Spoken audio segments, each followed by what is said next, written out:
Mr. Speaker, sir, I beg to lay the following papers on the table of the Senate today, 29th of November, 2023. This is the report of the Auditor General in the financial statement of Mwingi Level 4 Hospital, the county government of Kitui, for the year ended 30th June 2022. I thank you. Next, Order Clerk. Order number 6, notices of motion. Order number 7, questions and statements. Honorable Senators, we're now going to call the statements. These are the requests for statement pursuant to Standing Order 53-1. The Honorable Senator Christo Asige.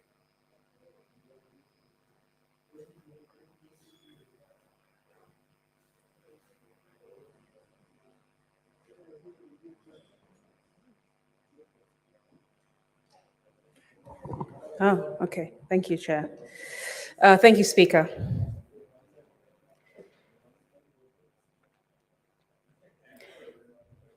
I rise pursuant... Order, Honorable Senators. May Senator Christo Asige be heard in silence. Senator Boni. Silence. Kindly. Thank you very much, Speaker. I rise pursuant to Standing Order 53-1 to seek a statement from the Standing Committee on Education over the rampant discrepancies in the Kenyan Certificate of Primary Education, KCPE, 2023 results released by NEC. In the statement, the committee should provide comprehensive data on all instances of erroneous marking and grading of candidates from the KCPE results, specifically addressing cases where incorrect marks were awarded, wrong subjects were graded, and questionable results published, and whether NEC has looked into each issue. Explain why there were discrepancies in marks received by candidates on the NEC portal and through the SMS service provider, detailing to the Senate gaps that caused the errors and how they've been addressed. Explain why candidates that received marks for subjects they did not sit for, which has since been explained by NEC as a misalignment, and explain the impact of such misalignments on affected candidates. Explain the steps, if any, that the Ministry of Education, together with NEC and other stakeholders, plan on taking to resolve all complaints and unreported cases of discrepancies before conducting the secondary school selection without, excuse me, Chair. Let me take that again. Explain the steps, if any, that the Ministry of Education, together with NEC and other stakeholders, plan on taking to resolve all complaints and cases of discrepancies before conducting the secondary school selection process so as to not disadvantage the affected learners. Clarified the protocol and timeline available to candidates for contesting their results and addressing their needs and concerns, and the steps, if any, that NEC and the Ministry of Education have taken to assist vulnerable learners, especially those in marginalized communities across the country, who may not have the access of information and resources to make these complaints. Thank you. Senator Edwin Sifuna. That statement is dropped. Senator Lomenan. Senator Lomenan. What is the Senator Methu? By now you must be aware of knowledgeable on the standing orders. You certainly cannot stand on a point of order. Proceed. Honorable Speaker, as you drop that particular statement, I think, and I have been to the table of the clerks here, because I know Senator Asige has been seeking to be sent that statement so that she can read it on behalf of Senator Sifuna, and it has not been sent to her. Since I came in this afternoon, because she sent me to come and ask this secretariat to send it to her, it has not been sent to her. So I think it was not fair to drop it because somebody was standing in for Senator Sifuna. Only that the statement has not been sent to us so that she can be able to read. Well, Honorable Methu, you know, that does not help the situation. As far as I'm concerned, I've called out this particular senator. There is nobody holding his brief, and therefore the statement stands dropped. Senator Lominen.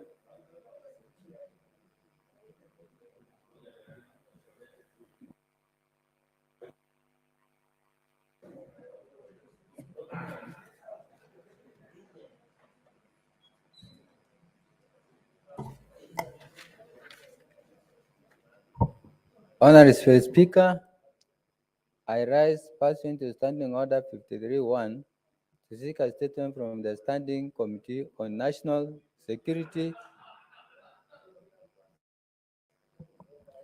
Deputy Speaker.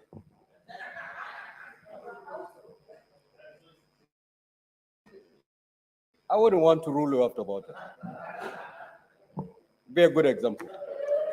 Proceed, Senator Lominen. Thank you, Mr. Speaker. I rise pursuant to Standing Order 53-1 to seek a statement from the Standing Committee of National Security, Defense, and Foreign Relations regarding the insufficiency of national police reservists in curbing insecurity in Turkana County and surrounding regions. In the statement, the committee should, 1, state the number of national police reservists, NPRs, currently deployed in Turkana County and its border areas, including the regions bordering Uganda, Ethiopia, Southern Sudan, Samburu, Baringo, and West Pokot. 2, state reasons for the increased cases of commercialized banditry and highway robberies along the borders of Turkana, West Pokot, Samburu, and Baringo counties, as well as international boundaries such as Uganda, Turkana, Ethiopia, Turkana, Southern Sudan, Turkana. 3, state measures in place for reinstatement and recruitment of additional national police reservists in the affected areas, providing details on the intended number of recruits, the training process, and the projected timeline for the deployment. And 4, state measures to enhance the collaboration between the NPRs and regular security forces to combat insecurity in the region, stating the kind of support being considered, including provision of insurance coverage to the NPRs to ensure their safety and effectiveness in their roles. Thank you, Mr. Speaker, sir. Senator Professor Tom Ojenda.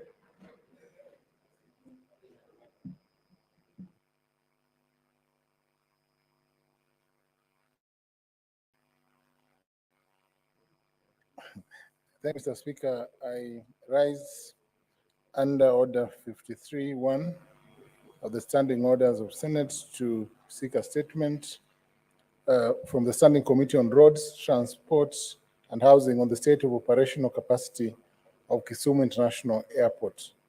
In this statement, the committee should, number 1, examine the current state of the airport and make recommendations on the upgrades needed for air traffic control systems and communication frequencies to enhance operational smoothness and safety. Secondly, review the existing airport surface lighting, including centerline and taxi lights, and assess the need for improvements to support operations under low visibility conditions. Thirdly, examine the dimensions of the runway and its ability to support various types of aircraft, and make recommendations on whether the taxiways can be extended to improve aircraft movement efficiency and accommodate large aircraft. And lastly, of course, including the roofs, if they are leaking. Lastly, assess the need for installing advanced navigation aids, like the Instrument Landing Systems, ILS, to enhance precision approaches and overall safety and efficiency of airport operations. Mr. Speaker, sir, my second statement is on the viability of Kisumu International Airport, a second statement on the same subject. I rise under Order 53 to seek a statement from the Standing Committee on Trade, Industrialization and Tourism on the potential of Kisumu International Airport to handle global trade, global and regional trade. In this statement, the committee should, Mr. Speaker, evaluate the readiness of Kisumu International Airport to handle trade and business within the East African region and globally, and to make recommendations to enhance its competitive advantage. That's all, Mr. Speaker, sir.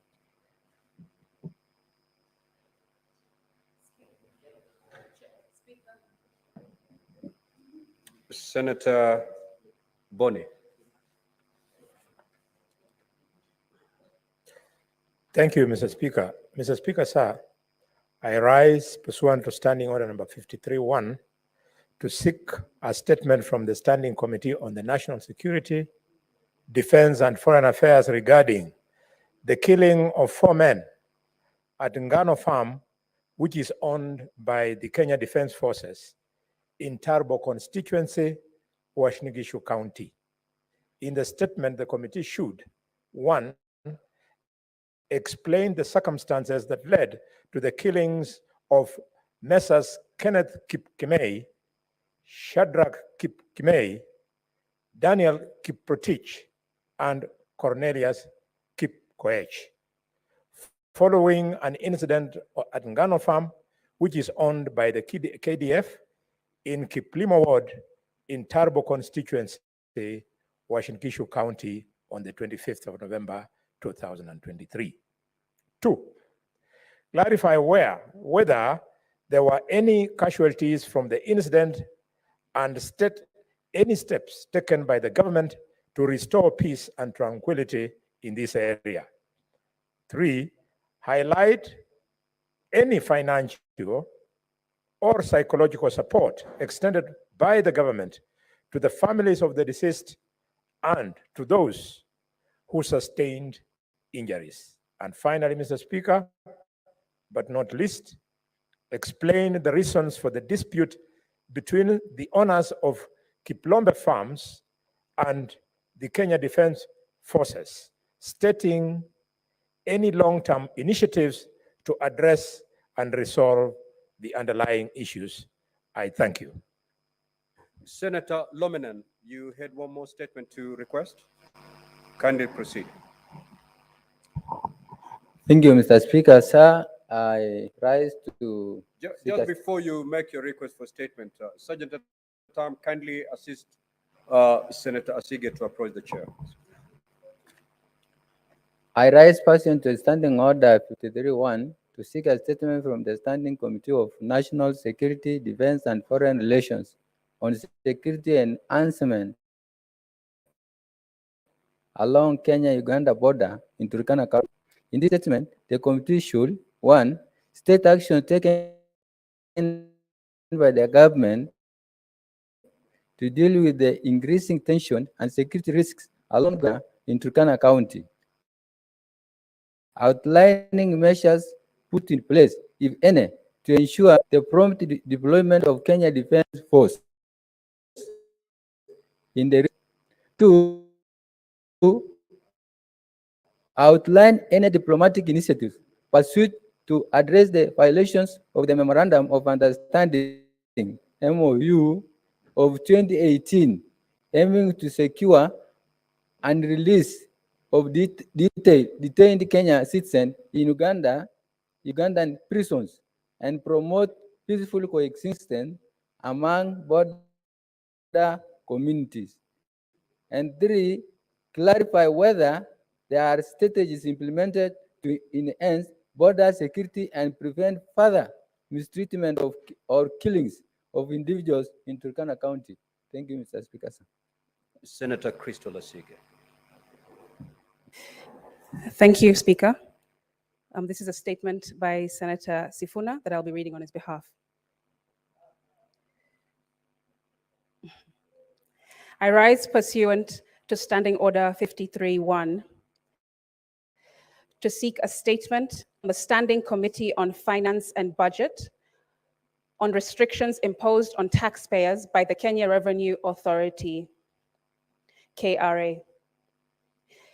In the statement, the committee should, 1, explain why KRA, through its special table, suspended value-added tax, VAT, obligations on its systems without providing adequate notification, particularly for taxpayers with credit balances or disputes with the tax collector, compromising their abilities of businesses to trade or require tax compliance certificates to advance their enterprises.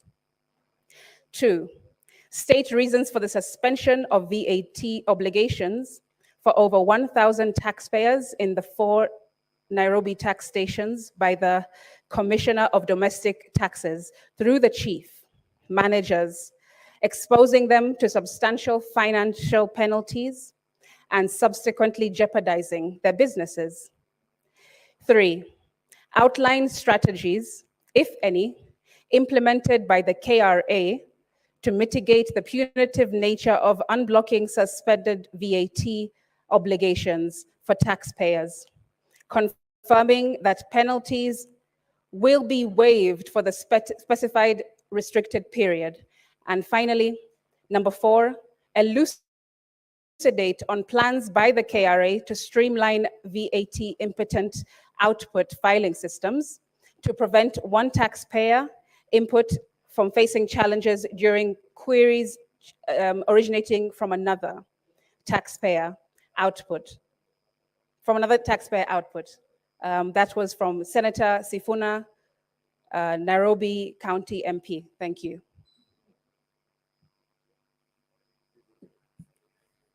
Statements now pursuant to Standing Order 56(1)B. The Chairperson, Standing Committee on Agriculture and Livestock.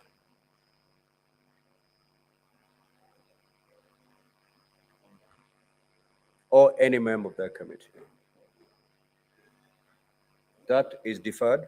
The Chairperson, Standing Committee on Devolution, Intergovernmental Relations, to proceed to make the statements. Senator Bass, the floor is yours.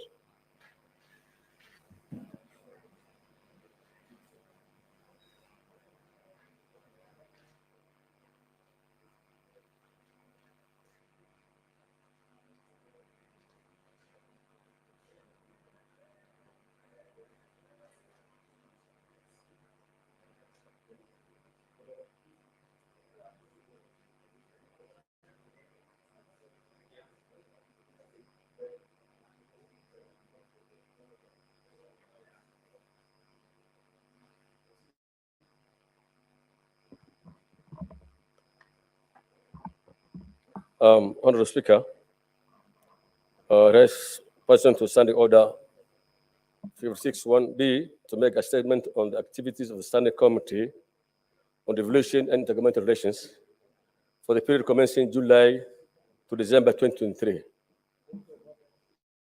Honorable Speaker, during the reporting period, the committee has carried out various activities pertaining to these mandates. As snapshot, the committee has transacted the following legislative activities.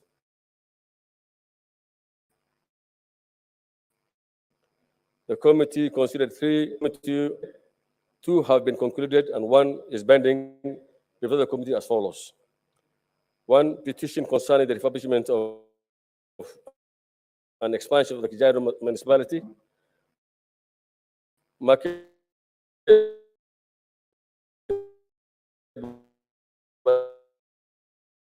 the county government of Kajiado is concluded. 2, petition Kana, county bending. I think, Speaker, that one, I don't know how it came to my committee. Issues to do with the security, I think, should have gone to Security Committee. 3, B, the committee considered the following bills, of which are still under consideration. 1, the County Government Amendment Bill 2023, Senate Bill number 25. Senator Cherangay, what is your point of order?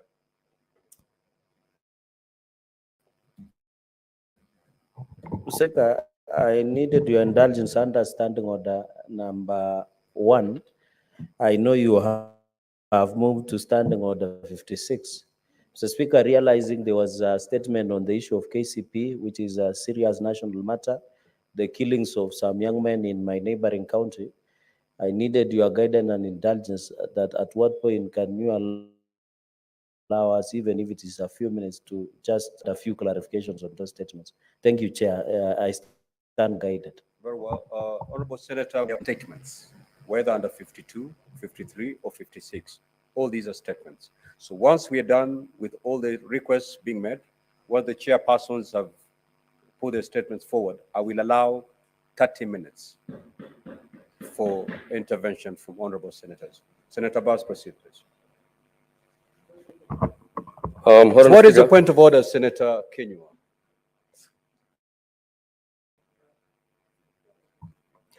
Mr. Speaker, I've listened to the chairman of devolution, and he Just said, have a seat, Senator Abbas.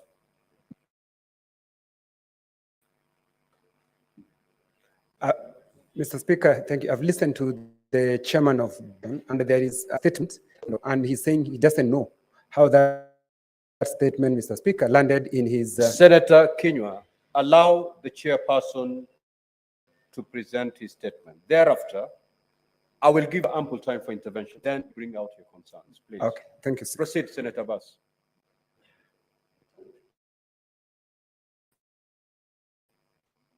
on the same note, the committee considered the following two bills, of which are still under consideration. Bill number 1, the County Government Amendment Bill 2022,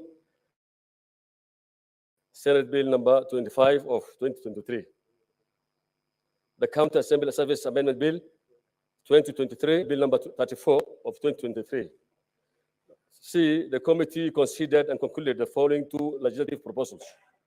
The County Government Amendment Bill 2023, Senate Bills number 225 of 2023.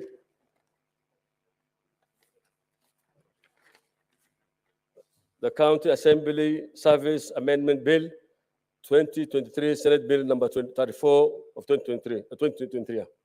D, the committee considered 5 statements, which was leaving 4 statements pending before the committee as follows. The statement by Senator Boni Kalole, CBS MP, on the efforts of the county government of Kakamega to anchor in law the office of the first spouse concluded. The statement by Senator Alexander Mundiki, MP, on the disparity in development of the county, the Embu County, pending. A statement by Senator Agnes Kafundi, MP, on the boundaries of counties, Kenya, bending bill, still bending. A statement by the Senator Muhammad Chute on the handover the machineries, motors, and vehicles and unfinished projects from the Nairobi Metropolitan Services NMS to the county government of Nairobi, still bending. A statement by the Senator Muhammad Chute on the handover of unfinished projects from the second to the third county government of Turkana, bending. E, the committee considered the applications for conferment of the city status of the municipality of Eldoret, and the same has been finished by concluded yesterday. F, the committee initiated amendment to the Intergovernmental Relations Act of 2012 with the objective of anchoring the Secretariat of the Council of Governors and the County Assemblies Forum into law. The process is still currently ongoing. G, the committee considered matters concerning welfare, benefits, and remunerations of the members of the County Assembly, MCAs, to address the issues of the committee, held consultative meetings with the various stakeholders, including the Service and Remunerations Committee, the County Commission, the County Assemblies Forum, and the associations of members of the County Assembly. The committee will prepare its final report and table the report. H, the committee is currently considering matters concerning personal security and administrative issues raised by the Deputy Governor of Trans-Nzoia County. The committee invited various stakeholders, including the National Cohesion and Integration Commission, the Governor of Trans-Nzoia, the Deputy Governor of Trans-Nzoia, to receive the submissions on the matter. The committee is actively executing the committee in future plans to conclude all identifying of the 2010 constitution laws in the devolved sector and the necessary recommendations needed for the amendments.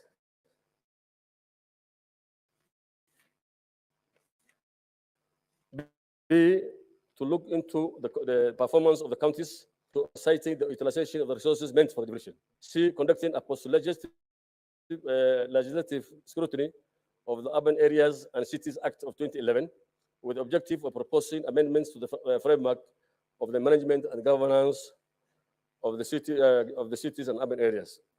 D, to look into the process of the dissolutions of the county government with a view to making proposal on enhanced role of the Senate in the process. And finally, to look into the current laws on the impeachment of the county governors, including the proposed impeachment procedures bill.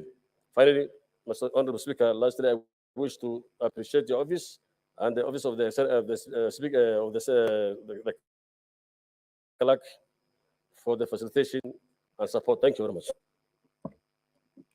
The Chairperson Standing Committee on Education. Education. That statement is deferred. The Chairperson Standing Committee on Energy.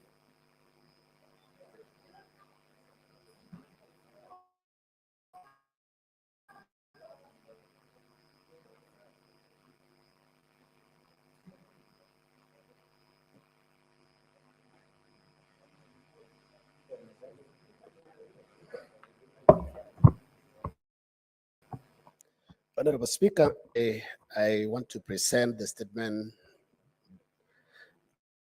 by the Energy Committee on behalf of the chairperson. I want to Standing Order 56(1)(b) for periods commencing 1st of July 2023 to 29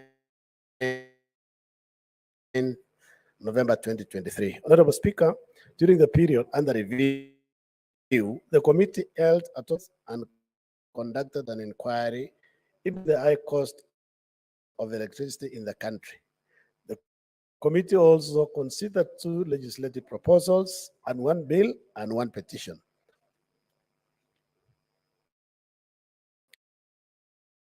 Honorable Speaker, local content bill, which is a committee bill, an amendment to the Energy Act sponsored by Senator Edwin Sifuna, MP. The local content bill 2023 aims to create a comprehensive legal framework that will fully enhance local content in Kenya. Honorable Speaker, following the deliberations of the committee resolved to maintain the local content at 30%. The bill is currently awaiting publishing. The Energy Amendment Bill 2023, whose principal object of the bill is to amend the Energy Act 2019 to provide for transparency in energy purchase, was considered by the committee and approved for publication. The bill was published on 1st of September 2023. Honorable Speaker, on the bills, Mr. Speaker, the Energy Amendment Bill, Senate Bill number 42 of 2023 was published on 1st September and was introduced in the Senate by way of first reading on Tuesday, 17 October 2023, and thereafter stood committed to the Senate Standing Committee on Energy for consideration and facilitation of public participation. Honorable Speaker, the rationale for disclosure of the beneficial ownership in the bill information is to create an accurate public disclosure regime that provides transparency in the beneficial ownership and control structures of the companies. This aids in not only promoting investor confidence and good corporate governance practice, but also in uncovering tax evasion schemes, money laundering practices, corruption schemes, and other illegal activities involving either one or more companies. Mr. Speaker, sir, in compliance with the provisions of Article 118 of the Constitution and Standing Orders 145(5) of the Standing Orders of Senate, the committee proceeded to undertake public participation on the bill. In this regard, the committee published an advertisement in the Daily Nation and Standard newspapers on Thursday,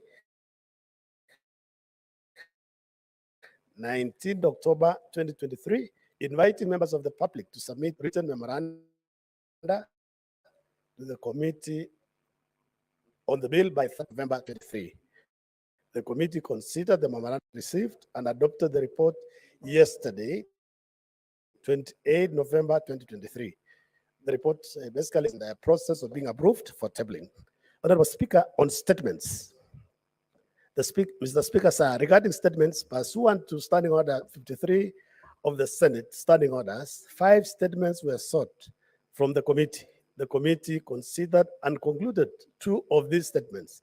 In considering the said statements, the reports and responses received by the committee were shared with the respective senators and the statements concluded.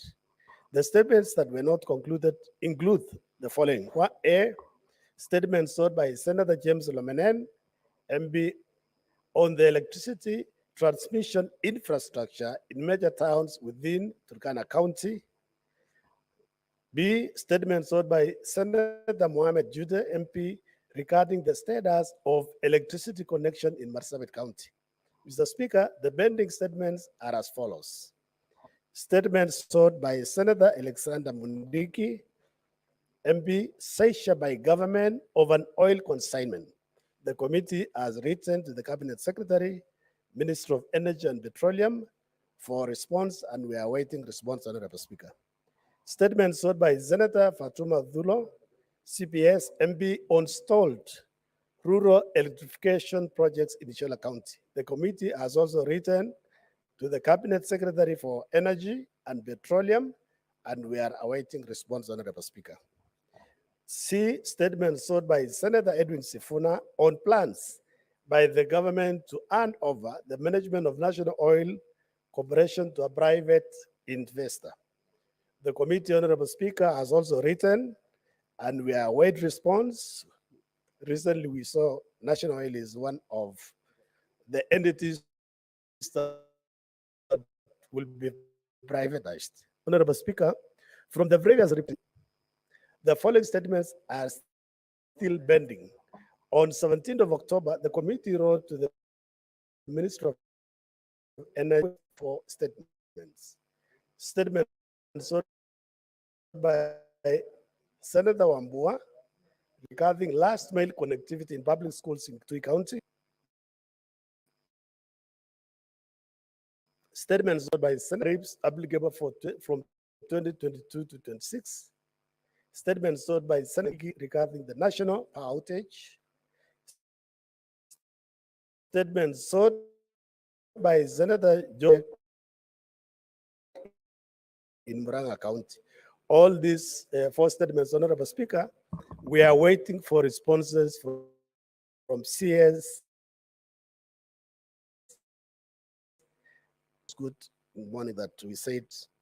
Honorable Speaker, on petitions, on Wednesday, 16 November 2023, a petition by residents of Uyombo village in Kilifi County concerning the protection of the right to life, health, and a clean environment, and other constitutionally protected rights and fundamental 236, and referred to the Senate Standing Committee on Energy pursuant to Standing Order 2381. The prayers include ordering all responsible state agencies to remove Uyombo village from the list of possible sites for a nuclear reactor. The committee has scheduled meetings with all the relevant stakeholders and the petitioners early next year. We'll be proceeding on recess, and we've agreed that the second week of January the 15th, we'll be going to Kilifi to listen to the stakeholders. The committee has also scheduled meetings, work plan, to ensure that it reports back within 60 working days as by the standing orders. I believe when we come back in February, we should be tabling the report, Honorable Speaker. Honorable Speaker, on county visits, the committee visited Lake Turkana Wind Power in Marsabit County. This is an independent power producer that has produced 300 megawatts into the grid using wind. And this is basically a renewable energy, Honorable Speaker. During the visit, the committee familiarized itself with the infrastructure of Lake Turkana Wind Power and noted that such critical infrastructure should be protected by our disciplined forces and not police reservists, as it is the case now. In fact, while we were there, Honorable Speaker, we saw some security breaches. The committee also noted the challenges that independent bar producers are facing because of the dollar fluctuation and its unavailability. Honorable Speaker, the committee visited also Tala Oil in Turkana while we were in Senate Machinane in 2012. Kenyans were informed of the goods oil as public.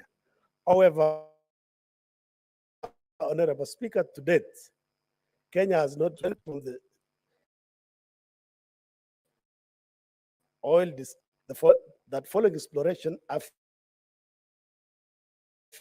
feel Talo in 2018, and to date, Honorable received the field development plan. So that's one of the things that we have required an inquiry on the high cost of electricity in the country, and adopted this report, and it was tabled on the floor of the Senate on 28th September 2023. And Honorable Speaker, will be asking if Senate House Business could expel.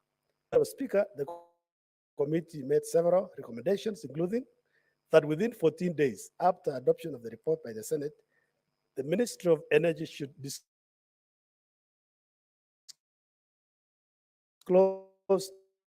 the full identities of beneficial owners of all the independent holders in foreign jurisdiction. From high fuel oil to LNG in accordance to the respective PPAs within 18 to 36 months of adoption of the report. Honorable Speaker, that the Ministry of Energy should facilitate KETRACO to prioritize completion of the following lines that will help to reduce the cost of power.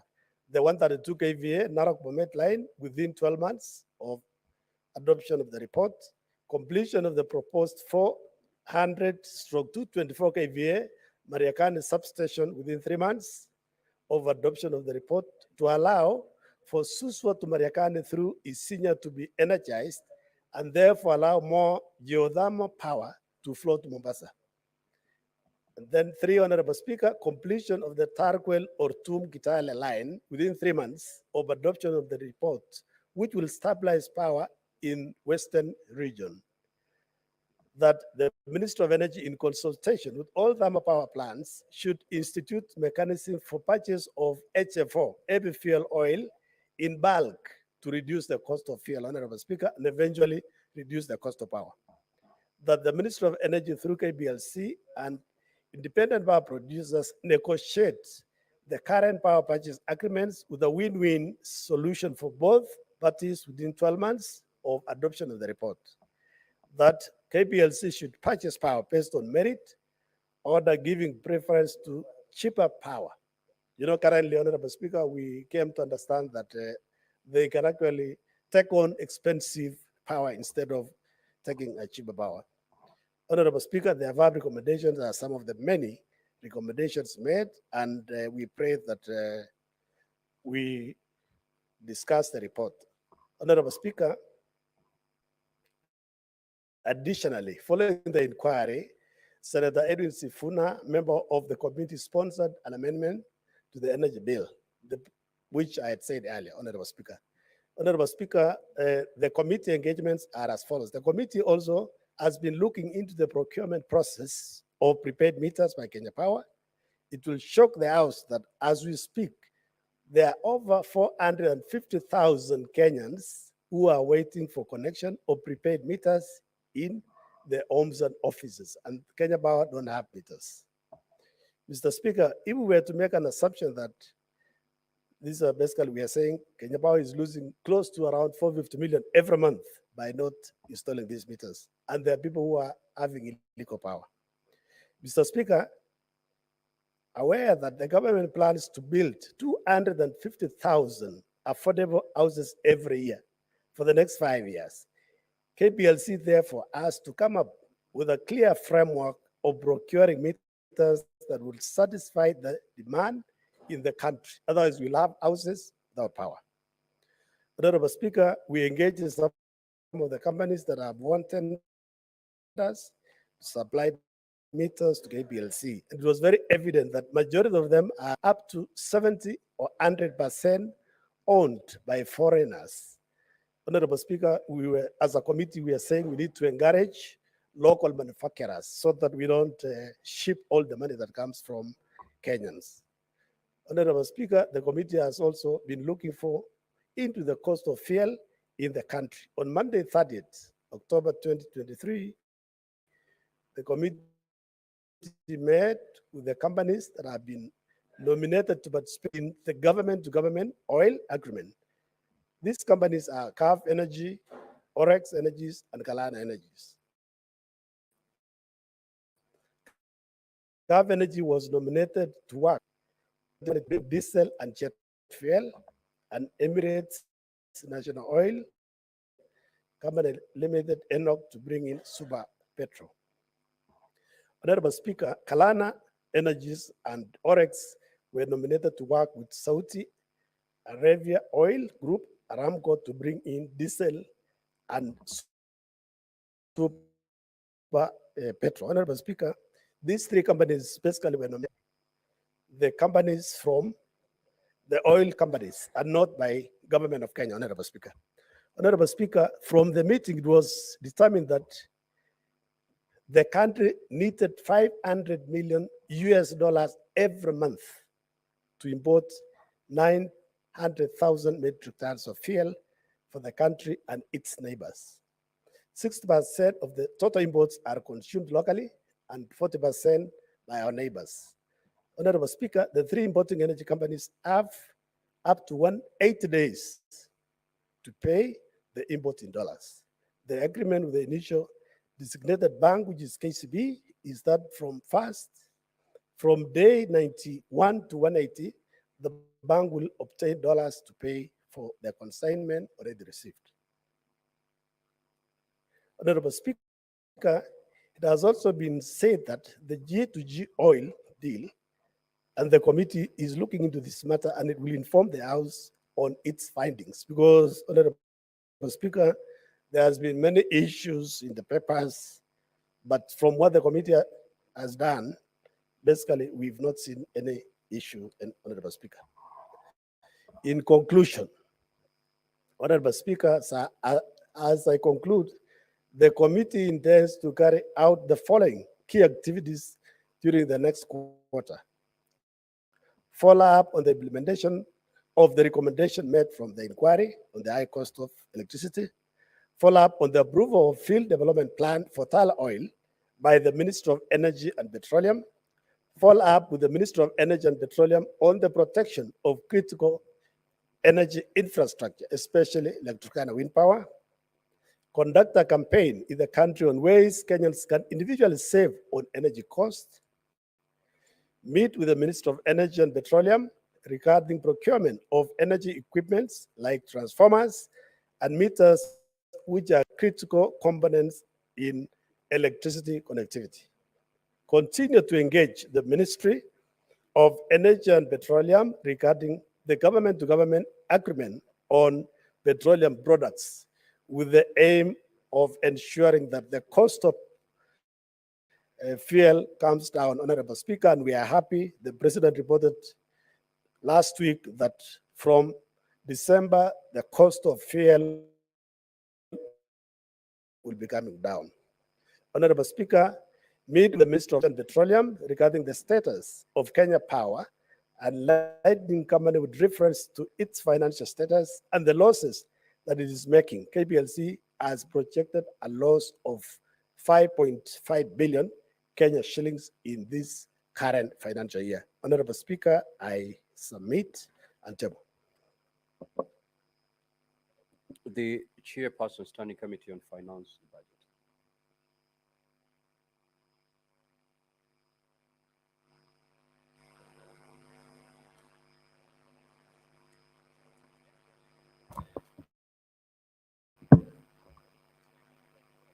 Thank you, Mr. Speaker. This is a statement relating to the activities of the Standing Committee on Finance and Budget pursuant to Standing Order number 56-1B for the period commencing 1st of July 23 to 28th of November 2023. Mr. Speaker, sir, as I rise pursuant to Standing Order 56-1B, the Standing Committee, the Standing Orders to make statement on the activities of the Standing Committee on Finance and Budget for the period commencing 1st July 2020, 1st July 2023 to 28th of November 2023. I would like to highlight the report in several subheadings. Under bills considered by the committee, Mr. Speaker, sir, the committee considered and tabled reports on the following: the County Government Additional Allocation Bill, National Assembly Bill number 23 of 2023. The Senate passed the bill with amendment. The Senate amendment to the bill were transmitted to the National Assembly for consideration. The Equalization Fund Appropriation Bill 2023, Senate Bill number 30 of 2023. The committee recommended amendment to the bill, which include entirely a deletion of schedule and substituting it with a new schedule setting out a total appropriation from the fund of Kenya shillings 10,867,400,000 for financial year 2023-2024. The bill is at the Committee of the Whole stage in the Senate. The Equalization Fund Administration Bill 2023, Senate Bill number 14 of 2023. The bill was passed by the House with amendments and transmitted to the National Assembly for concurrence. Mr. Speaker, sir, also the Public Finance Management Amendment Bill, National Assembly Bill number 16 of 2023. The Senate passed the bill with amendment, which were transmitted to National Assembly. The National Assembly rejected the Senate amendment to the bill. Consequently, pursuant to Article 113 of the Constitution, the bill was referred to Mediation Committee. The Mediation Committee developed an agreed version of the bill that was considered and approved by both houses. The bill was forwarded to the President for assent in accordance with Article 1133. The County Government Revenue Raising Process Bill, Senate Bill number 22 of 2023. Mr. Speaker, sir, the committee recommended that the Senate rejects the bill on the basis that the provision of the bill will be a clawback on the powers of the county government to impose taxes, levies, and charges under Article 2093 and 4 of the Constitution, and further, a violation of objects of devolution as set out in Article 174 of the Constitution, and in particular, self-governance and participation in decision-making. The bill proposes of an interagency committee whose mandate would be approval of introduction of new county taxes, fees, levies, and charges. This move will be equivalent to usurping the powers of the county government. Additionally, some of the provisions of the bill already exist in other acts already approved: Public Finance Management Act 2012, Intergovernmental Relations Act 2012, and the bill is currently at the second reading stage in the Senate with the advice from the committee that it be rejected. The committee is currently considering the following bills and will table its report upon conclusion: Public Finance Management Amendment Bill 2023, Senate Bill number 40 of 2023, and County Public Finance Laws Amendment Bill, Senate Bill number 39 of 2023.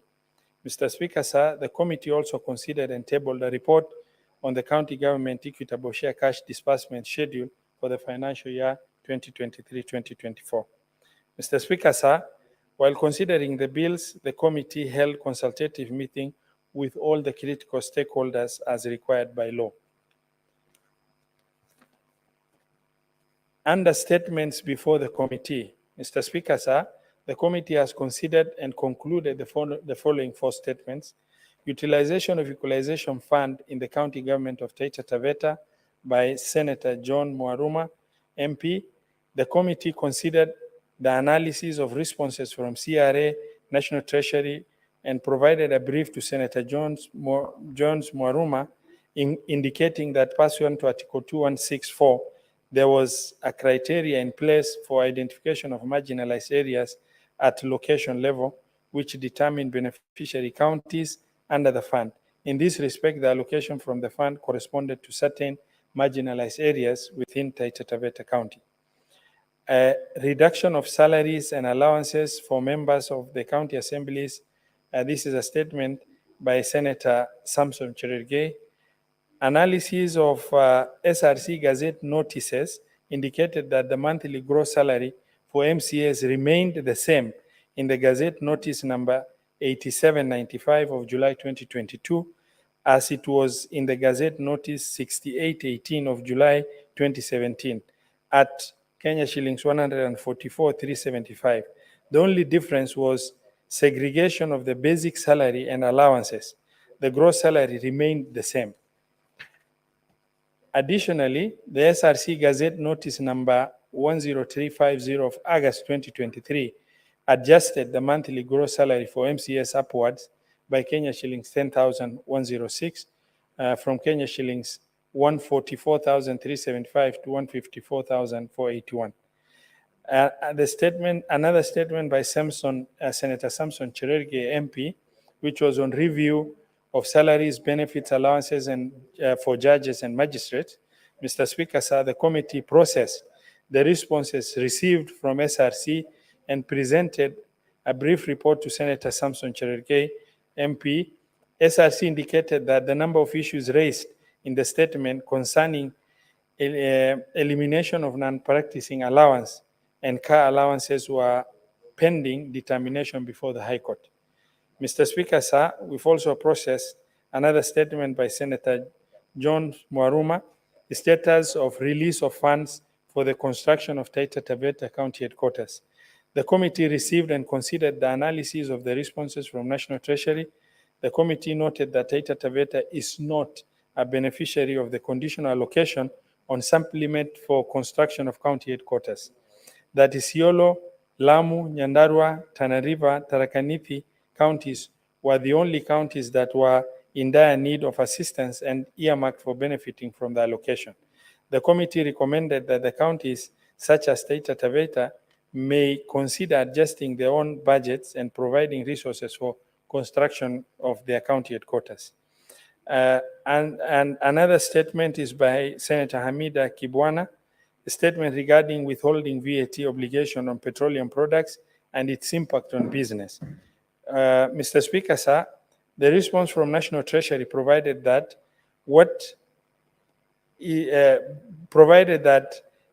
it was not a new tax stream, but a means of curbing VAT fraud or evasion. It does not charge the procedure for charging VAT and accounting for VAT charged on taxable supplies, but improving compliance and plugs the VAT gap through increased visibility of taxpayers, thus reducing VAT tax evasion. Mr. Speaker, sir, the committee has made some progress in the following statements. The statement on the status of pending bills in Kakamega County by Senator Dr. Boni Kalwale, CBS MP. The committee considered and scrutinized the response to the statement by Kakamega County Executive. It was noted that the response to the issues raised was inadequate and unsatisfactory. The total pending bills presented by the county executive to the committee differed with the figures presented by the Office of the Auditor General. The committee invited the county government and the Office of the Auditor General to a meeting to deliberate the matter. The county executive of Kakamega was directed to provide the Office of the Auditor General supporting documents for reconciliation of the amount of pending bills as at August 2022. After submission of reconciled figures by the Auditor General, the committee scrutinized the reports and the following issues were further flagged out. One, several roads were listed as having been constructed to bitumen standard with respective pending bills as below. That is Sitirire Malava Road at Kenya shilling 79,939,213. Navaholo Road, Kenya shillings 48,342,501, and Kenya shillings 47,485,947. These are just the payment vouchers, two different payment vouchers. Iregi Roads, payment of Kenya shillings 46,774,225.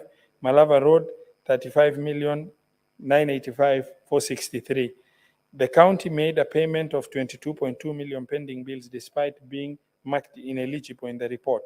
Navagolo Road has been listed twice under the same tender number 830226.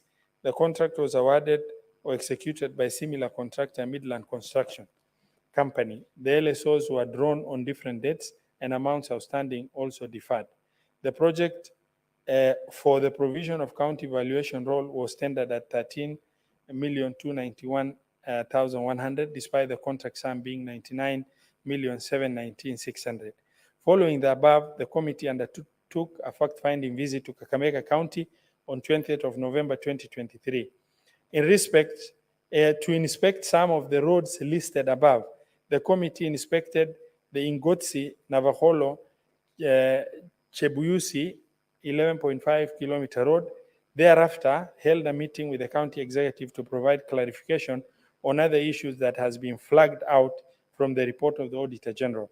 The committee also engaged the County Assembly of Kakamega. Mr. Speaker, sir, during the fact-finding, the committee noted the following: the proposed construction to bitumen standard of the road projects are ongoing projects, and thus only certified works were eligible for payment and therefore listed as pending bills. Copies of procurement documents relating to the road projects were availed to the committee. These projects are multi-year projects and funds are allocated annually depending on the expected completion rate.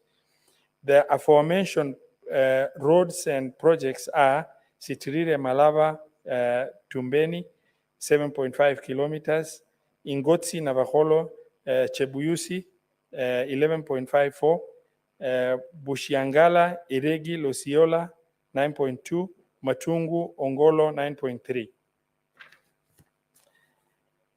On the issue of Navagolo Road being listed twice with the same tender number 820226, the committee informed that the payment related to two different progressive interim certificates, number 1 and 2, for 48 million and 47 million respectively. On the payment of 22.2 million, which was ineligible pending bills, the county executive indicated that the payments were under review and verification. The management committed to ensuring verification of pending bills is carried out before payment of pending bills before payment of pending bills. The county phased out the project of valuation roll due to the high cost involved, and the first phase of 13 million was already dispensed. The committee directed the Kakamega County Executive to prepare and submit a detailed pending bills payment plan, indicating a schedule of all verified eligible pending bills within 30 days. The statement of status of bills at Kisii County and county government in Kenya by Senator Richard Onyonka, MP. The committee considered and noted the responses to the statement was inadequate by Kisii County government. The committee held a meeting with the county executive of Kisii and resolved that the county executive should undertake evaluation of the completion status and amount of works done, which may be certified for payment, and the executive should prepare and submit to the Finance Committee a comprehensive report on the status of pending bills, both eligible and ineligible, by 30th of October 2023, indicating the progress made in segregating the ineligible pending bills. However, the county executive requested for an extension of time to 30th of November 2023, which the committee granted. Mr. Speaker, sir, on the status of access to county government procurement opportunities, AGBO by Senator Karen Nyamu, the committee considered and analyzed the response from the National Treasury. Consequently, the committee held a meeting with the Public Procurement Regulatory Authority to deliberate the matter. During the meeting, PPRA informed the committee that most of the public institutions rarely submit their reports to PPRA on the compliance of AGBO requirements. The committee directed PPRA to formally write to all public procuring entities, requiring them to comply with the reporting requirement on AGBO matters. Thereafter, PPRA will submit a report to the committee on the progress of compliance and also on the legislative gaps in the Public Procurement and Asset Disposal Act that may require amendment to provide for enforcement of reporting requirements. On status of pending bills in Vihiga County by Senator Godfrey Osotsi, MP, the committee considered the responses from the county and also held a meeting with the county executive. The committee has written to the county to provide clarification on the following issues: terms of reference for constituted permanent committee on pending bills, the actual total pending bills owed by the county executive as at 30th of June 2023, the total amount of pending bills settled within the first quarter and the financial year 2023-2024, the criteria used in determining the suppliers prioritized for settling of pending bills, justification for pending bills on recurrent expenditure that related to COVID-19 expenditures, a detailed pending bills payment plan, a list of suppliers who had not been paid and had not been listed in the list of pending bills. Mr. Speaker, sir, during the county visit to Kakamega on the 20th of November 2023, the county executive responded to two statements that were requested by Dr. Boni Khalwale MP on rental fees incurred by the county government of Kakamega and on revenue generation and usage by the county government of Kakamega. The committee directed the Kakamega County Executive to prepare and submit within 14 days a breakdown of the projected agricultural sales indicating expected collection from Butali Sugar, West Kenya Sugar, gold miners at Malinya, Rotsman, Bushiangala, and Lirembe. A detailed report on the status of construction of the county headquarters in order to reduce lease or rental expenses, and a detailed report on the status of completion of Ingotsi, Navaholo, Chebuyusi Roads project, indicating the amount paid so far and expected date of completion. Mr. Speaker, sir, during the period, the committee invited the governor of CBK in its meeting on several occasions to respond to a number of statements before the committee. However, the governor has repeatedly requested for rescheduling of the meeting with the committee. The committee has now summoned the governor to appear before the committee on Monday, 4th December 2023, to respond to the following statements. One, claims of fraudulent activities involving various banks by Senator Maureen Mutinda, MP, reintroduction of bank charges on mobile wallets by Senator Samson Cherargei, MP, predatory asset-based lending by microfinance lending companies in Kenya by Senator Eddie Gicheru Okech, MP, high interest charges on loans offered by Momentum Credit Company Limited by Senator Samson Cherargei, MP. Mr. Speaker, sir, the committee will schedule a meeting to discuss the following analysis of the responses that were submitted on the following statements: pending bills in Wajir County sought by Senator Abbas Mohammed, MP, payments made to all garbage collectors and sewerage services provided by all counties for the financial year 2021-2022, 2022-2023, and 2023-2024 by Senator William to the Kenya National Trading Corporation Limited, requested by Senator Chute Mohammed, MP. Mr. Speaker, sir, the committee received the following statements and has requested for responses from the relevant institutions. The status of 16 billion pending bills by the Nairobi Metropolitan Services, closure of bank accounts of SME by Standard Chartered Bank requested by Senator Samson Cherargei, MP, socioeconomic impact of the Hustler Fund requested by Senator Esther Okenyuri, MP,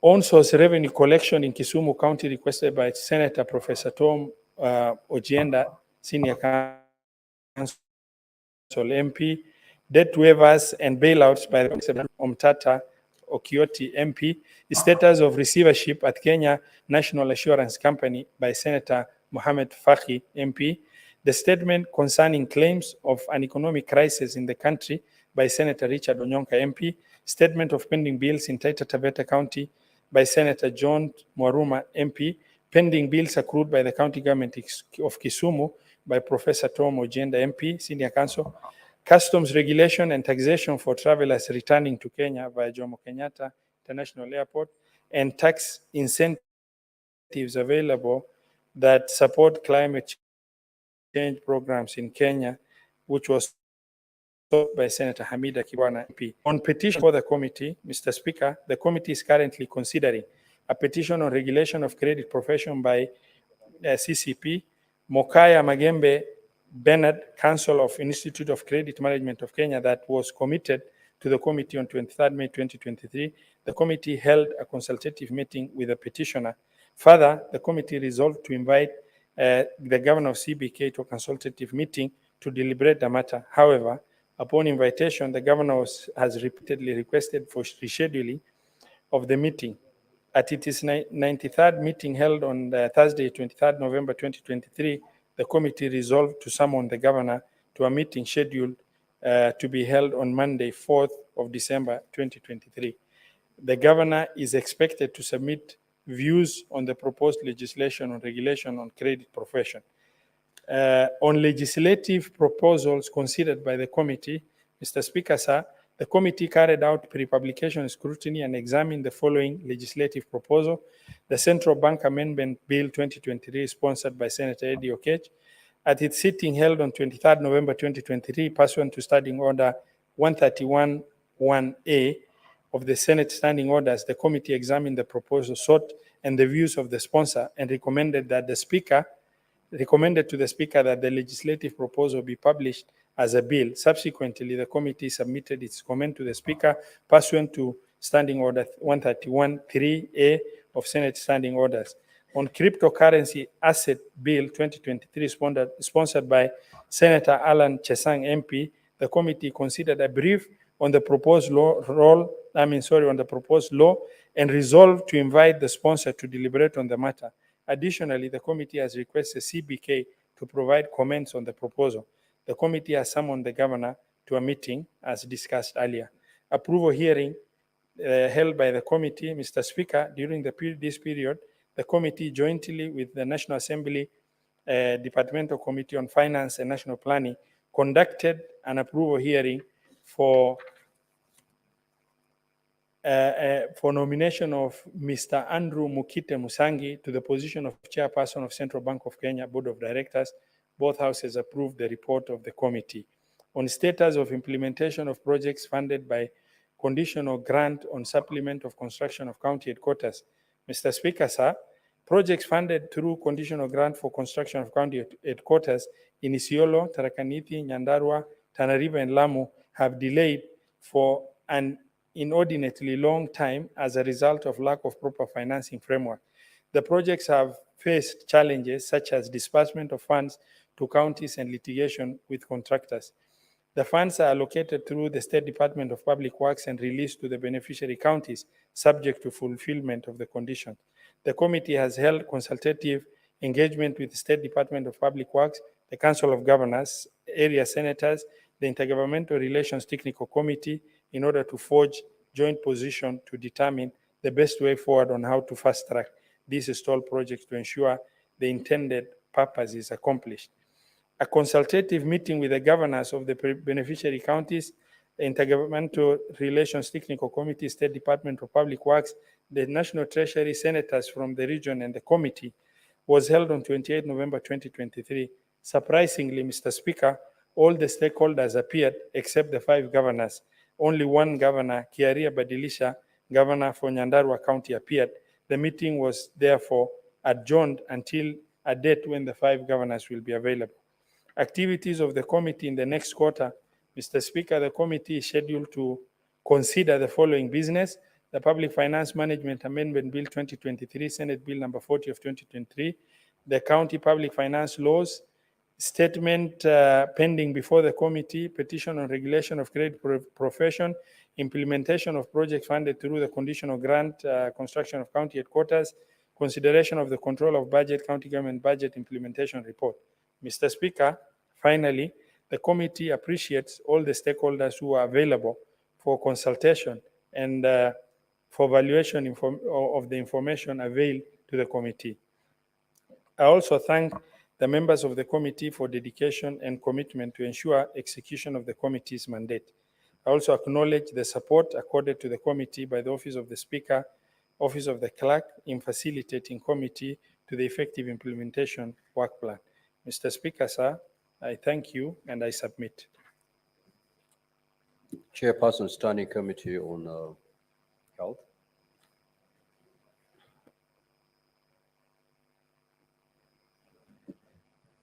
The statement is deferred. Chairperson, Standing Committee on Education.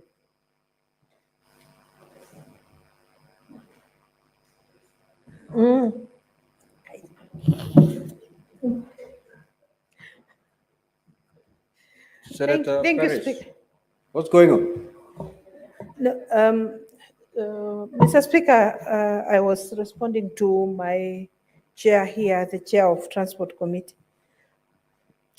But, That's very amusing. All right. Proceed. Thank you, Chair. Thank you, Mr. Speaker. Mr. Speaker, I raise pursuant to Standing Order 56(1)B to make a statement relating to the activities of the Standing Committee on Education for the period between 1st July 2023 to 31st October 2023. Honorable Speaker, the Standing Committee on Education is established under Standing Order 2283 of the Senate Standing Orders and is mandated to consider all matters related to education and training. During the period under review, the committee held 34 sittings, during which it considered 18 statements and 1 legislative proposal and 3 petitions. During the same period, the committee also held 1 consultative workshop with its stakeholders and conducted oversight visits to acquaint itself with the implementation of education legal and policy framework in Turkana County. The petitions, Honorable Speaker, during the period under review, 3 petitions were committed to the committee for consideration. A petition regarding salary arrears for P1 teachers with A-level academic qualifications from 1996 to 2010. Honorable Speaker, the petitioners in this petition prior to the Senate is that the National Treasury factors in the salary arrears for P1 A-level teachers with A-level qualifications owed to them in the years 1996 to 2010. During the consideration of this petition, the committee held a meeting with the petitioners to seek clarification on the issues raised in the petition and thereafter identified key stakeholders in the matter.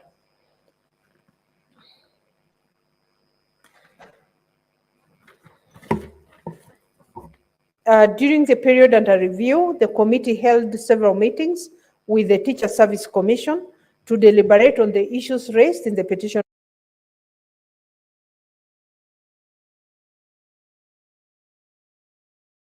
With the Teacher Service Commission on Thursday 30th, 2023 to finalize on this matter, and thereafter a report and a response to the petitioners will be prepared and tabled in this House. B, petition concerning the discrimination by Teacher Service Commission on payment of hardship allowances and enhanced house allowance to some teachers in Kilifi County. Honorable Speaker, in this petition, the petitioners are praying for the inclusion of some parts of Kilifi County as hardship areas and the inclusion of Tuapa and Mariakani towns as major municipalities to allow teachers working there to draw an enhanced house allowance of category 2 under major municipalities. Following the committal of this petition, the committee resolved to invite the Chief Executive Officer of the Teacher Service Commission and the Cabinet Secretary, Ministry of Public Service, Performance and Delivery Management to respond to issues raised in the petition. C, there was a petition concerning the discrimination in the payment of hardship allowance to teachers in Taita Taveta. Mr. Speaker, the petitioners argued there is unjustified discrimination in payment of hardship allowances in Taita Taveta County and requested the Senate to investigate and find out if the Teacher Service Commission selectively pays hardship allowances to some teachers in Taita Taveta County. They further prayed that the TSC pays hardship allowance to all teachers working in Taita Taveta County without any further discrimination. Honorable Speaker, during consideration of the second and third petitions, the committee observed that the discrimination in payment of hardship allowance to teachers in marginalized areas has been a major concern over time. There exist discrepancies in designation of hardship areas and payment of hardship allowances to different cadres in the public service. To this end, the committee resolved that there is need to review the criteria used in determining and classifying hardship areas to ensure fairness, equity, and adherence to labor laws. Honorable Speaker, during the period under review, the committee invited the Cabinet Secretary, Ministry of Public Service, Performance and Delivery Management to a meeting of the committee to deliberate on these issues.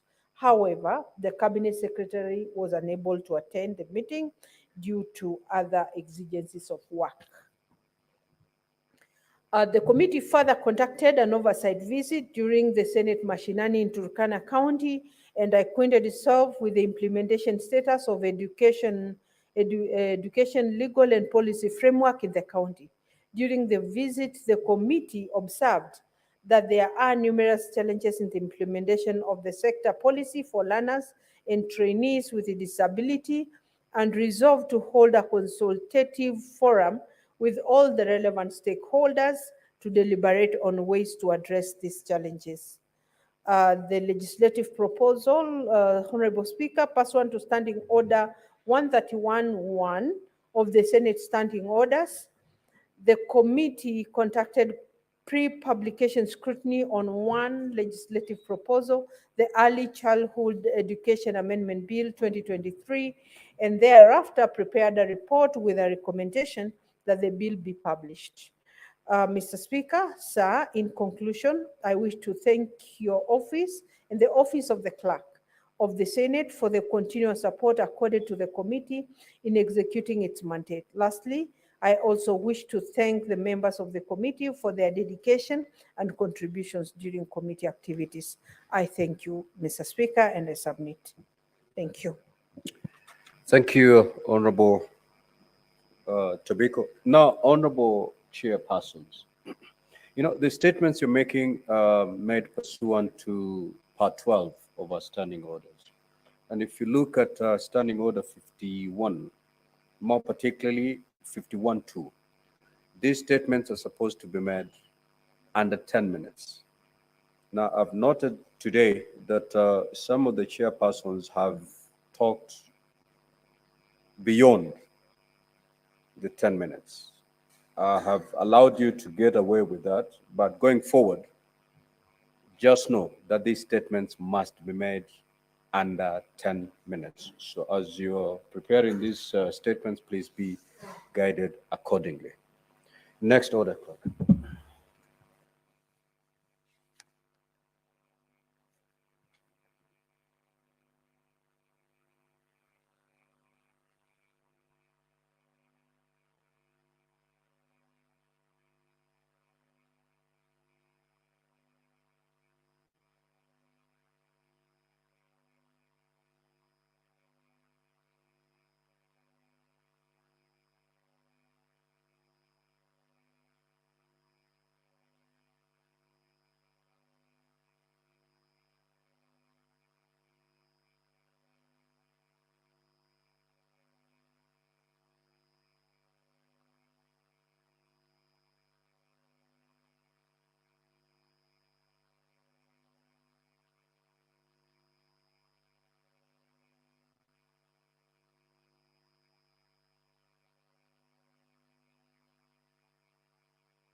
Clerk, kindly call the next order, please.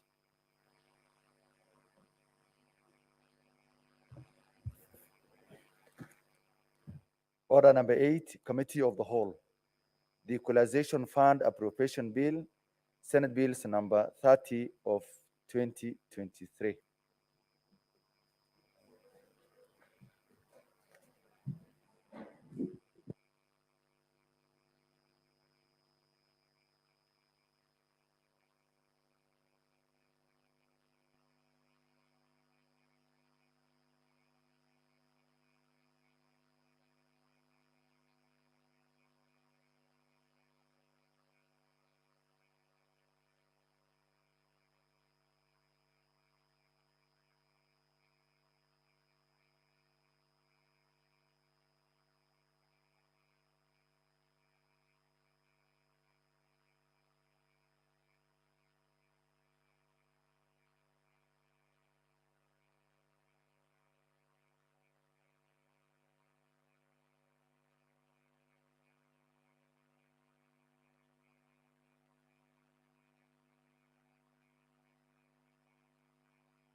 Honorable Senators, we'll now move to the Committee of the Whole, and we are now considering the Equalization Fund Appropriation Bill, Senate Bills number 30 of 2023, and we'll go through the clauses.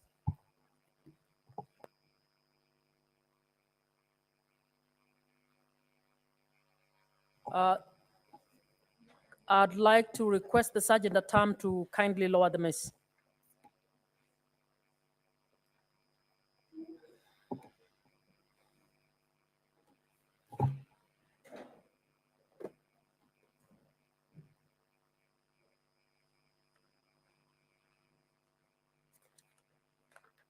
Okay, we can proceed. Clauses 3 to 6.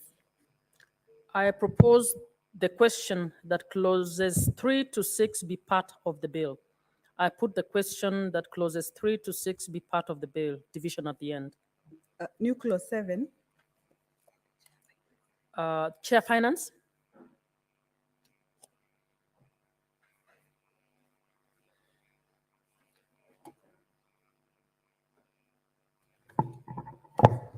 Senator Sige? Sergeant at Arms, kindly. Sergeant at Arms, kindly assist Senator Sige.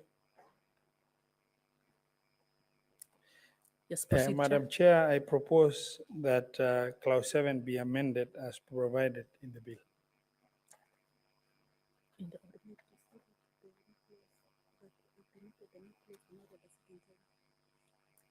It's a new clause. You need to read it.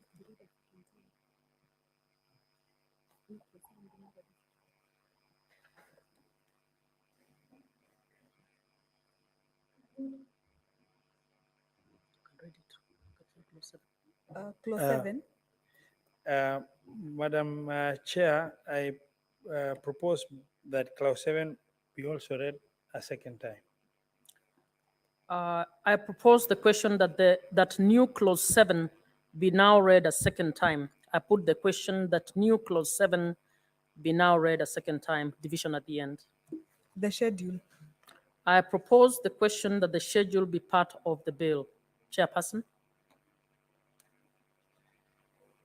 Madam Chair, I beg to move that the bill be amended by deleting the schedule and substituting with a new schedule as indicated in the order paper. I propose the question that the schedule be amended as proposed. I put the question that the schedule be amended as proposed, division at the end. Clause 2. I propose the question that clause 2 be part of the bill. I put the question that clause 2 be part of the bill, division at the end. The title. I propose the question that the title be part of the bill. I put the question that the title be part of the bill, division at the end. Clause 1. I propose the question that clause 1 be part of the bill, Chairperson. Madam Chair, I beg to move that clause 1 be amended by inserting the expression number 2 as indicated in the order paper. I propose the question that clause 1 be amended as proposed. I put the question that clause 1 be amended as proposed, division at the end.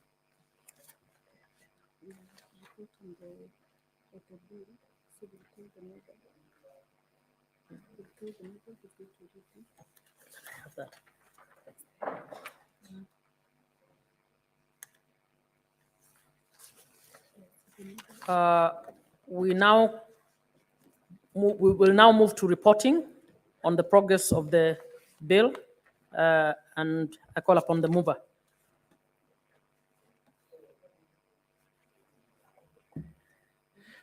Madam Chair, pursuant to Standing Order 153, I beg to move that the Committee of the Whole do report the progress on its consideration of the Equalization Fund Appropriation Bill, Senate Bill number 30 of 2023, and seek leave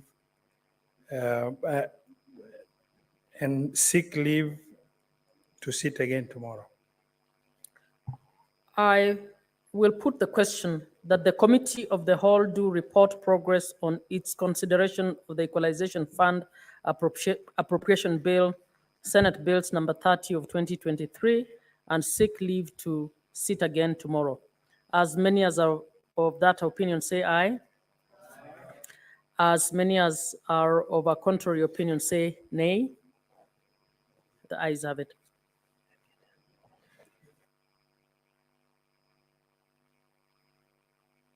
Honorable members, Mr. Speaker.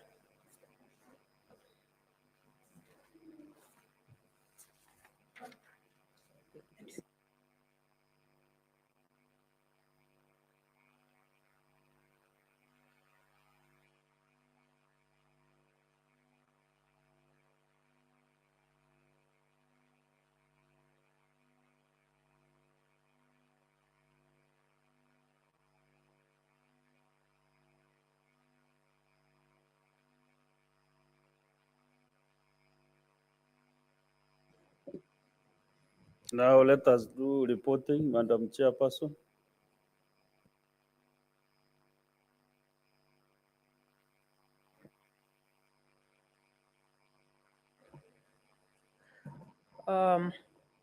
Honorable Speaker, I beg to report progress that the Committee of the Whole has considered the Equalization Fund Appropriation Bill, Senate Bills number 30 of 2023, and seeks leave to sit again tomorrow. Thank you. Mover.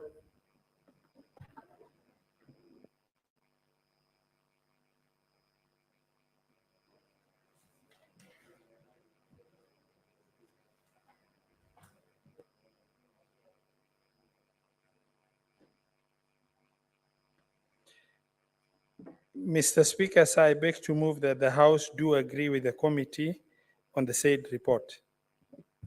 Who is your second? And I request to be seconded by Senator Hezena. Senator Ezena. Mr. Speaker, I second. Honorable Senators, I propose the question that the House do agree with the committee in the same report. I put the question that the House do agree with the committee in the same report. Will as many as of that opinion say aye? As many as of the contrary opinion say nay? The ayes have it.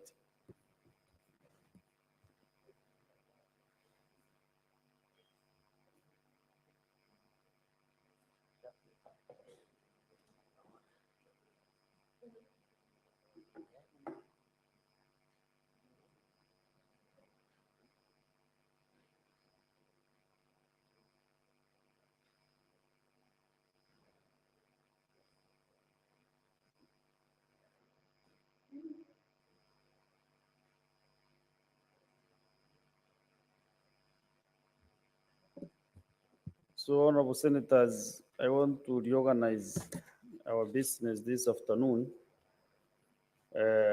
from the order paper, order number 9, 10, 11, 12, 13, and 14 will be defunct. So we'll go to the next order. Next order, clerk. Order number 15, motion, report of the ad hoc committee to investigate the proliferation of religious organizations and circumstances leading to more than 95 deaths in Shakahola in Kilifi County. Resumption of debate interrupted on Wednesday, 29th November 2023, morning sitting. Honorable Senators, for my record, I can see the minority leader has a balance of 51 minutes. But from my observations, I don't think he's in this house. So I'll open the floor to the senators to continue contributing. So Senator Kadri Muma.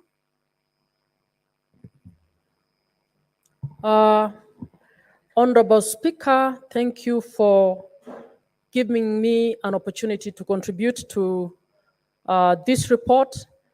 I want to begin with congratulating the committee that sat on this matter, the committee led by Senator Mungatana.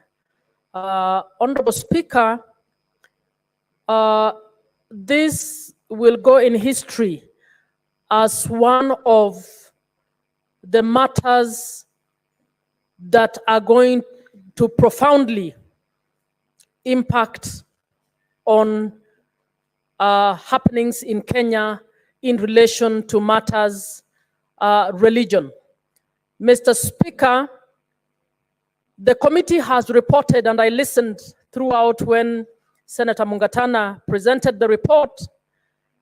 The committee did what it could, with, even though they had quite a number of challenges, some of which related to the issue of collection of evidence, some of which related to the issue of full facilitation to enable them to carry out their work fully as they contemplated. But in the circumstances, they still have provided a report that is important. Mr. Speaker, what happened in Shakahola can only be compared to what happened in Guyana in 1978, the Jim Jones mass suicides that happened there. I would want to urge this House to take this matter so seriously, because we have been told we have over 420 families that have lost members. We have over 420 deaths. As at now, I'm told we are still counting the deaths because the investigations are still on. And I would want this House to take this matter very seriously. Any member of the families of those affected listening to us should get the hope that as leaders of this country, we empathize with what's happening. We are part of the collective shame that should engulf the entire leadership of this country, that we would have allowed such a thing to happen in this country. We need to take this conversation very seriously. Mr. Speaker, the recommendations of the committee around the issue of registration must be taken seriously. We currently have religious organizations registered as associations. They are registered by mortals and actually already regulated. So I found it extremely sad to hear comments like, we are looking for God to regulate these institutions. Mr. Speaker, the issue of what a cult is and what a religious organization is not something that may straight easily be distinguished. And the only way you can prohibit cults and other like terrorist or other organization is to have regulations and requirements about those who claim to be running a religious organization. Mr. Speaker, religion has once been said to be the opium of the people, and it tends to be the opium of the very poor. It is the poor who are manipulated to actually do whatever they can in order to get out of poverty. And the exploitation of the poor in Kenya through religion is extremely high. It is something we should not shy from speaking about. Mr. Speaker, this is the country where you have people selling their properties, giving them to church leadership, and remaining poor because there is a hope that they will get rich at some point. We are actually watching as this happens. We are so terrified in this country to criticize religious leaders because as politicians, we want to rely on their psychological mobilization of their supporters to give us votes. But we have reached that stage where we must call a spade a spade. Mr. Speaker, religious organization and religion is now starting to be abused, to be the new frontier for the abuse of human rights. Mr. Speaker, when you hear that a priest has sexually molested boys or girls, we don't cover that story for long. Politicians will not talk about it because they fear that they will lose votes if they criticize the religious leaders who are doing these things. Mr. Speaker, I would want to urge that as a nation, we take this issue seriously and we do what we have to do. I would urge the team, as indicated, to consider, the country to consider following what Rwanda has done to ensure that religious organizations are actually vetted properly and regulated to ensure that they don't do what has been happening. Mr. Speaker, one challenge that I would want to raise in terms of the way we operate. As a Senate, we actually allowed an inquiry to happen on this issue, but I know simultaneously the executive is also investigating this issue. I know there is a clash, and we have had some members castigate or call to order the Minister for Interior for not allowing certain people to give evidence. Mr. Speaker, even as we proceed with this report, we need to recognize the provisions of Article 50 of the Constitution in terms of the right to fair hearing. So I would urge that we must find that fine balance between what we do as a house and what is happening out there, so that the rules of justice will not exonerate a criminal because we had parallel and conflicting methods of doing this inquiry. So I would want to wish that we all put our mind to this and find a way in which Parliament can actually do its job in terms of inquiries by committees, but we also let the executive take responsibility for its primary role in investigating criminal matters to ensure that both teams are able to focus on ensuring justice, particularly justice for those who are victims of the crimes that we are talking about. A number of issues were, and comments have been made on the floor. And Mr. Speaker, I would wish that we carefully consider the report and ensure that we contribute to ensuring that those perpetrators will be properly brought to book. Mr. Speaker, if this matters ends up with somebody running away from it because of procedural issues, it will be the sad day for this country.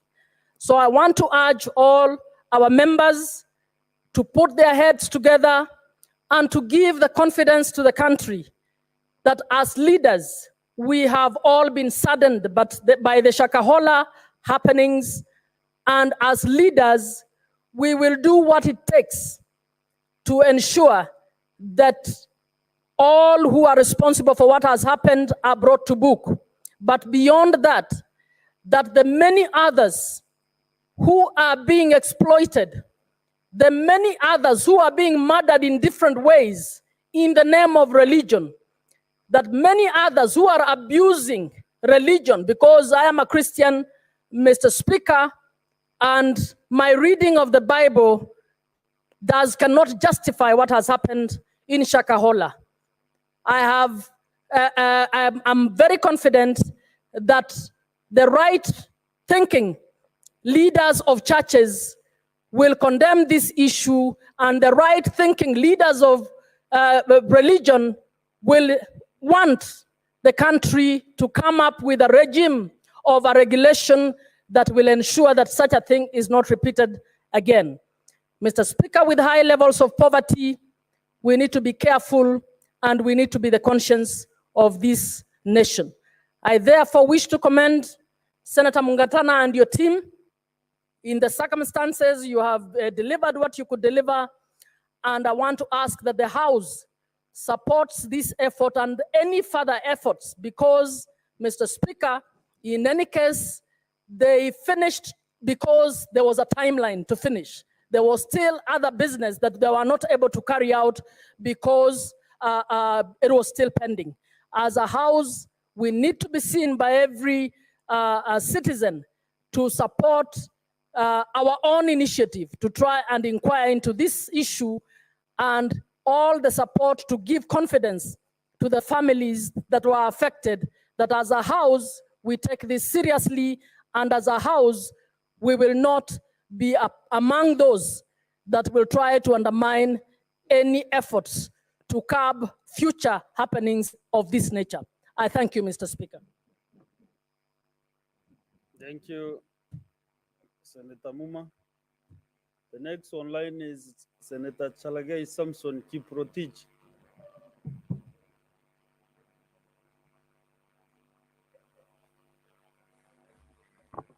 Thank you, Mr. Speaker, sir. I want just to share a few thoughts on the report that has been brought by the committee investigating Shakahola. So, Speaker, even as we investigate Shakahola issue, Mr. Speaker, allow me to condemn the killings of 4 youth, so Speaker, in Wasingishu County at the property of KDF. So, Speaker, we had agreed that the era of extrajudicial killings should not happen in this country. And therefore, Madam Speaker, the killing of Kenneth Kipkemei, Shadrach Kipkemei, Daniel Kiprotich, or Cornelius Kipkoech, simply because they were collecting what we call maize leftovers, or in our local language called Turanik, Madam Speaker, it is very unfortunate. I want to condemn with the strongest terms possible the era of extrajudicial killings, Mr. Speaker. Madam Speaker, is very unfortunate. And the issue of extrajudicial killing should come to an end, Madam Speaker. Madam Speaker, Kenya Defense Forces the KDF must be called to order, because even if those young people had transferred to their property in Eldoret, RTS, there are legal mechanisms on how trespassers should be handled. I think no Kenyan, even from the highest office, has the power to take the life of any Kenyan. And therefore, we condemn the killings of 4 young people. My heart and condolences goes to the people of Tarbo constituency, was in Gishu County, and our prayers and thoughts, Madam Speaker, are with them. And I want to urge the Independent Policing Oversight Authority, the Kenya Defense Forces, to move with speed and ensure these young people get justice. And Mr. Speaker, even the injured, we want to see them being taken care of. I think it replicates similarity with what happened in Shakahola, where people take advantage of individuals to take out their life, Madam Speaker. And we know there is right to life under our constitution, which should not be snuffed out by anybody, Madam Speaker. So we condemn it. The KDF Chief of Defense Forces, Mr. Ogola, must put in action necessary mechanisms for repatriation, and those individuals must be taken to court-martial and be charged with allegations of murder. And also compensation must be given to those families, Madam Speaker. And we want people, the KDF officers allegedly who participated, they must be taken to court of law and be charged with murder. The Speaker, and finally, the issue of land there, that issue is almost being resolved. I don't know why there was a lot of issues. Senator Cherarki, Yes. now you've been indulged for a short while. Okay. You know the debate is Shakahola. Yes. I think you're stretching yes, it. but You're stretching it too long. Now Miss- move to Shakahola, please. Madam Speaker, is because there is some liminarities where lives have been taken. True, If but you- now yeah. but the focus Okay. is I stand Shakahola. guided. I think you know what I mean. Yeah, I stand guided. Madam Speaker, when you look, you know, our constitution is very clear. Under Article 8, it says there shall be no state religion. And it leaves at that. That is Article number 8 of the Constitution of Kenya. Right to worship and freedom is enshrined under the Bill of Rights, here and across the world. I have seen the observations that the committee have made before I go into recommendation. I agree with them that this, and I've been pushing this, especially when we were investigating extrajudicial killings and enforced disappearance, Madam Speaker, that National Forensic Laboratory at the DCI should be given the money to do their job. Most of the cases in court are collapsing, especially by the prosecution, because of lack of investigations, Madam Speaker.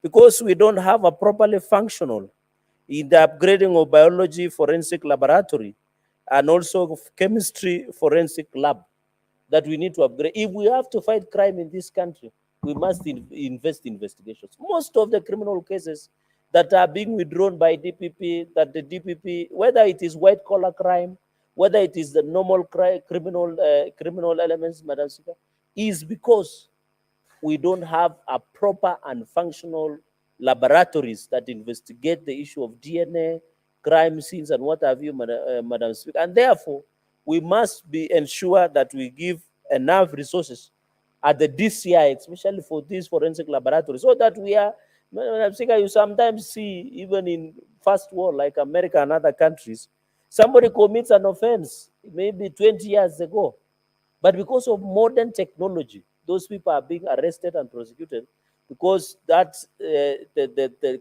limitation of crime in criminal aspect does not exist. So where I sit, Madam Speaker, I want to implore, and I know the National Security and Foreign Defense Vice Chairperson is seated behind me. She needs to seize the matter and forward it to the counterpart committee of my brother, Mheshimiwa Tongoyo, of National Security Foreign Relations in the National Assembly, so that they are given proper budgeting. That's how we'll be able to address crime, Madam Speaker, because most of the criminals are working scot-free.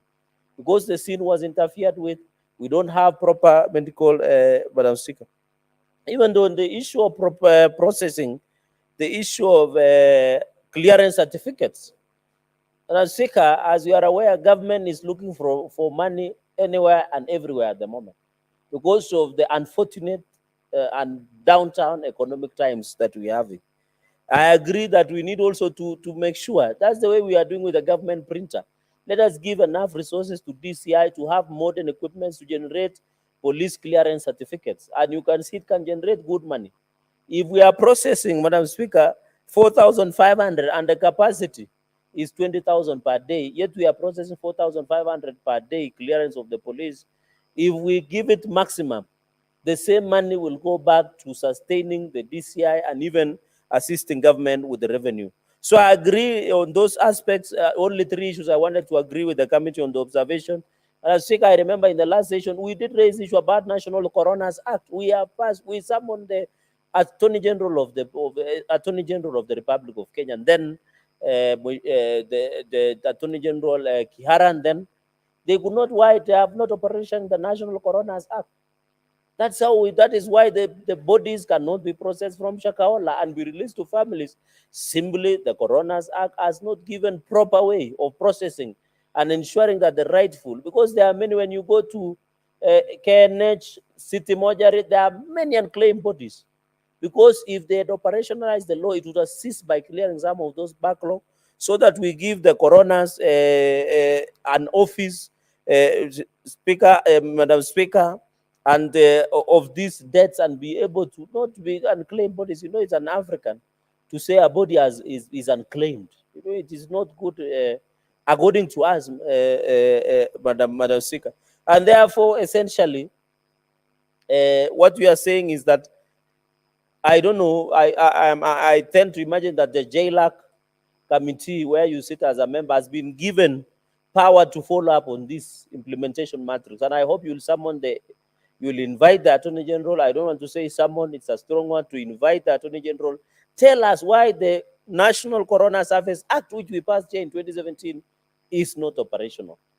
Because we are slowing down. Many people are blaming Dr. Johansson or other individuals, yet we have not given them the necessary systems to ensure they do their job through National Corona Services. Speaker, when you look at many other issues that have been raised, on one or two issues, I make observations so that I allow my colleagues. Of course, we have talked about the matching of DNA, including the former members of Kilifi County Security. I agree that there's a point of information. Do you want to be informed? no, I'm not interested at the moment with any information. Let me just prosecute. The Director of Criminal Investigates the securities and national security officers. I agree. If there were lapses with NIS at the ground level, the county security team, I think if there was action of commission or omission, then it must be put in place. And those are, I think the DCI and the NGA or the CS in charge of Interior, they should give us a reasoning, like administrative action has been taken against some officers, or whether some of them have been shown cause, reprimanded, or they have been fired. And that is why, Madam Speaker, some of us have always insisted that in the county security team, why don't we include the governors? And you know, we had a push and pull, we have moved to court, we have argued, because you know, if governors were part of this county security team, maybe some of these things would not be happening. Because wananchi would be comfortable to tell governor something than tell a police officer or tell an NIS individual. So I think we need to rethink in the county security structure. Why don't we ensure governors become part of the county security team, Madam Speaker? So in all this aspect, I think if there are people who are culpable or ignored, Madam Speaker, and my heart of empathy and sympathy goes to many families because of this misguidance. Madam Speaker, lost their loved ones. And also it's more traumatizing that some of the families are yet to trace their loved ones, are yet to be part their loved ones, Madam Speaker.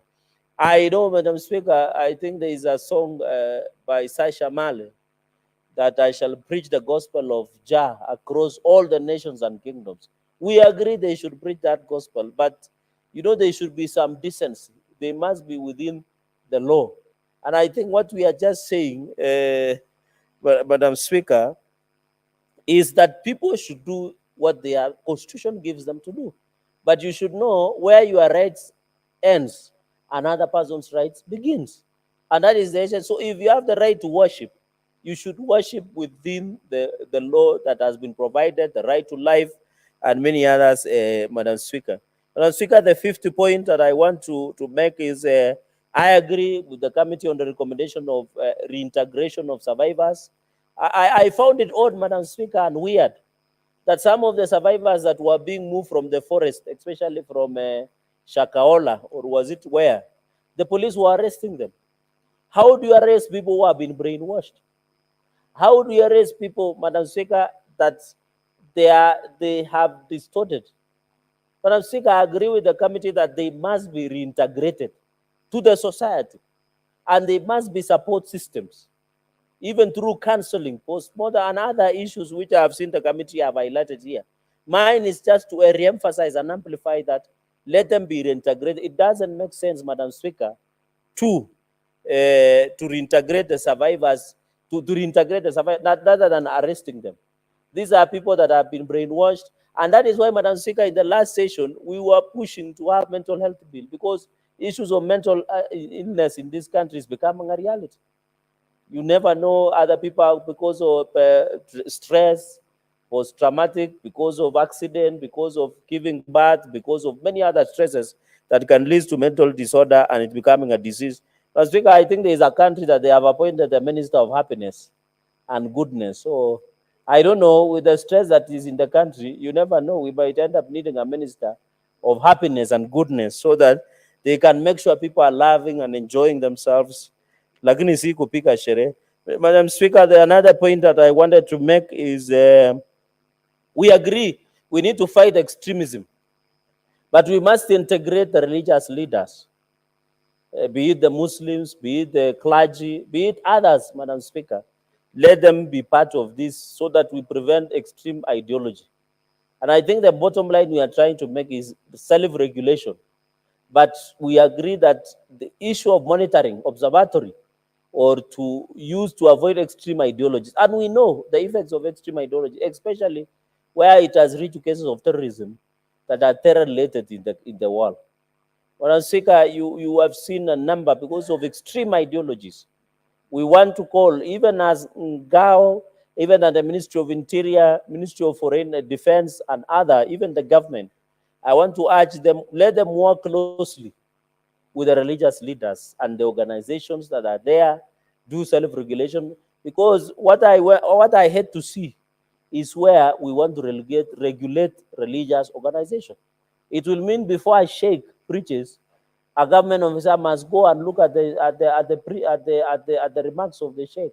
Or before a pastor preaches, you must look at the sermon. Where does it go about, Madam Speaker? So I think from where I sit or I stand, Madam Speaker, is to put in place the necessary mechanisms on how we can tame the issue of extreme ideologies. And we can see it has brought down the countries because of other related charges. And it is not, Madam Speaker, I've seen people, the issue of terrorism is not unique to a tribe or a religion or a clan. It has shown that it affects all races, all tribes, all nationalities. So there is a misnomer in the world that when people come from certain clan or tribes or regions, their affinity to terror-related issues is very high. No, it has been proven, even ages, Madam Speaker. Whether you are old or young, I know we had a debate in the morning whether people are young or old or new or old, But the point I'm trying to make, it doesn't care about the religion. It doesn't care about the social status. We have seen there was a case, I don't want to mention that religious organization in this country, where all advocated to sell all the property and give it to a religious leader, which is very unfortunate. I have seen cases, Madam Speaker, where people, they give birth, a child of 2 weeks, they go to a function of a church. And then that's a two-year month. I have seen cases where the, Madam Speaker, and I think you suspect the religious leader I'm talking about, where you are being told your husband or your wife is the real devil, and you end up breaking down marriages and families, Madam Speaker. Those are issues that we want to get rid of. Let us get the real teachings of religion, be it the Christianity, be it the Islamic, be it the... Kenya is a multi-religious society. We have the Hindus, we have the traditionalists, like some of us, we have the Christians, we have the Muslims. Read my brother, Senator Chute Mohammed. We have a number of us. We have people who are atheists. I've seen their, what you call, atheist forum of Kenya, Madam Speaker. I think they were objecting even us being sworn by the Bible and many others. So these are things that are related.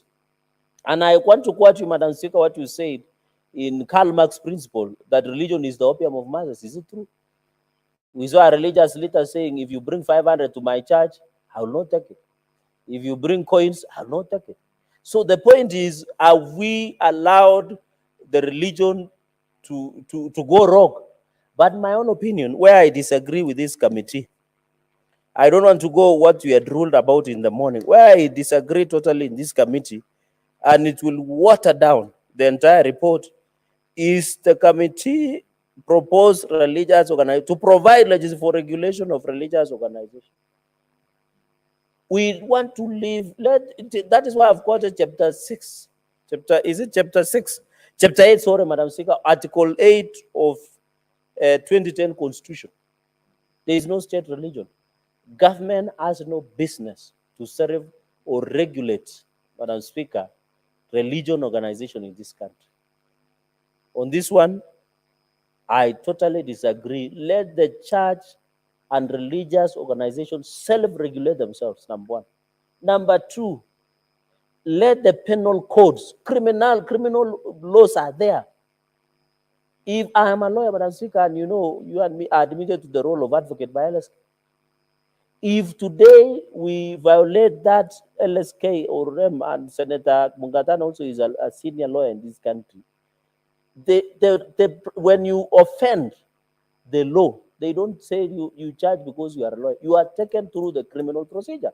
What I'm saying, let the necessary agencies weed out the criminals who are using religion as a shield against and misleading the people. It's as simple as that.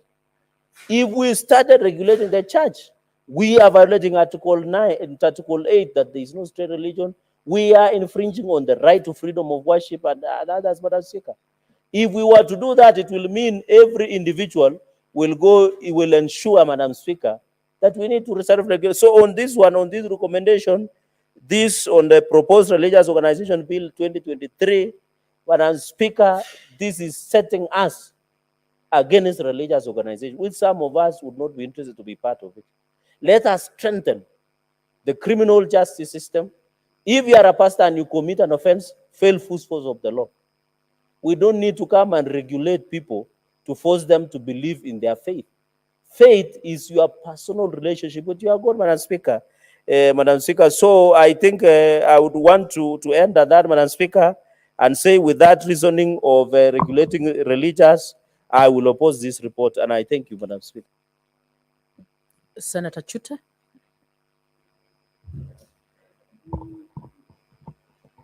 Thank you very much, Honorable Speaker. Let me, first of all, take this opportunity to thank the ad hoc committee for the work they've done. They've done a very good job. And also, I would like to take this opportunity to thank the many witnesses who took time and had an opportunity to come before the committee to give their evidence. Honorable Speaker, we've lost, until the time the committee finished their work, we've lost 429 lives. Lives of an elderly man, an elderly woman, a child, men and youth. Honorable Speaker, yes, Article 8 says no state religion. That's true. And then Article 26(1) also states that every person has the right to life. Every person. Article 30 also says, person shall not be held in slavery or servitude. If you look at what happened at Shakahola, so many people, I don't know what type of languages they use on these people. They are just like slavery. They are just like slaves. They are just there without knowing where they are heading, where they came from, and what they are going to do next. Very unfortunately. And this, Honorable Speaker, I've seen this happening in churches also, in mosques also. You will find, if you watch national TV on Sundays, you will find a priest telling people, if you want a baby, bring seed money. And the seed money is 10,000 shillings, Honorable Speaker. How can you tell a person who has come to that service to pray to his God, you tell that person that you've not gotten a child for many years? I'll pray for you, but you have to pay some fees, which is called seed money, 10,000 shillings. You will find the same scenario in the mosques. A sheikh will tell somebody, oh, you didn't get a child, yes. So what I'm going to do, I'm going to pray for you. There is a water I'm going to pour on you. You have to remain naked or do some things there, and then you pay some fees for it. I don't know what method these people are using to brainwash an adult of sound mind, even some with degrees, master's degrees, professors. I really don't understand. So what happened in Shakahola? The most important part is these people, the priest or those people who are involved, must be taken to court. The DPP should take a very quick, drastic action to make sure these people, they have many cases. They can even take these people to court with what they have now, and then keep on adding. Yeah. So, Honorable Speaker, if you kill a hyena today in a place like Marsabit, you will be taken to court the following morning. You will be charged, arrested, and charged. And how about 429 innocent lives lost, Honorable Speaker? I thought by now, because if you kill a hyena, you will be arrested and charged the same day. These people are supposed to be, without wasting time, to be charged and held responsible. It just should be expedited, even the charge sheet and all these things, so that they go to jail. Honorable Speaker, we have fundamentalists in our Islamic society. There is no difference. Somebody will be told, put a belt on yourself. With somebody with a sound mind, he puts a belt and then he's told, you know, go and kill this and these people, and you are going to go to heaven.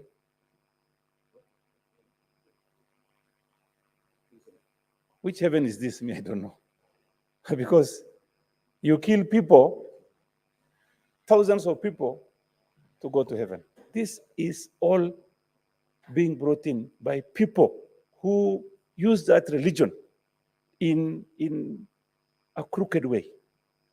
Using some of them are really learned religiously. Some are very good religious scholars. Even priests, bishops are there. Honorable Speaker, I think we need to have some legislation in place so that if you call yourself bishop, even anybody, even me, Muhammad Chute, today I can tomorrow call myself Bishop Chute is there, or you guys will bring money. So how do I go? How do I get this title of bishop? How do I get the title of bishop? Did I go through religious process? Did I go through some school? Did I qualify to be a bishop? Am I registered as a bishop or a sheikh or imam? Honorable Speaker, there is no, in this country or even in the world, the most difficult and situation somebody can be in is using a religion. Somebody will tell you, if you go to heaven, you will get beautiful wives, you will get wines, you will get this and that. No, and that person is brainwashed until you will find somebody saying, because I'm going to heaven tomorrow, I'll have women, nice, beautiful women, alcohol there, wine, nice food, and all these things. Let me kill people. And these are people who are calling themselves religious. Honorable Speaker, you know, if you see people praying in the first row, even in the mosque, or even in churches, you find a poor person sitting next to the gate of that church. You will find these people coming out of the mosque or even the churches, and this man is maybe begging for a few coins. They will just pass by. They will say, none. But then a drunkard person can come and sit next to that person and start asking him, what is your problem? I need some money. That drunkard person, maybe he has got only maybe 50 shillings or 30 or something. He will share that money with that person and say, oh, let me give you something. And the religious person has just passed. So, Honorable Speaker, people are using religion to steal. People are using religion to cheat. People are using religion even in the churches, taking women who come to the churches, even pastors and all these things, even masheikhs. You will find a sheikh telling if somebody comes there, has a problem with his husband, he says, you leave this man, I'll marry you. I've seen cases like this. And they're using religion. They will open a book, religious book, and say, oh, do you know this part says, if this man gives you problem, you can have 3 months, you just stay with him there without doing anything. But then, after 3 months, you are free to go. That is what is happening. And it is time, Honorable Speaker, for this government to take action, not only against the Shakahola one, even those people who are preaching in churches, telling somebody, I'm going to heal you. They talk to people outside there. They bring in their brokers. They tell them, oh, you know, if I say who has a problem, you come and say, I am sick and I want to be healed. But this is predetermined. And then that person comes there limping like he's very sick and goes out of that place. I don't know what they do. They do something like this, and that person falls down. I don't know what magic or how they use it, I don't know. And then somebody stands behind that person and holds that person. After a few minutes, shaking, that person comes and says, now I'm okay, I'm healed. That is using religion in a very bad way. And, Honorable Speaker, you see, I am a Muslim, but I don't support fundamentalism. You can see youths today in Lamu are being used. They are not people from Somalia. No, they are not from anywhere else. They are local, our local children being used, using religion. They're being told, our religion says, if you kill somebody today who is not a Muslim or this, you are going to go to heaven.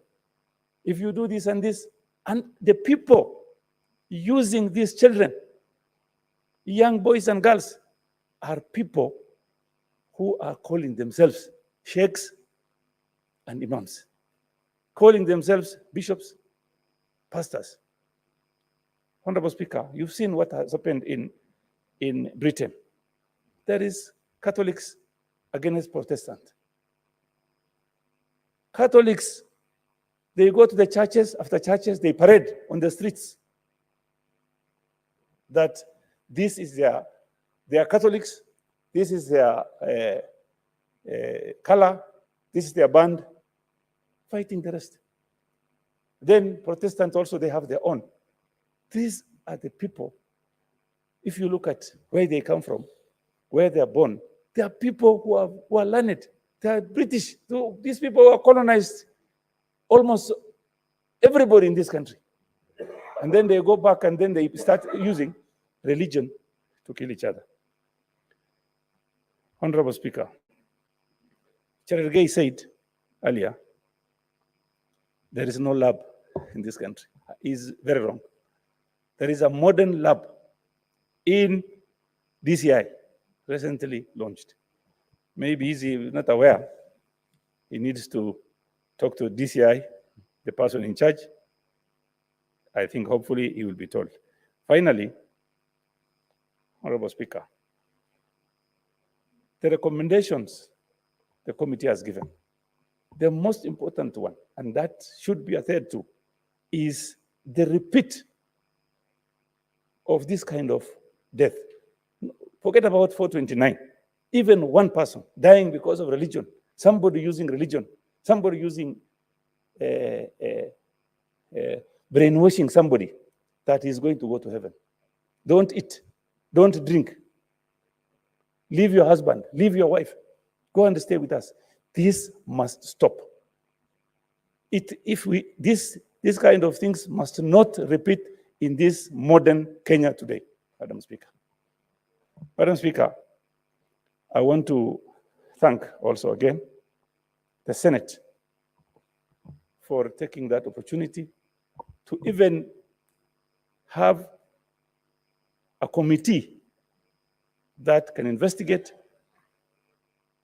can travel to many places, can listen, give many, many hours of their time to listen through to what our people are saying and to bring today to us the report they have given. I support that report. Thank you very much, Honorable Speaker. Senator Mutinda.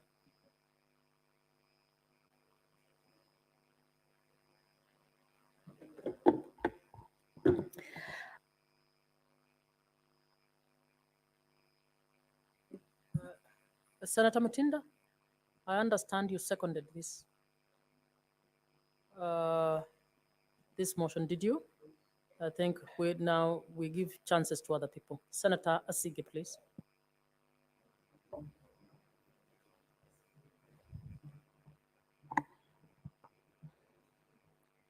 Thank you very much, Speaker, for the opportunity to contribute to this report by the ad hoc committee.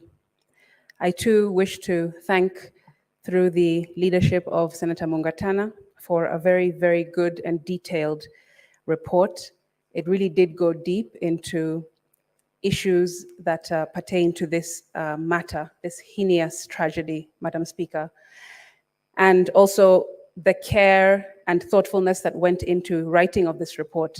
I read it with a very, very heavy heart. It felt like a movie when I read this report, Madam Speaker, because some of these things we don't even dream are possible.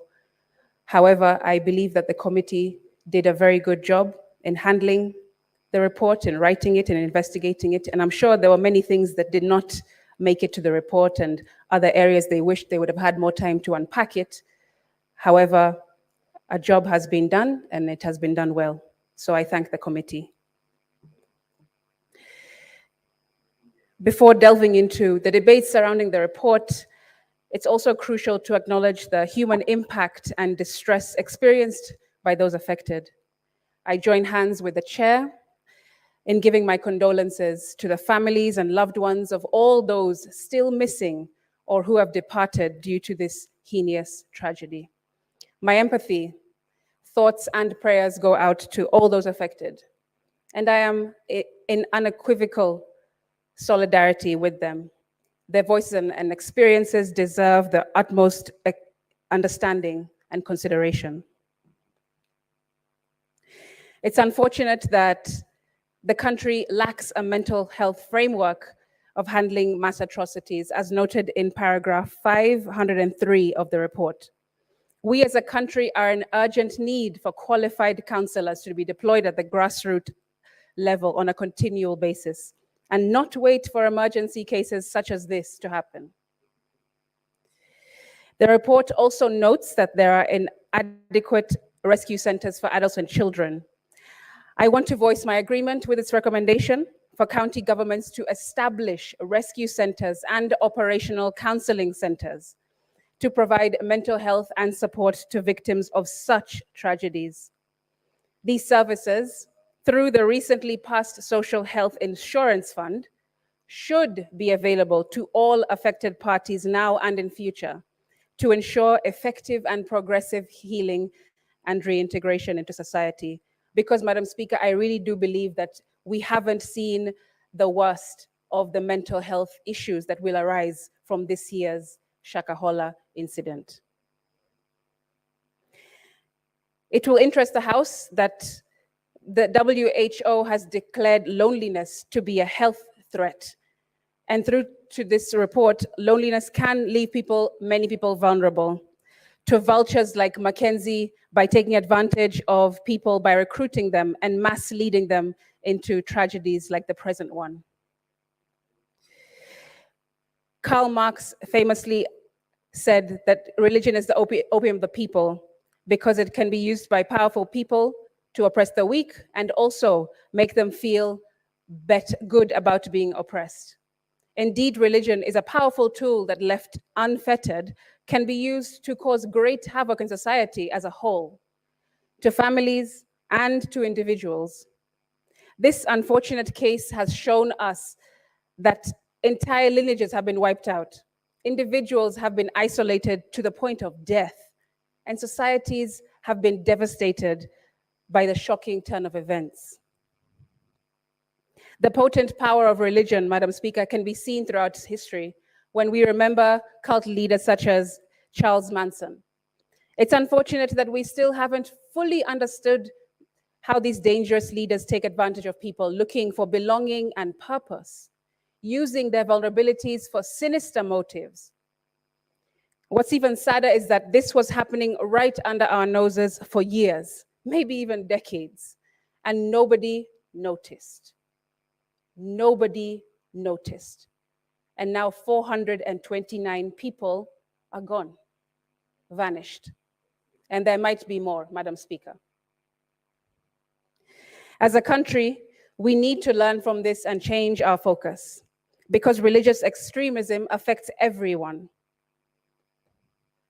It's also high time that the Communications Authority of Kenya takes the bull by the horn by connecting with social media platforms like YouTube, Twitter, the Meta platforms, and others to regulate content that could potentially have cult-like characteristics, or that distribute content that might result in harm to our people, be it mental or physical harm. Let the Ministry of ICT be proactive and put a stop to it before more harm occurs. Have we even begun to wrap our heads around the destruction that can be caused when artificial intelligence lands in the wrong hands within Kenya? Recruitment, indoctrination, crime. Are we really prepared? Our people deserve protection from potentially damaging influences, and taking action now is essential. The report at recommendation 10 requires that the Communications Authority of Kenya engage YouTube, Facebook, and other social media networks and sites that have content associated with Paul Mackenzie and his teachings, and I support, with a view to permanently deleting this content and removing the accounts. My plea to the committee is to not only remove any cult-like religious content, but also to take charge of how such content is shared in the future if it has already been downloaded. It's a plea to safeguard our community from potential harmful influences, to act now and to prevent the spread of such content by nipping it in the bud. Because as we all know, as soon as something lands on the internet, it will never die. It will always exist in some way, shape, or form. So how are we going to regulate that has already been downloaded, is my question to the committee. I applaud the recommendation in paragraph 510 of the report that the Communications Authority should create a licensing category for religious broadcasting stations and develop guidelines for the approval and monitoring of religious content within 90 days of the adoption of the report. My further recommendation is that these guidelines give criteria on the immediate removal or suspension of licenses once extremist content has been flagged. As I conclude my submission, I would have liked to have seen disaggregated data as well on the victims of these crimes. What is the ratio of men to women, those in rural areas to those in urban areas, young people to elderly people, the socio-economic variance, and so on? Although it wouldn't be perfect, Speaker, this data would have helped to build the patterns around extremism and who is most susceptible, so that as a country, we can learn from this and strategize. Finally, Speaker, I urge the chair of the committee to give direction on what action should be taken with regards to the mental health and socio-protection of those who participated in these executions of innocent people, named as goons in the report, who are scared to death of retaliation if they come forward. They are stuck between a rock and a hard place, I would argue. It might not be all, but there might be individuals who were and still are being intimidated, being strong-armed, and being brainwashed into performing these crimes or hiding them from the police. It mustn't be lost on us that the victims are caught on both sides of this bloody fence. What is their recourse? it would have been good to hear more of that in the report, and perhaps we will in the days moving forward.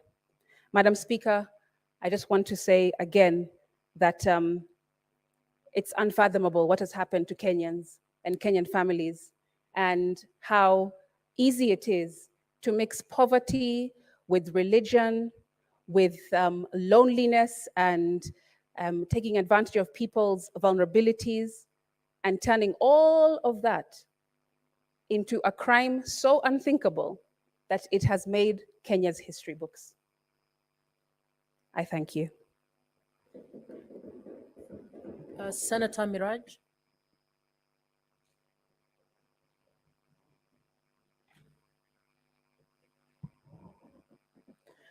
Asante sana Bi Spika kwa kuweza kunipa fursa hii na mimi niweze kutoa changizo zangu kwa kamati na mswada wa Shakahola. Kwanza ningependa kutoa pongezi kwa kamati yote ikiongozwa na mwenyekiti wao, seneta wa Tana River Bwana Danson Mungatana, kwa ujasiri na maarifa ya hali ya juu ambao wameonyesha katika ripoti yao hii ambao wameileta katika jumba la Seneti. Lakini kwanza nitangulize masikitiko yangu katika yale mambo ambayo nimeyaona yamejiri tangu Shakahola ilipoletwa katika televisheni zetu. Tumekuwa na matatizo makubwa ya ugaidi na itikadi kali katika taifa letu, na tuliona yale mambo ambayo yalitokea wakati wa bomb blast na mambo mengine ambayo yameendelea kutokea. Na nimeona mfumo tofauti umetumika katika masuala ya Shakahola. Sisi kule Mombasa tulikuwa na tatizo katika msikiti mmoja ulikuwa unaitwa Msikiti Musa, ambao shekhe mmoja ambaye alipigwa risasi baada ya kusemekana kwamba kuna mahubiri ya itikadi kali ambayo yalikuwa yanaendelea katika msikiti ule. Bi Spika, tuliweza kuona mapolisi wengi wakiingia katika ile nyumba ya maombi ule msikiti, na mambo yalitendeka, na hatimaye tukaona yule mhubiri Bwana Abudirogo mwenda zake akapigwa risasi, na mpaka leo hatujui, je, Abudirogo aliuliwa na serikali? Je, aliuliwa na wale wenzake ambao walikuwa wakifanya nao ile biashara ya itikadi kali? Hayo tuyaweke kando. Nimeona tofauti kubwa sana vile ambavyo mhubiri Mackenzie amebebwa katika kesi ya Shakahola, nikizingatia ya kwamba yale maafa ambayo yametokea mbeleni ambayo yamefanyika na ambayo yalikuwa yanasemekana yamefanywa na wahubiri wa dini ya Kiislamu ni tofauti na vile ambavyo imebebwa kesi ya mhubiri Mackenzie. Mpaka sasa Mackenzie yupo, hatujaona mashtaka ambayo amefunguliwa, na hatujajua kama pia atafunguliwa mashtaka, manake kulikuwa na mjadala wazi katika televisheni zetu za kwamba hakuna kesi ambayo anaweza kufunguliwa kwa sababu wale watu ambao aliwaangamiza kupitia mahubiri yake walienda huko kwa kupenda kwao wao wenyewe. So langu tu nilikuwa ni kutoa mtizamo wangu na fikra yangu ya kwamba ni tofauti sana jinsi kesi ya Shakahola inavyobebwa na zile kesi nyingine ambazo tumekuwa tukiambiwa ni za ugaidi na itikadi kali, nikizingatia idadi ya wale watu ambao wameathirika. Shakahola tumepoteza Wakenya 400, na hata tukiongeza zile idadi za yale maafa mengine ya nyuma ya ugaidi ambao umekuwa ukiangaziwa kwa muda. Na point yangu ni kwamba Bi Spika, ugaidi ama itikadi kali sio wa dini ya Kiislamu pekee. Dini yoyote na mhubiri yoyote anaweza kuamua kufundisha watu yale ambayo hayapo katika vitabu vyetu vitakatifu. Na nipende kuipongeza pia ripoti hii kwa sababu wamekuja na mambo ambayo yananipa moyo kama mzazi katika hili taifa. Wamesema ipo haja ya sisi kama wazazi kufuatilia ni mafundisho gani ambayo watoto wetu wanafundishwa na hawa wahubiri tunapowapeleka kufunzwa mafunzo ya kidini. Na pia tutakubaliana kama Wakenya ya kwamba hata mimi nimeleta mswada hapa wa child parent, mtoto ambaye amepata mtoto akiwa bado ni mtoto aweze kurudi shule, kwa sababu haya yote kimtizamo wangu na fikra yangu tunayapitia ni kwa sababu watoto wetu na sisi wenyewe hatuna elimu ya kutosha ya kuweza kujisomea hivi vitabu vitakatifu. Kwa sababu wale watu ambao wameangamia pale wangekuwa wamepata elimu ya kutosha, hata tu basic education, Bi Speaker, hawangeweza kupotoshwa hadi kufikia kuangamia. Hali zetu za umaskini pia zimechangia pakubwa, Bi Speaker, kuona Wakenya wamepoteza maisha yao vile walivyopoteza, kwa sababu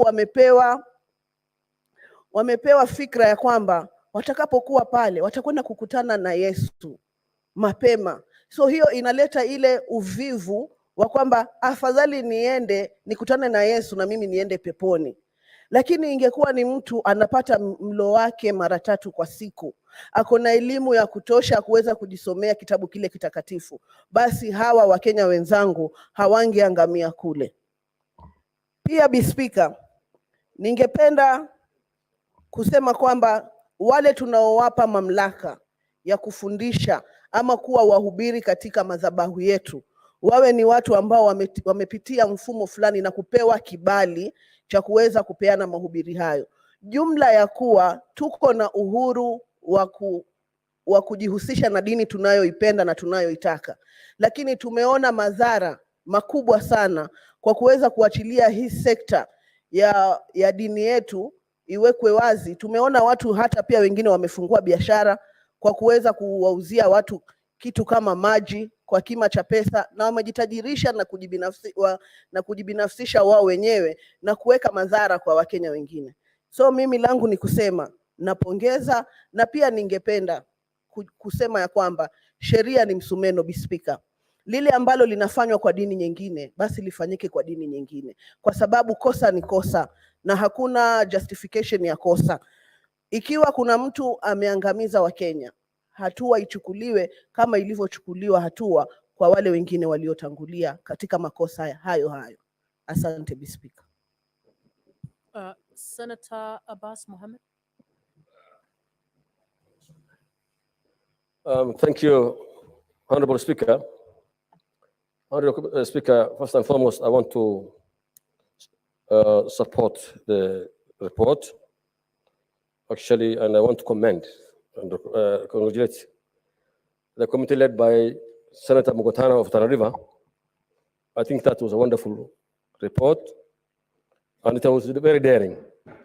I know there was a lot of challenges. Even in this house, people were asking funny questions.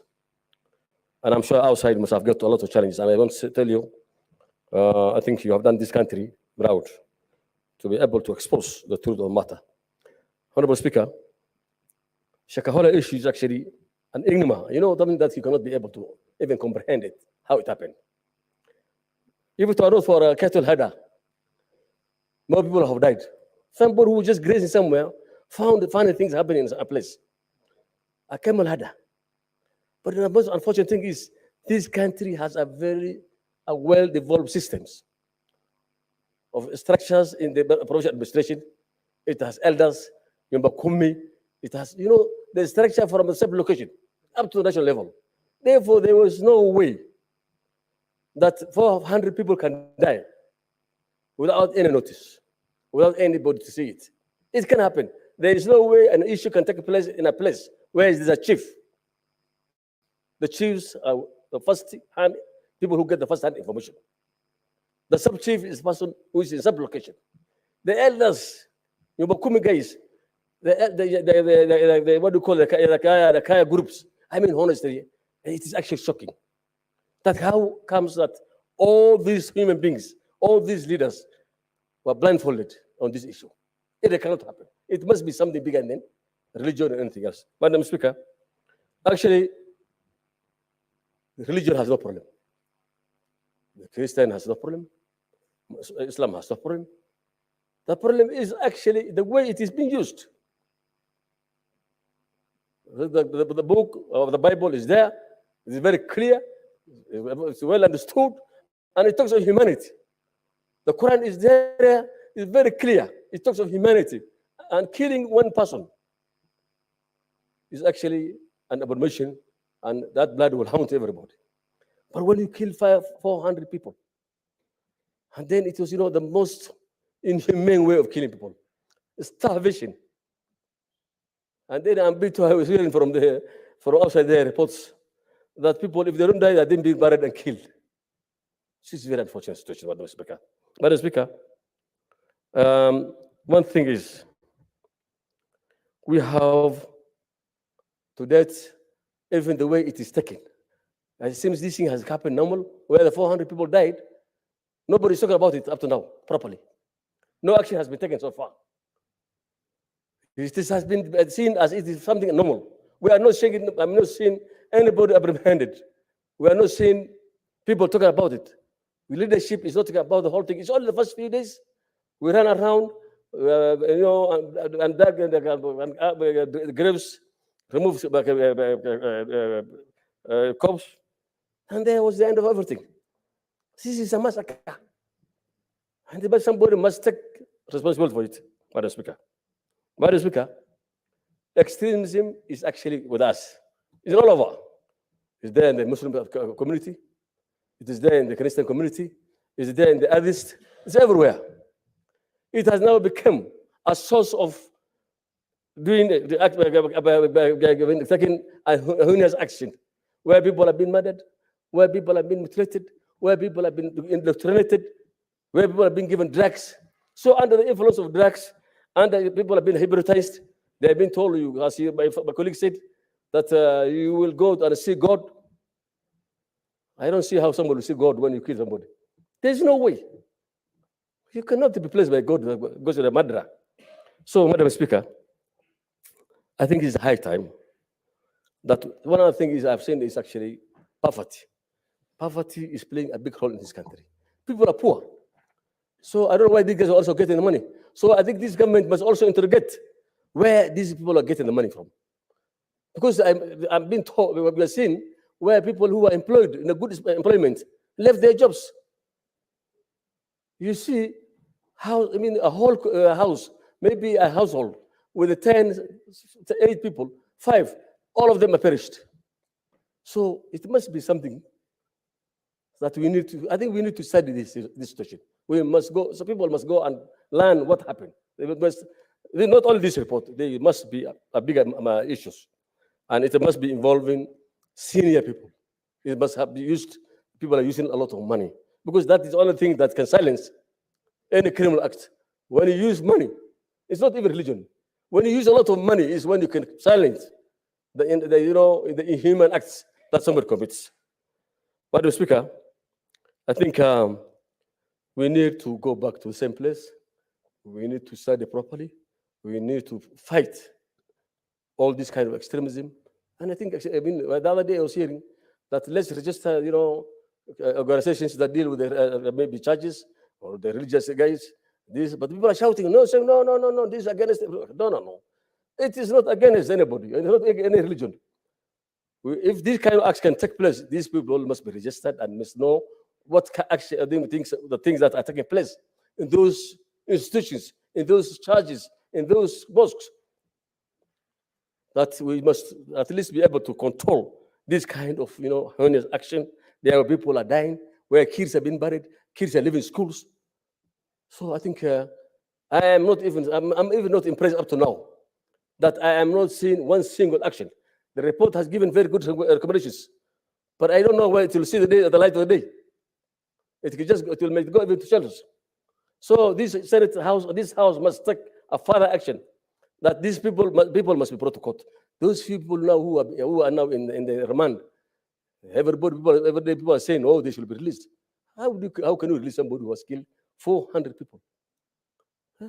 When people die around, maybe the few, this guy is called Al-Shabaab, when they bomb somewhere and then few will died, the whole world cries.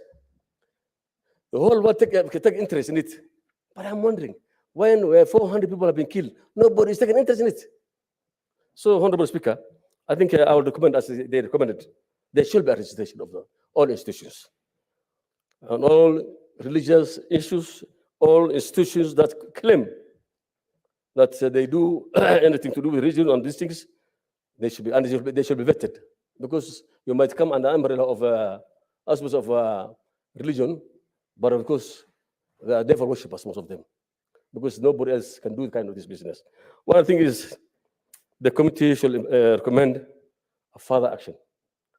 What action are we going to take? Of course, I have had, I said, through the report that a few policemen and this must be prosecuted. No, this thing is bigger than policemen. We must go up to in depth of the matter. With those few remarks, I beg to support. There are no more requests, so I call upon the mover to reply.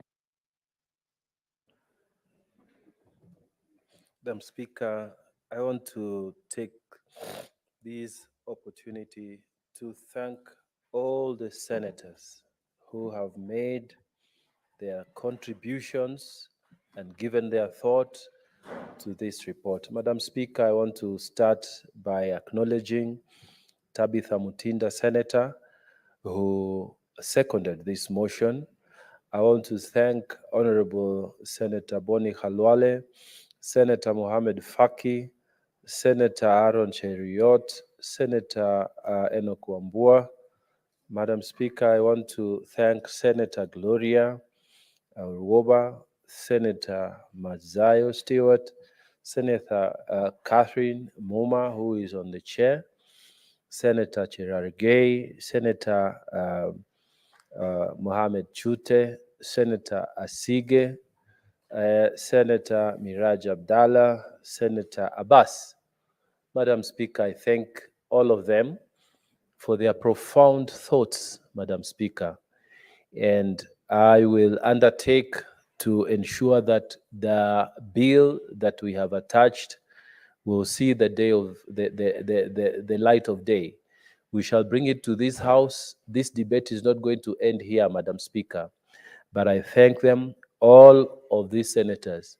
And with those few remarks, I beg to move to reply. Thank you, Madam Speaker.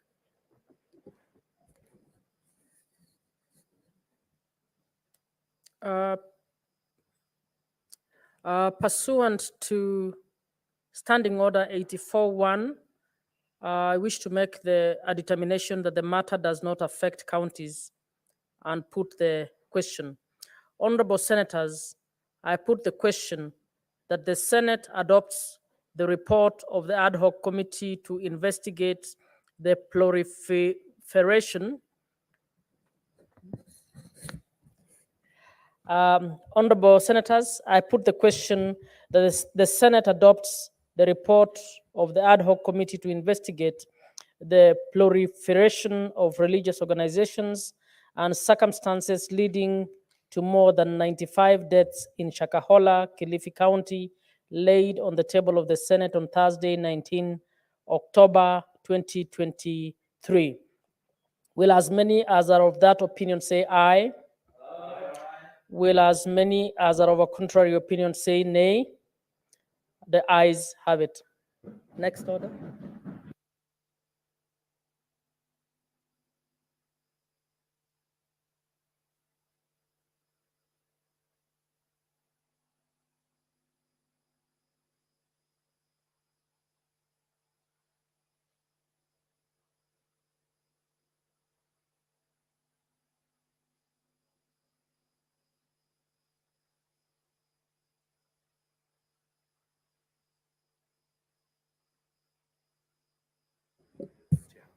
Senator Mungatana, kindly approach the chair.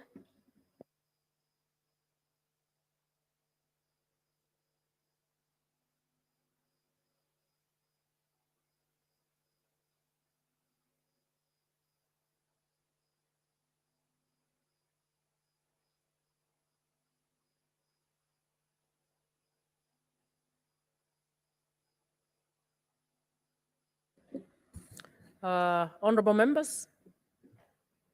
Okay. Just hold on. Majority, do you want to?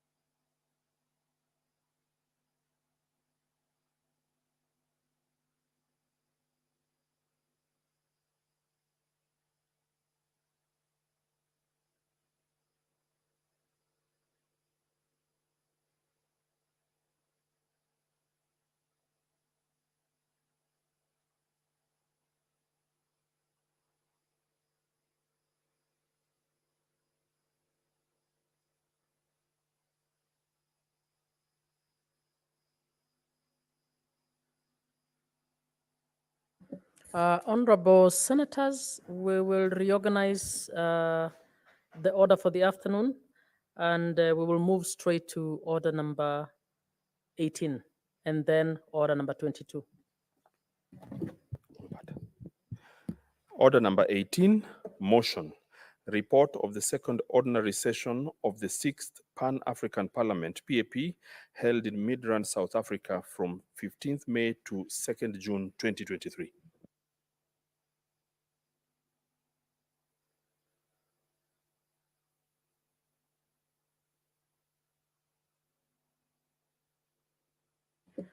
Mover, Senator Mungatana.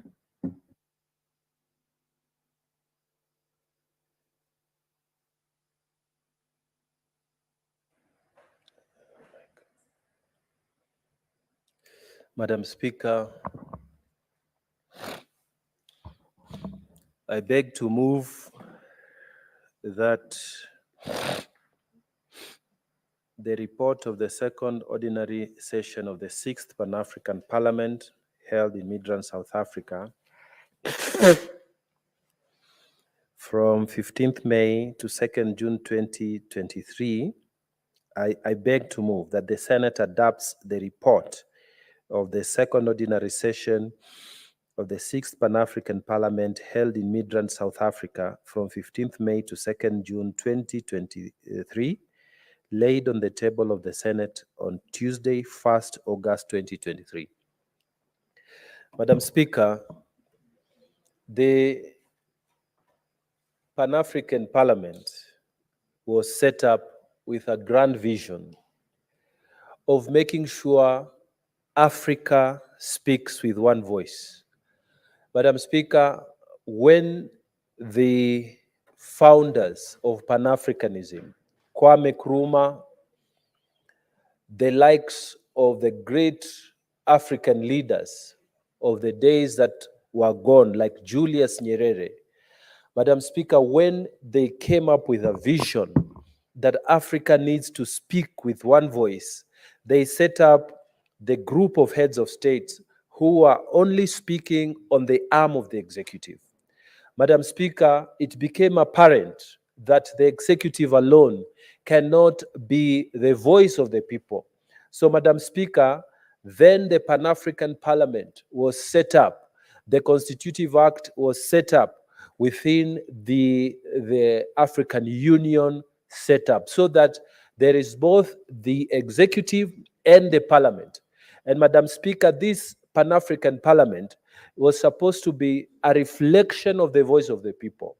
And so on this 6th ordinary session that was held in Midrand, Madam Speaker, a lot of things were debated and agreed upon by honorable members from 52 African countries who are members of the Pan-African Parliament.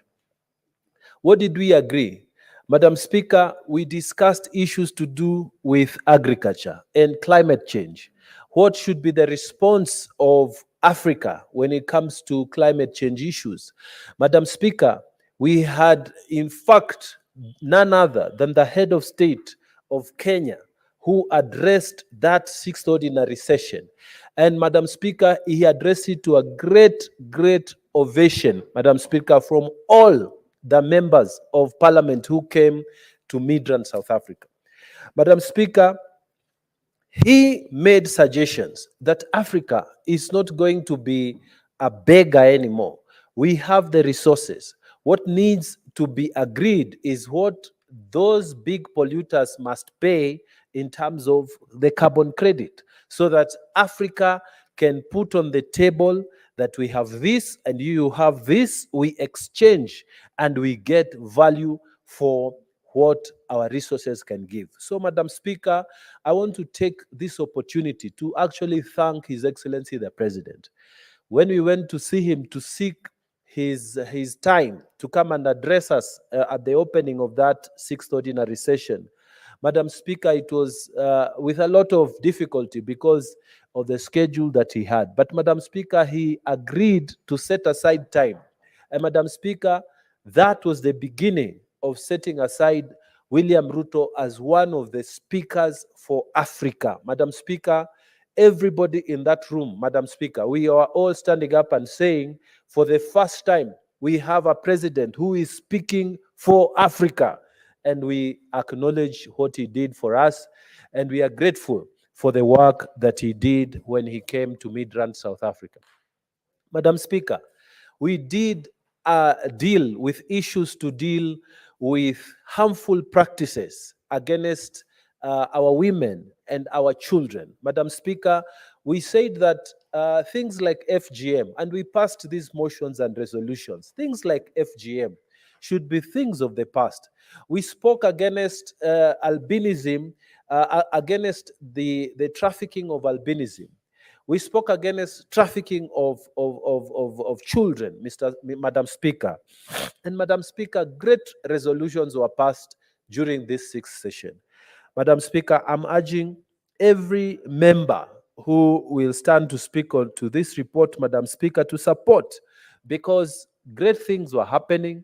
There was a reawakening of Pan-Africanism, Madam Speaker. Everybody was speaking well of what Africa can do when Africa comes together in various sectors, including agriculture, including energy, including our water resources.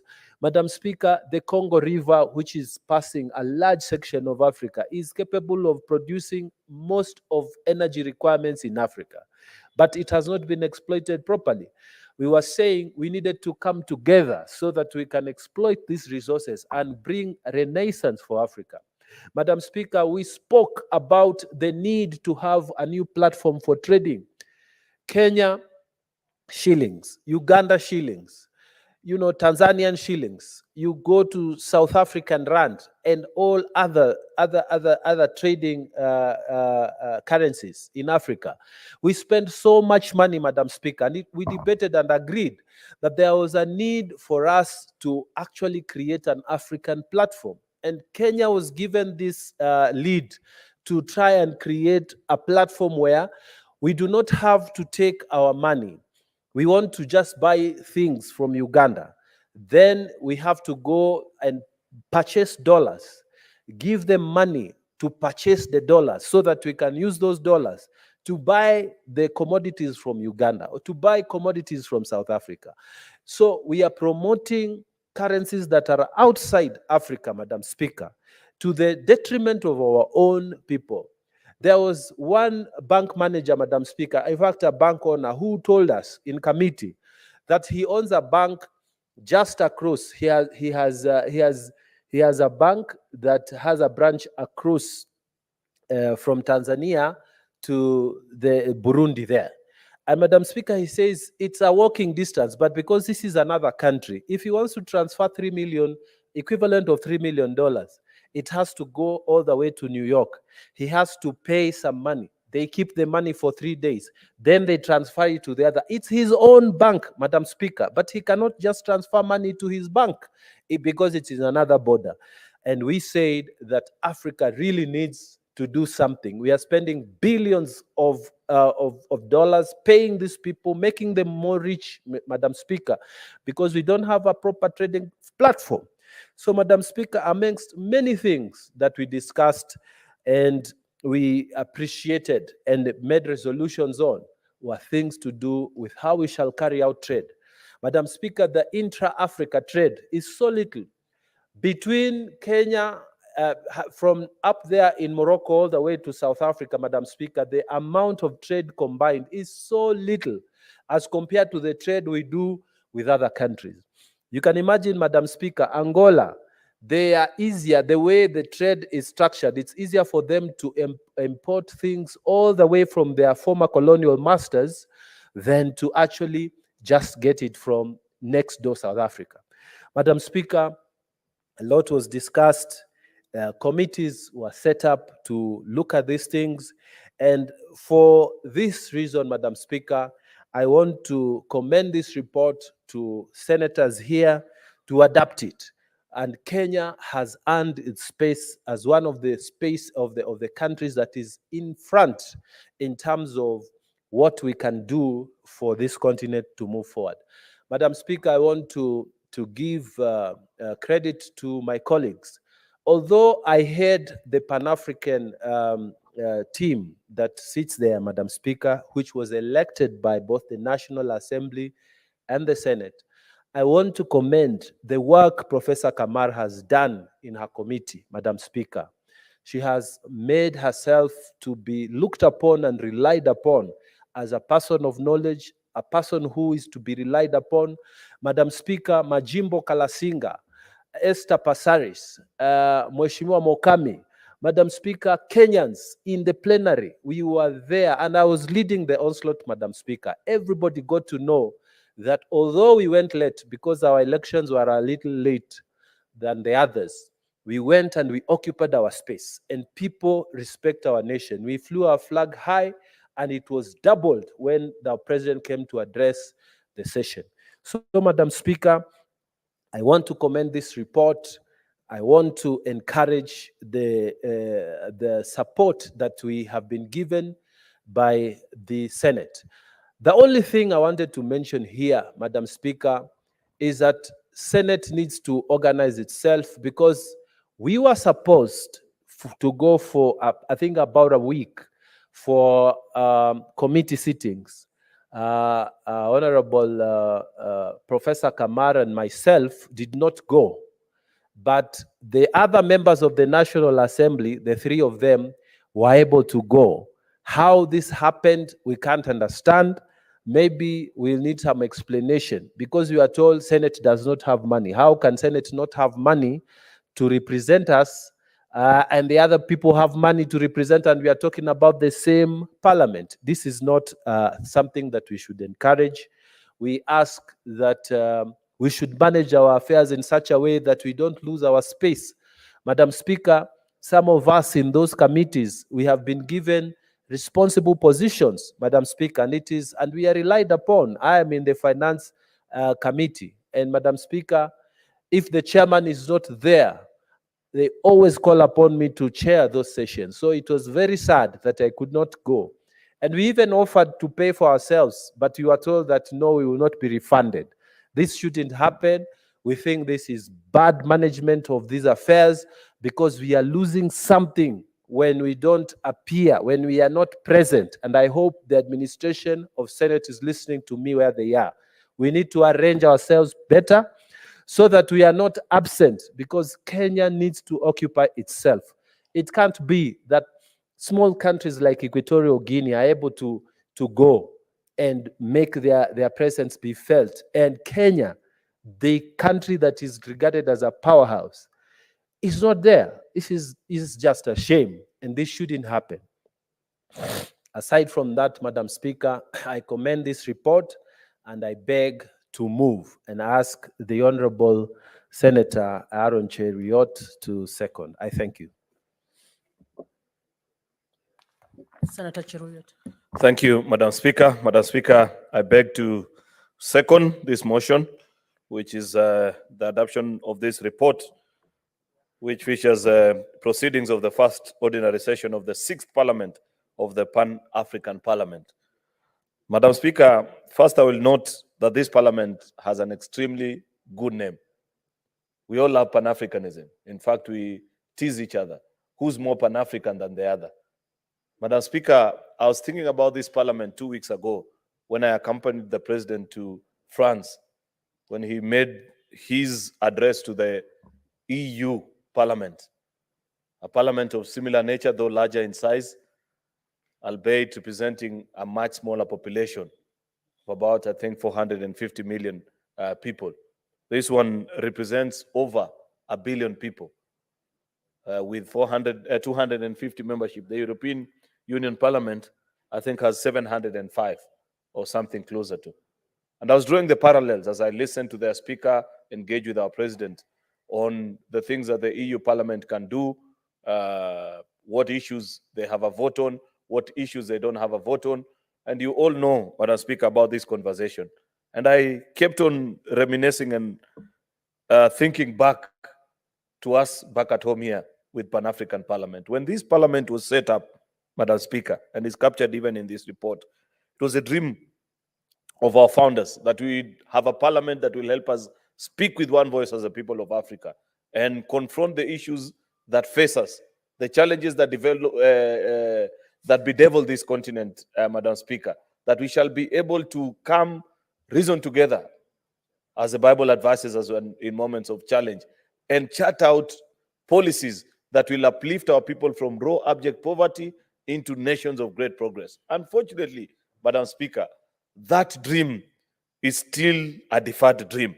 And I want to appreciate the work that has been done by our colleagues who have gone there over the years.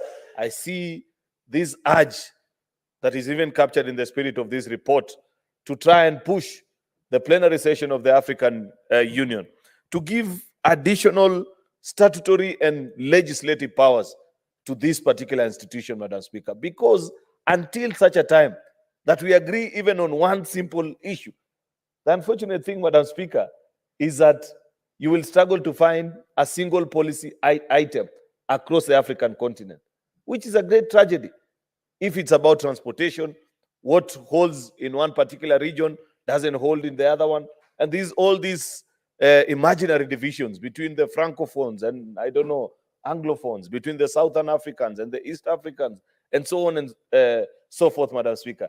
It is our sincere wish that as the next extraordinary session of the African Union, and I know that there is soon opening up the vacancy of the chairperson of the African Union. The people that come out to convince us as African nations to vote for them to take chairmanship and lead that particular institution, Madam Speaker, must be people who believe in Pan-Africanism, people who will challenge all the 52 African states and tell them, sign on to these protocols that agree at least to trade policies. I see in this particular report, Madam Speaker, part of the things that we are being urged, in fact, the first resolution and the way forward from this particular report, Madam Speaker, is calling upon Pan-African parliaments of countries which have not yet ratified the African Continental Free Trade Area Agreement to raise awareness. This is the first instrument, yet I celebrate it because it's the most particular instrument, Madam Speaker, which if we as African people were to sign on and agree to the trade policies that are enshrined in the bilateral, multilateral agreements that have been signed at African Union in 2020 when ACFTA came into practice, Madam Speaker, then at least they would have something to celebrate. It need not be that expensive to travel the way it is in Africa. It need not be that expensive, Madam Speaker, to communicate. It is cheaper to call people in far-flung parts of this world than even our neighbors next door, than some of our neighbors just within the same continent, Madam Speaker. You will recall, because of these boundaries and barriers that have been put on us, early last year, I remember part of the first things that this administration did, because we are Pan-Africanists to heart, and I know our President William Ruto, believes in this call and vision to heart. We flagged over consignment of tea to the country of Ghana under the ACFTA agreement, because we want to strengthen trade between African countries. Many of the goods that we buy from our fellow African countries, unfortunately, are not value added within the continent. People take tea from Kenya, they go and blend them in Dubai and ship it back to West Africa. The jobs have been created in other parts. The greater value of that particular product and commodity is gained in those parts of the world where this happens. And therefore, as part of ACFTA protocols, something that Secretary General Wamkele Mene has tried to convince our presidents each time there's a meeting of the African Union, is that let us at least make trade and movements of goods that are manufactured in Africa to be seamless. Unfortunately, what is the case, Madam Speaker? That tea that left KICC here in October got to Accra, Ghana in January of 2023, 3 months later, because of all the challenges that you have to go through, clear these border posts, these that you are waiting, and the other. Those are challenges that I see this report try to address. But unfortunately, my good friend Senator Mungatana, until you guys at Pan-African Parliament are given the full legislative mandate of what a continental parliament should be, to be able to legislate, such that when you sit in South Africa and you make those legislation, it applies to all the member states, then we can celebrate and we say we have a Pan-African Parliament. It is my hope and prayer, Madam Speaker, that during our time and season in leadership, that we shall make this dream a reality, so that our future generations don't have to live the curse of these colonial boundaries that continue to entangle and make Africa be strangers to each other. Madam Speaker, I must celebrate the decision that has been made by this administration, making it possible for all Africans to visit Africa without being asked for visas, Madam Speaker. It is embarrassing to ask your fellow African to give you a visa to visit their own country. And I am happy because Kenya joins only, unfortunately, Madam Speaker, it's only 4 other countries. I think Benin, Seychelles, and I don't know which 2 other countries. Rwanda, Madam Speaker, which have done it ahead of us. And that's why their tourism numbers are prospering. We need to do that before the end of this year, the way the president promised, so that other Africans can visit and the rest of Africa can catch on. And we remove this business of asking of visas from fellow Africans. So, Senator Mungatana, you have your work cut out. Much as I know you are beaming with pride, you have all the good intentions, we must work hard to ensure that we give you guys the full legislative mandate to legislate on issues that cut across the African people, basic common issues, issues of trade, issues of a single currency, may be more complicated and are things that we can think about way later on. But there are certain things, at least that are administrative in nature, that no country loses when we integrate and we become better. If we were to trade, by the way, and I wish I had read those statistics, because I attended one of the ministerial engagements here in Kenya when Kenya hosted the gathering of extraordinary session of ministers of trade across Africa. I think it was in November. In August of this year. And the statistics were laid out in the open for us, that if Africa was to trade amongst itself, we can grow our trade volumes as the various nations of Africa by over 50%, just by being able to trade among ourselves without all these unnecessary barriers that we put on each other. Businesses to be able to grow unilaterally, you know. So, Madam Speaker, I appreciate the work that this team is doing, and I hope that you can carry on with this particular dream and vision.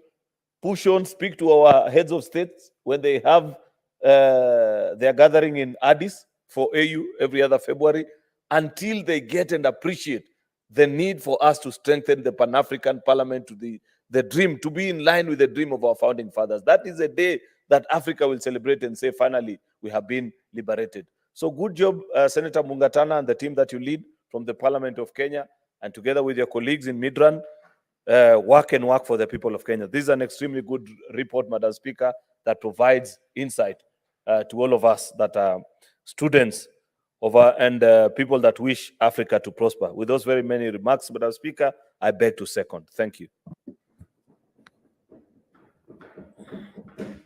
Honorable Senators, I propose the question that the Senate adopts the report of the second ordinary session of the 6th Pan-African Parliament held in Midrand, South Africa from 15th May to 2nd June 2023, laid on the table of the Senate on Tuesday, 1st August 2023.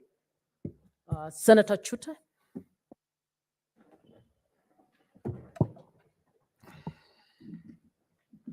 Thank you, Madam Speaker. Madam Speaker, the issue of Pan-Africanism started many, many years ago. Madam Speaker, Pan-Africanism started with African Americans. I want to recognize people like Martin Delany and Alexander Cromwell. These are African Americans, not forgetting somebody from West Indies called Edward Blyden. Honorable Speaker, Pan-Africanism started because of the problems Africans in Africa and people in the white countries, Europe or even America, are suffering and what they are going through. Honorable Speaker,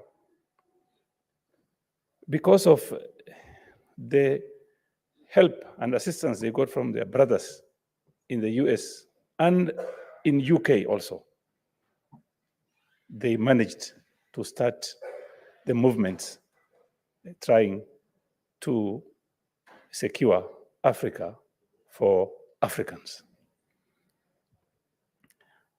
Honorable Speaker, first Pan-African Conference was held from 23rd to 25th of 1900 in London. It was organized by a lawyer, barrister, named Henry Sylvester Williams of Trinidad. That is how our other African leaders, people like Kwame Nkrumah, Kenneth Kaunda, Haile Selassie, Marcus Mosiah Gave of Jamaica, Patrice Lumumba, you know how he died, Julius Kabarage Nyerere, Robert Mugabe, Thomas Sankara, Kwame Ture, Nnamdi Azikiwe, Robert Sobukwe. These are all Pan-Africans. If it were not for these people, Madam Speaker, today, some of these African countries would not have gained their independence. They sacrificed their life. People like Patrice Lumumba, you know, he died. He was executed. So if you look at the history of Jomo Kenyatta, he was in London washing dishes, working on some low-paying jobs because he wanted independence for this country. Honorable Speaker, a Pan-African Parliament, the issue of Pan-African Parliament, which is called PAP also, was set up to ensure all fully participation of African people in the economic development and integration of this continent. Honorable Speaker, if you look at what the African Union Assembly adopted, it adopted a protocol called Assembly/AU December 529, 23. That was in 2014, June. And later on, in September 2015, 15 members signed, member states signed for the protocol. And today, Honorable Speaker, we have PAP, which is Pan-African Parliament. Honorable Speaker, I wouldn't say much, but there is something which is quite alarming and disturbing and disheartening also. When our able leader, highly experienced politician, stands here before us today and tells us members of parliament from the National Assembly could manage to travel and members of the Senate cannot travel because they are cash trapped, because we don't have money. This is very unfortunate, uncalled for, and wrong. Honorable Speaker, I would want to ask, we are being paid and facilitated by the same government. We are representing our people, Kenyans, 47 counties. Honorable Speaker, if you look at the county like Marsabit, is the largest county in this republic. Traveling from here to my county, the farthest point is Ilret. It will take me 3 to 4 days to reach there. And this is, you cannot go for free. You spend a lot of money, time. And an MP who is having one constituency can afford to travel for Pan-African Parliament. And Honorable Mungatana, standing before us today, saying that, sorry, we didn't travel because we didn't have money. I know our majority leader is here today and he's listening. Even if it will take us to have a kamukunji to discuss this matter, we need to do so as soon as possible. If we are strong, even Pan-African Parliament will be strong, even more stronger. If you look at the reason why Pan-African Parliament is there is the same thing we are discussing here is being adopted in Pan-African Parliament as one unit. When we were in Zambia with the President Ruto, he talked about Pan-Africanism and he talked about currency. He asked a very simple question. I said, why do we pay our payments in US dollars? Why not in Tanzanian currency? Why not in Kenya currency? Why not in Ethiopian birr?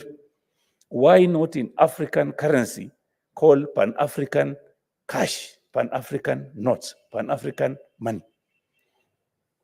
And people, the gathering there, people were so happy and they supported it.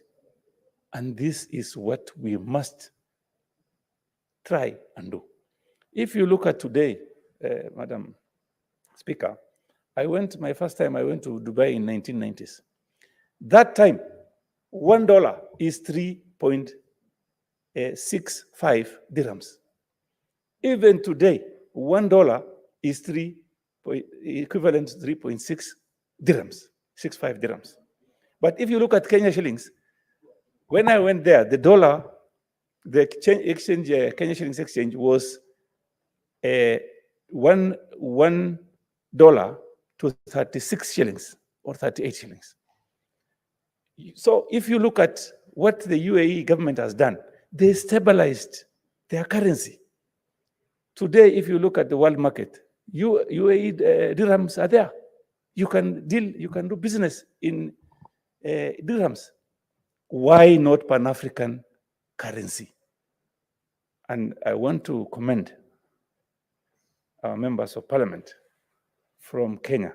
I know I've watched on many occasions Honorable Mungatana talking, and he represents us with a lot of qualification and a lot of experience. And I want also our leaders in this Senate side to help them, facilitate them to not be able. They must be able to travel not from their pockets, from government resources. This is not government resources. In fact, it is public resources. It's us, the people of Kenya, who are paying. We are not representing ourselves in this Senate. We are representing Kenyans. We are here to represent and to represent to the best of our ability. And if we don't have money to travel, if we don't have food to eat, how can you expect Honorable Mungatana to represent us there in his absentia? He's not there. He cannot represent us. Having said that, I would want to support and say, please, to the also leader, please take note of what Mungatana said. Thank you very much, Madam Speaker. There is no other request, so I call upon the mover to reply. Madam Speaker, I want to thank the Honorable Senator Aaron Cheriot, our very able majority leader, for seconding the motion. And I also want to thank our very experienced and very knowledgeable Senator Mohamed Chute for his contribution on this motion.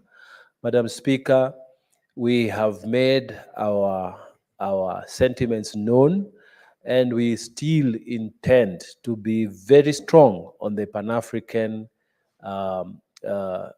Parliament, and we intend to play our role very strongly in the Pan-African Parliament. Madam Speaker, the Senate actually leads the delegation, and I lead the delegation of Pan-African Parliament.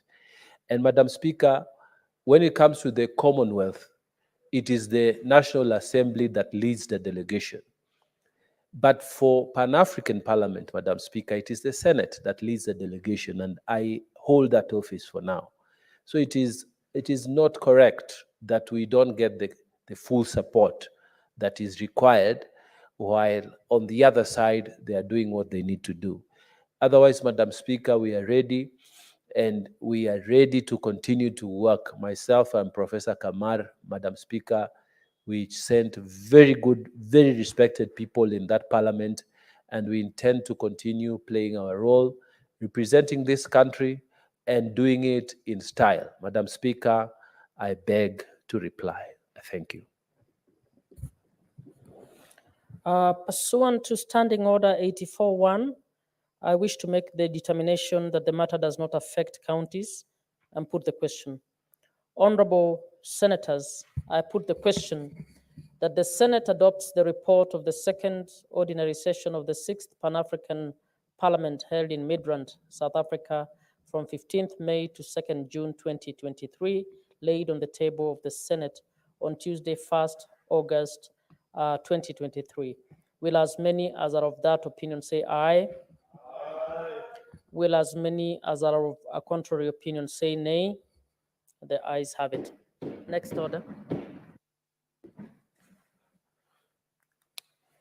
Order number 22, the Tea Amendment Bill, Senate Bills number 1 of 2023, second reading.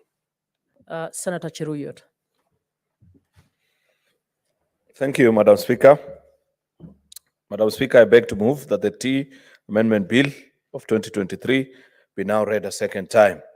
Madam Speaker, this is a very important bill that was brought to this House by yours truly, the last Senate.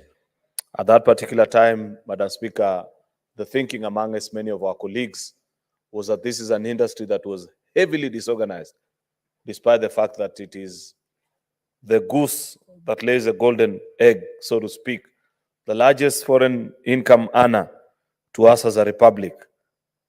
Yet, its primary producers and the citizens that oil this wheel and ensure that we have the millions of kilos of tea to sell at the Mombasa auction and earn the country the much needed foreign exchange, were continuing to wallow in poverty.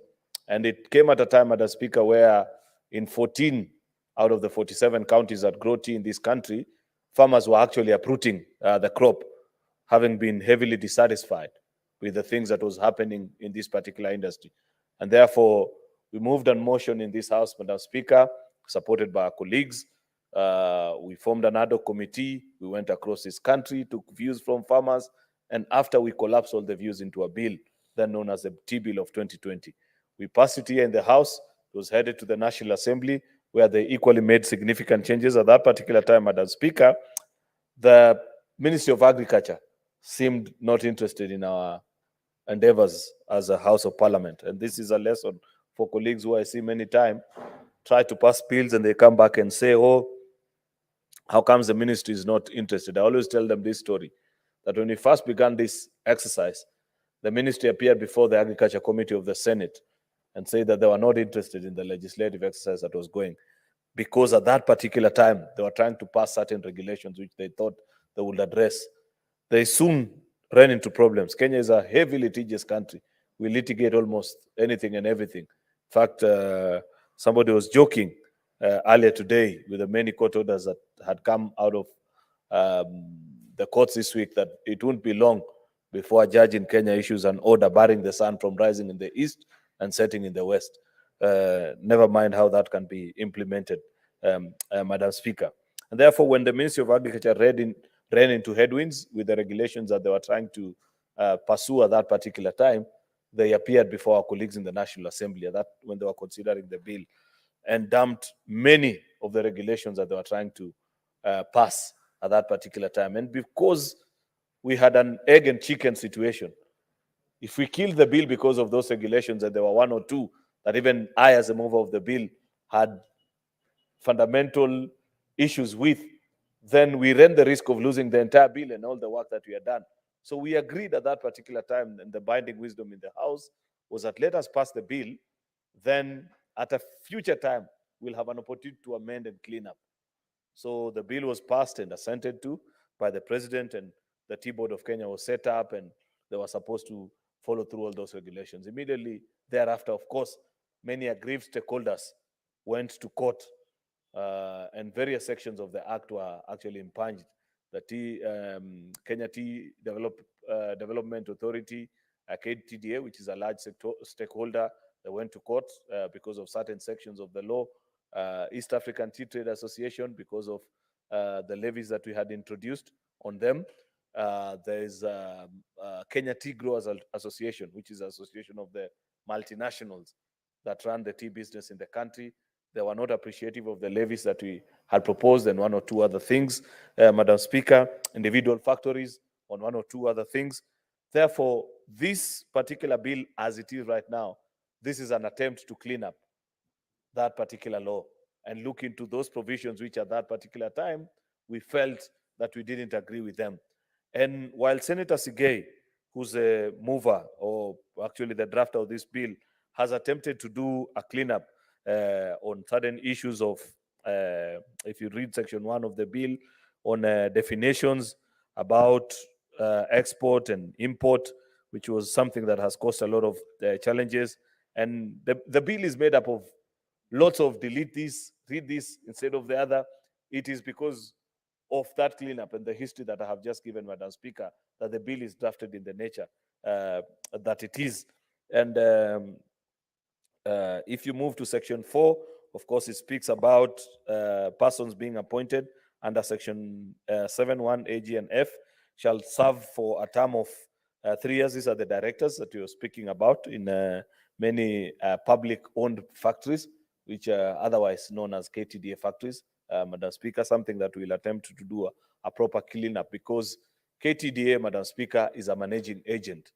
There could be in future other managing agents that will emerge and compete, say, with KTDA. And in fact, I hold the view that this will be the time. I'd wish to have a time that if there's a factory that is managed by KTDA on this side of the valley, let another one be managed just across the valley by another managing agent, so that farmers then can compare on the practices of management in the two factories. You know, without competition, Madam Speaker, it is impossible to achieve some of these visions and dreams that we have about gain to our farmers. Of course, that's part of what is being spoken to. If you move on to section 5, it's about definition of what the factory is and what their duties are. Section 6 of the bill is an amendment to section 31, Madam Speaker, which speaks of all the teas being brought into the special economic zone, enterprise, or export processing zone shall be declared to the board in the prescribed format. You know, Madam Speaker, that many of the factories are actually regarded as export processing zone, and there's a declaration that they need to make of what percentage of the teas they are retaining for local sales and what percentage they are sending out for export. So it's just a part of the cleanup, Madam Speaker. Of course, Section 9 was fairly controversial because it was about the Kenyan tea and the ban of direct sales that we had at that particular time. And we said the argument then was there were people who are selling, it was to protect the auction. Because of the auction in Mombasa, Madam Speaker, tea farmers have continued to get value out of their crop because of the competition that exists amongst the buyers. But it was getting to a point where many, especially the multinationals and even certain private factories, were signing on private treaties and just selling off the tea without taking to the auction. And that compromised the quality, or rather the quantity of the price that the tea farmer was getting. And therefore, but there have been arguments by economists both ways. And at that particular time, we were actually inclined to having the law as was previously, where direct sales were allowed so long as an entity selling, receiving tea from the public, you sell your tea at a price higher than the average of the last 3 months at the auction. Therefore, we wanted to make that window open. but we didn't do it at that particular time because of the history I had given earlier. This is now the attempt to do it through this bill. That's why Section 34A is being amended to provide now that the trade of tea shall be either by auction or direct sales. And it provides in Section 2 of that all teas produced and processed and manufactured in Kenya for the export market shall be registered with the board prior to the exportation. You give just a declaration so that we control. Madam Speaker, there are many things that we want to do, some of which are not even captured in this particular bill, Madam Speaker. And when we go to the committee of the whole, we have the committee has recommended to the House, Madam Speaker, certain amendments.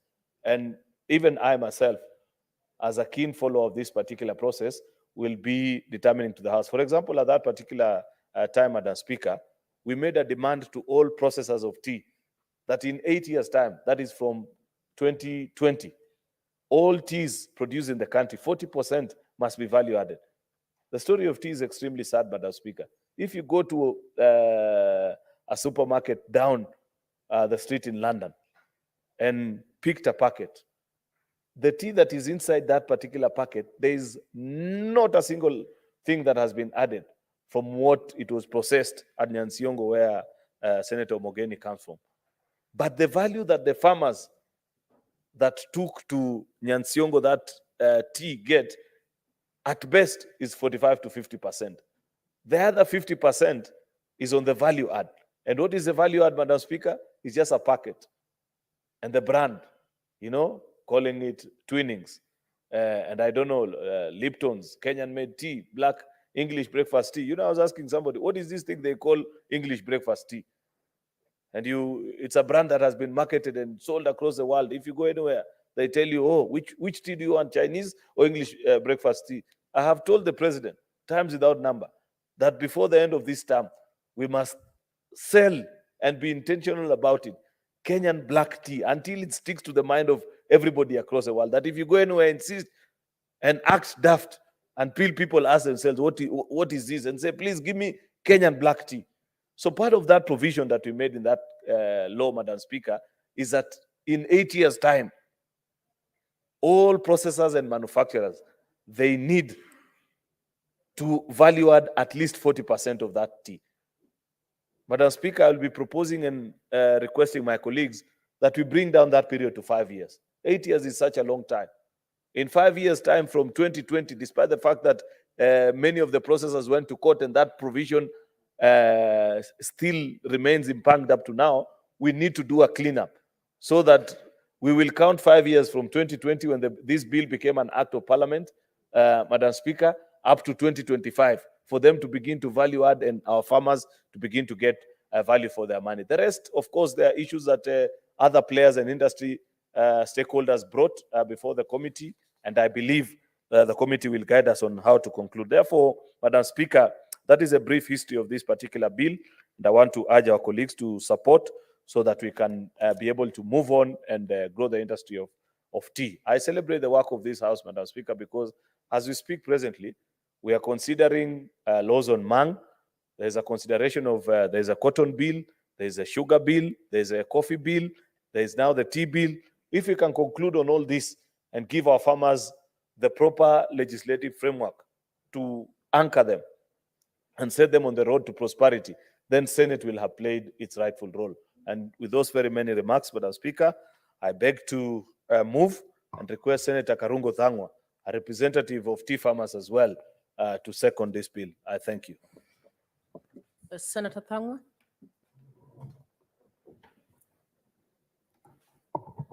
Thank you very much, Madam Speaker, for the opportunity to second this amendment bill of the Tea Act 2020. Madam Speaker, I don't know whether it's by design or by default that this bill has been moved and seconded by senators who come from the counties where tea was first introduced. Tea was first introduced in Limuru in Kiambu County in 1903 and later in Kericho County in 1924. Madam Speaker, in Kenya, we have 19 tea-growing counties, among them my home county and others. And Madam Speaker, tea is one of the leading foreign exchanger in this country, Madam Speaker, 23%. And that's why this bill is very, very important. And I want to thank the mover of this bill, because what this bill is trying to achieve, Madam Speaker, is just to incentivize value addition of tea by exempting value-added tea from payment of tea levy. Madam Speaker, what this amendment is trying to achieve is to make sure that factories can compete amongst themselves by processing their tea, by packaging their tea, and selling it directly to the buyers, either within the country, outside the country, or even at the auction, Madam Speaker. And removing the tea levy from packaging that is less than 10 kgs tells the tea factories that they can be creative, Madam Speaker. It is going to bring about employment to the youth. Why do I say so, Madam Speaker? If a tea factory somewhere in Kiambu County or anywhere else, the Shege Tea Factory, they make their own brand, they start packaging that brand, a young man or a young woman from that factory or from that area who lives abroad would want to help their parents or help their community or society. So what do wherever they live, in Saudi Arabia, in China, in India, in England? What are they going to do? They're going to look for market for the tea that is plugged by their parents. And since this amendment bill is allowing direct sales from the factory direct to the user, I believe this is an opportunity of a lifetime, Madam Speaker. This bill, Madam Speaker, as I said, it brings about competition. We have so many tea factories. Some of them are not able to do it by themselves. Some of them are doing very well. Those that are doing well, Madam Speaker, can merge or swallow those that are not doing very well, so that they can have what we call, volumes of scales, Madam Speaker, so that they are able to come up with a nice brand. Today at this Senate, we drink water when we are debating. As you can see, it is put on the table. Every senator would just walk in and take a small bottle of water. Who said we cannot have bottled tea, Madam Speaker? We can be having, so that we promote our farmers. Who says anyone or anybody out there cannot have bottled tea? I know those who have never seen this will think that this is a weird idea. But in China, even in our supermarkets today, we have bottled true tea. You just go to the supermarket, very cold, and get yourself tea. We are encouraging, Madam Speaker, this kind of value addition, so that factories, so that people, farmers, can get creative and come up with brands or products that are marketable. Madam Speaker, in this government, Madam Speaker, we are building special economic zones, and we are also building export processing zones. If you look at Section 6 of this bill, it talks about that this kind of tea will also be put in such export processing zones, a special economic zone, and that they shall be declared to the board in the prescribed form, Madam Speaker. What does that entitle? Or what does that mean, Madam Speaker? It even gives, these EPZs will give the farmer some storage facilities, Madam Speaker. And also an area whereby people will be getting this kind of tea when it is aggregated. Madam Speaker, I know we are almost out of time. If you look at Section 10(2), a tea factory intending to participate in a tea auction shall register with the board and the auction organizer, participate in the auction directly and not through a management agent.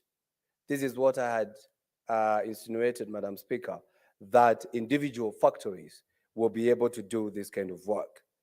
Madam Speaker, Part 36B, the proceeds from the sale of tea, whether through an auction or through a direct sale, shall be deposited in a direct settlement system. Do you know what that means?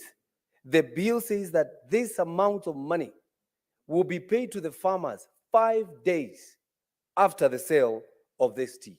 So the farmers will no longer be waiting. You'll be having your money within a week after you sell your tea.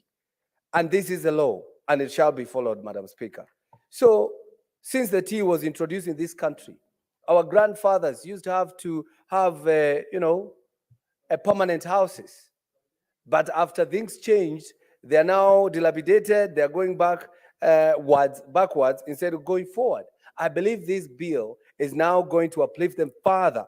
For those who had permanent houses made of stones, we'll have story houses. We'll employ more people.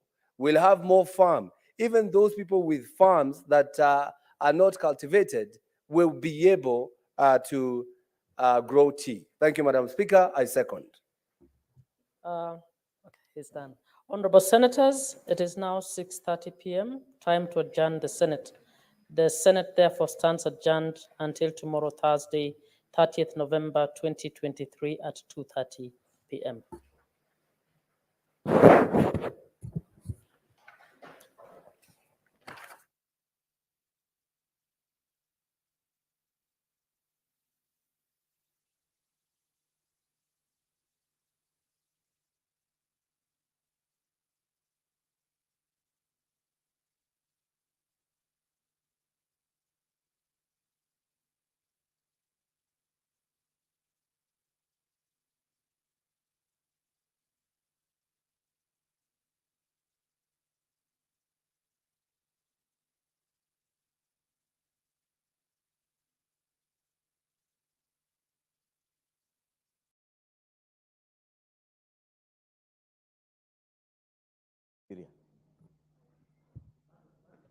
All right, honorable members, I will now propose the question. I will put the question that clause 19 be amended as proposed by the chair. Will as many as are of that opinion say aye? Will as many as are of a contrary opinion say nay? The ayes have it. I will now put the question that clause 19 is amended be part of the bill. Will as many as are of that opinion say aye? Will as many as are of a contrary opinion say nay? The ayes have it. Clauses 20, 21, 22, and 23. I propose the question that clauses 20, 21, 22, and 23 be part of the bill. I now put the question that clauses 20, 21, 22, and 23 be part of the bill. Will as many as are of that opinion say aye? Will as many as are of a contrary opinion say nay? The ayes have it. Clause 24. I propose the question that clause 24 be part of the bill. Chair. Thank you very much, Madam Chairperson. I propose that clause 24 be amended as shown on the order paper. And the rationale is this, because this is on reporting conflict of interest. Conflict of interests should be accessible to the public in line with the Access to Information Act 2016 with necessary safeguards. It was quite open, and therefore we felt it may fall into bad hands, and we introduced the Act, Access to Information Act, which protects access to information. Thank you. I propose the question that clause 24 be amended as proposed by the chair. I now put the question that clause 24 be amended as proposed by the chair. Will as many as are of that opinion say aye? Will as many as are of a contrary opinion say nay? The ayes have it. I now put the question that clause 24 is amended, be part of the bill. Will as many as are of that opinion say aye? Will as many as are of a contrary opinion say nay? The ayes have it. Clause 25. I propose the question that clause 25 be part of the bill. Honorable Shakil Shabir. Madam Chair, I propose that clause number 25 be deleted. The rationale is absolutely the same, that we need to not water down the leadership and integrity bill. Thank you. I propose the question that clause 25 be deleted as proposed by Honorable Shabir. I now put the question that clause 25 be deleted as proposed by Honorable Shabir. Will as many as are of that opinion say aye? Will as many as are of a contrary opinion say nay? The nays have it. We have another proposed amendment by the chair. I do have a proposal to amend, and I propose that clause 25 of the bill be amended as shown on the order paper. And the rationale, what we are doing is to define what political activity one can engage in, so that we have to add the need for political neutrality in carrying out public duties. The proposal is engage in political activity that may compromise or be seen to compromise the political neutrality of his or her office. So we're saying public officers should actually be neutral. I therefore propose the question that clause, hold on. I therefore propose the question that clause 25 be amended as proposed by the chair. This is the point we have some debate if you're interested, after I propose the question. Honorable Timothy.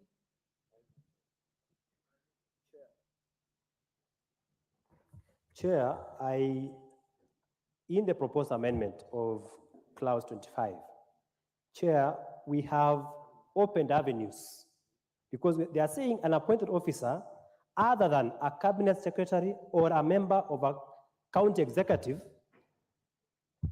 shall not engage in a political activity that may compromise or be seen to compromise the political neutrality of his or her office. Chair, the chair needs to explain, why are we excluding cabinet secretary and county executive committee member not to engage in political activities, yet ideally, public officer, cabinet secretaries and CECs should be part. They should be defined as public officers. Chair, we are trying to bring in CSS and CECs from engaging in political activities. Chair, we should expunge that amendment.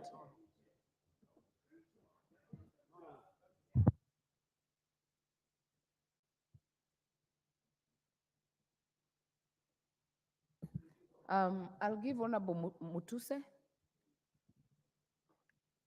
Just to clarify, even under the Leadership and Integrity Act today, that provision is there, that CECs and cabinet secretaries are allowed to do politics. And the basic reasoning is that they are political appointees and they must propagate the agenda of the government in power.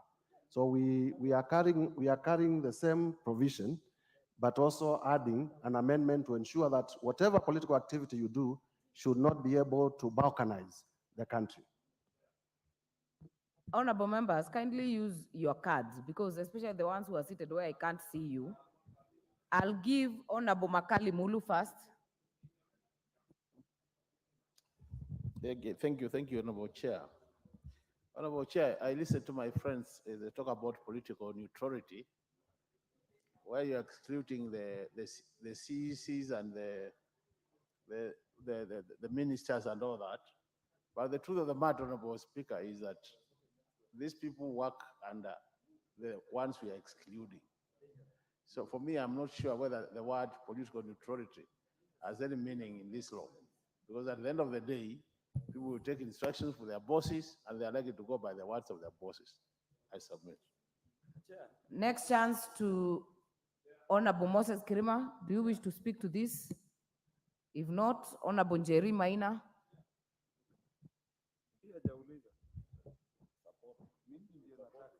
Honorable Speaker,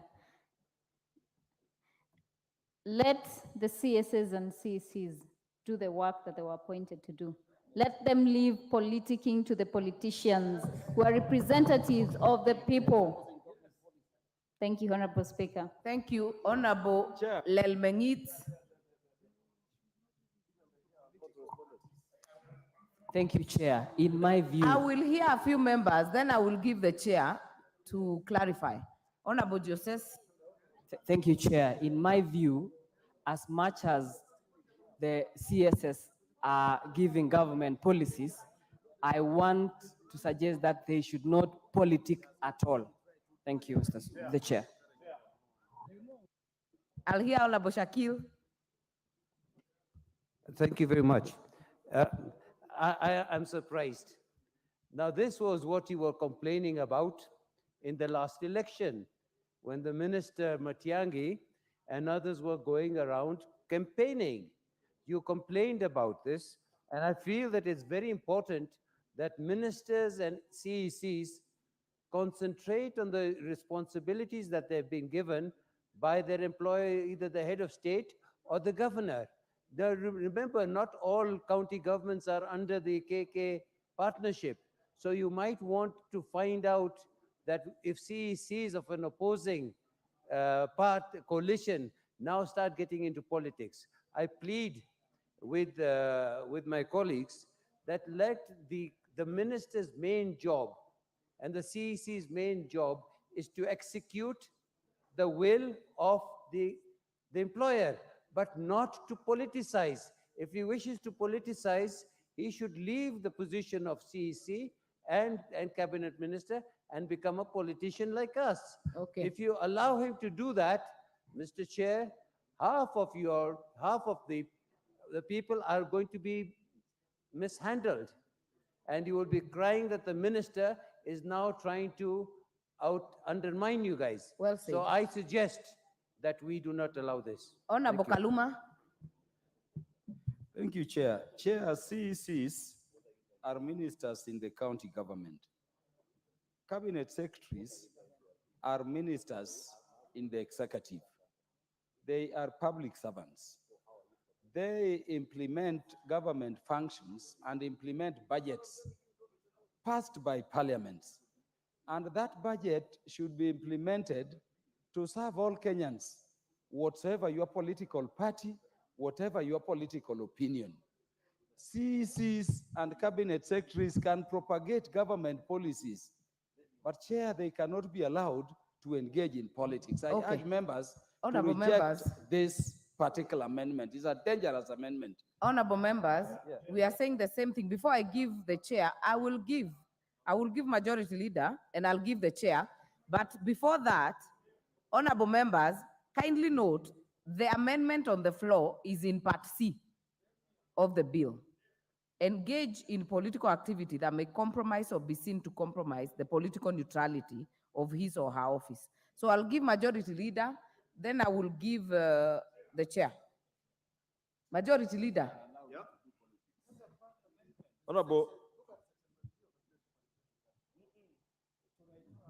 Honorable Chair, I just want to beg members, including the Honorable Kaluma, to listen to me, because he has simply not been listening to what the Honorable Mutuse has been telling him.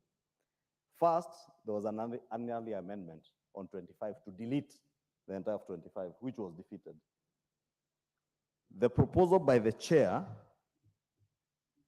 is to add a proviso, part C, that shall not, in the performance of his duties, engage in political activity that may compromise or be seen to compromise the political neutrality of his office or her office.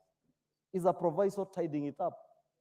Therefore, in actual sense, what I hear members arguing against, it has been provided for. So you support this to achieve what you do not want. So it's that simple, Honorable Chair. And I think it's All just right. a misunderstanding and people being All right, emotional. honorable chair, final clarification. Thank you very much, Madam Chairperson. I think members have to read the entire clause so that they understand what we are doing. And what we are trying to say is CECs and CSCs are the people who espouse government policy. And that may be misconstrued to be politics when it is not. But what we are doing with this is, as far as public servants are concerned, and these ones are, with the exception, the 3 subclauses must apply to them. Therefore, the amendment I propose is actually to strengthen clause 25 further. Honorable Mwenje. Thank you, Chair. Mine is just a concern that I wanted the chairman to clarify on. And I believe he's got enough experience now to know that when we might pass something here, then you end up in court of law. How do you reconcile this clause with Article 38 of the Constitution on political rights? Are you not once again trying to limit the issue of political rights with an act of parliament? And then there's a provision under the Constitution, and very soon you'll have this act being set aside purely on such an oversight. So to me, that is my concern with regards to this provision. Thank you, Chair. Honorable members, we have ventilated enough. I now put the question that clause 25 be amended as proposed by the chair. Will as many as are of that opinion say aye? Will as many as are of a contrary opinion say nay? The ayes have it. I now put the question that clause 25 as amended be part of the bill. Will as many as are of that opinion say aye? Will as many as are of a contrary opinion say nay? The ayes have it. Clause 26.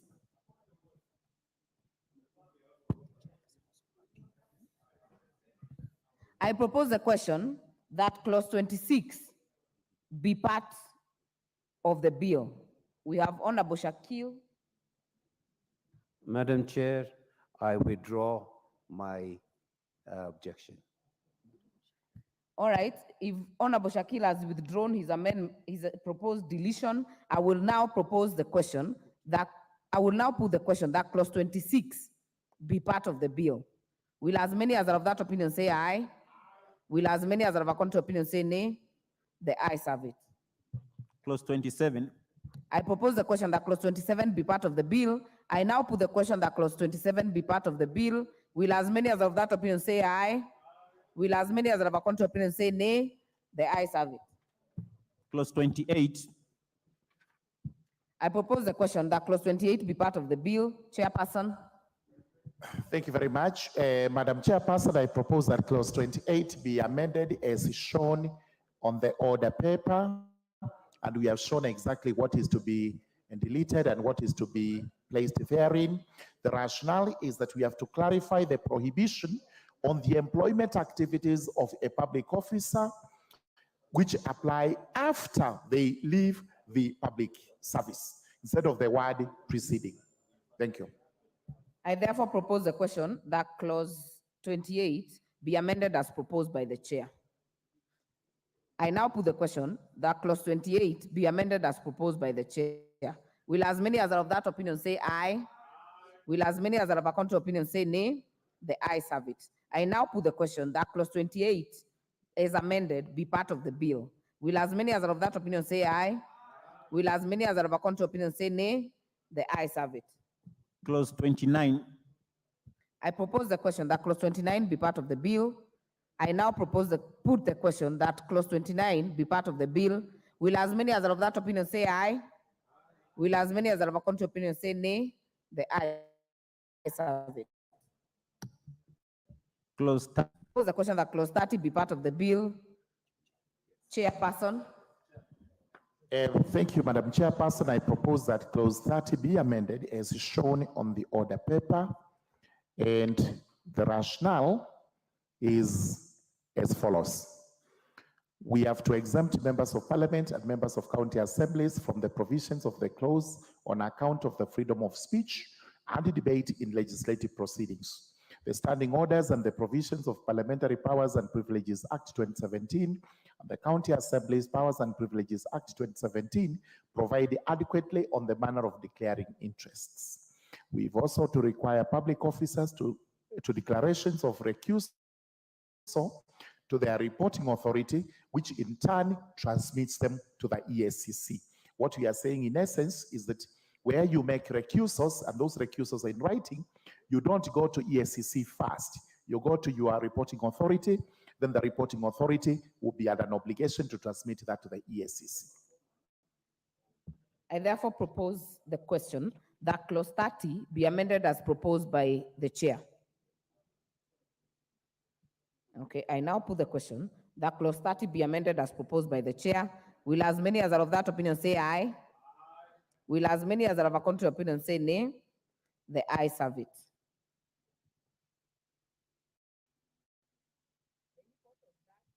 The import of that amendment is that the proposed amendment by the leader of majority and that by Honorable Samuel Chepkonga automatically fall. So I will put the global question that clause 30 I now put the question that clause 30 is amended be part of the bill. Will as many as are of that opinion say aye? Will as many as are of a contrary opinion say nay? The ayes have it. Clause 31. I propose the question that clause 31 be part of the bill. Chair. Thank you very much, Madam Chairperson. I propose that clause 31 of the bill be amended as shown on the order paper. We've set out what is to be done, what is the rationale. To limit the clause to the affairs of a public officer and his or her dependent children only, not spouses, not wives, not anybody else. Also, we've to maintain the existing model of declarations to entities that directly supervise the conduct and the ethics of the various categories of public officers, as the EACC lacks sufficient capacity to process the declarations of all public officers. This was a responsibility which the Act was giving to EACC alone.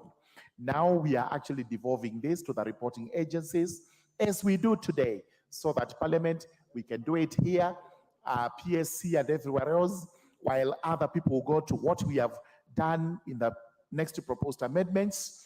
And then in that way, EACC is able to handle the little work that goes to it. Otherwise, it doesn't have the capacity. Allow me to propose the question. I propose the question that clause 31 be amended as proposed by the chair. Majority Leader. Honorable Speaker, I've listened to the amendment by the chair on behalf of the committee, and I agree with him that all your other relatives, and since we even, there's an amendment on the definition of relatives, but I see he's leaving dependent children and removing the spouse, and I'm just wondering whether your spouse is part of you, or whether your spouse could be construed to be part of your assets or your liabilities. Because I think under the current system, and I could be corrected if I'm wrong, you declare your assets, what you own as an individual, and also what you own jointly with your spouse, and even what your spouse owns. And probably, because I have been declaring my assets and I have been doing it that way, even what my spouse owns. Because if we remove spouse, then it means public officers can transfer all corruptly acquired assets to their spouses, which they will never need to declare. And since the spouse may not be a public officer, they are never required to make a declaration. I would really want to plead with the chair to return the word spouse or spouses so that it covers your children under 18 years, dependent children, and also your spouse or spouses. Honorable Shakil. Thank you.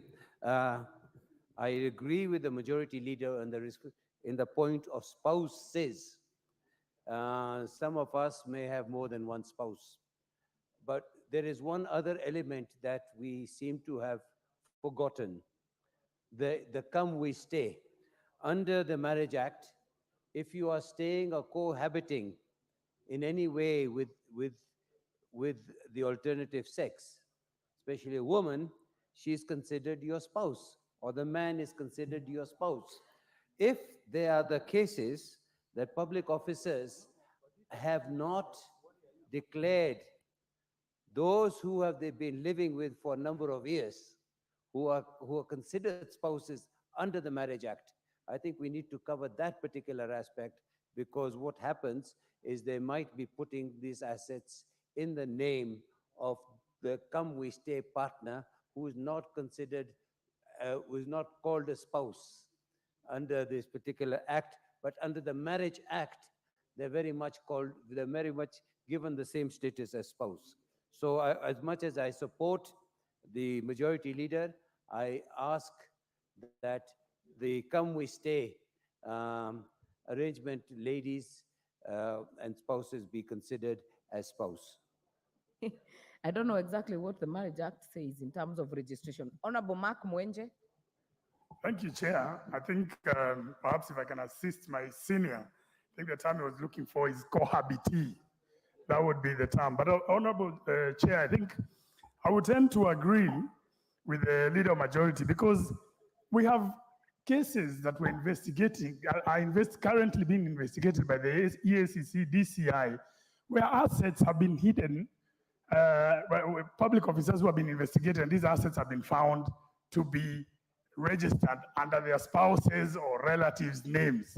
So I think we really need to look at this provision once again, Chair, I think we shouldn't leave it out. The matter is sub judice in Kiambu, but for those who understand the cases that have been going on in Kiambu County relating to a former governor, will understand exactly what I'm trying to say.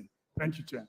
Before I give other interventions, Chair Jailak, kindly clarify on this and also indicate if you'd be willing to move any further amendment on the same. No. I've listened to the leader of majority and I've used my own conscience. The truth is, if my wife is not a public officer, she is not going to do the declaration. And therefore, no, she's not going to do any declaration under any of the laws. This law and the leadership and integrity, she will not make any declaration. The net effect is that a corrupt public officer will launder the property through his wife, the spouse, or through the husband, whoever it is. So my view, I believe, I'm convinced, and I wish to drop the proposed amendment.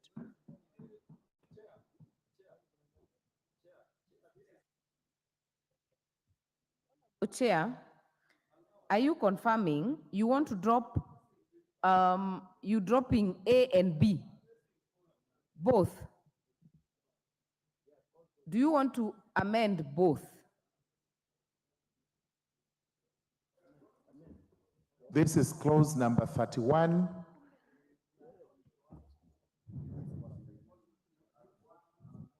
The one we are dropping is on A. Yes.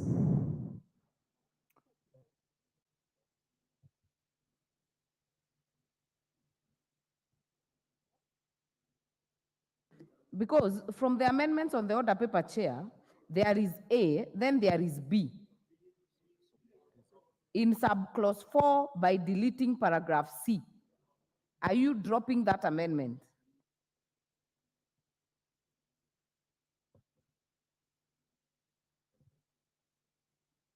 That we are, it is remaining. It is A that we are actually dropping, and B and you're remains. prosecuting B. Prosecuting B, which is justified by my second statement that we have to maintain the existing model of declarations to entities that directly supervise the conduct and ethics of various categories of public officers. As the EACC lacks that particular, that is, for purposes of section, material change means marital status. Yes, that's what we are doing. Absolutely. That part of purposes of this section, material change is when it comes to marital status, ceases to be marital status. So it's not material per se. So let me drop A and maintain B, which means I delete subparagraph C.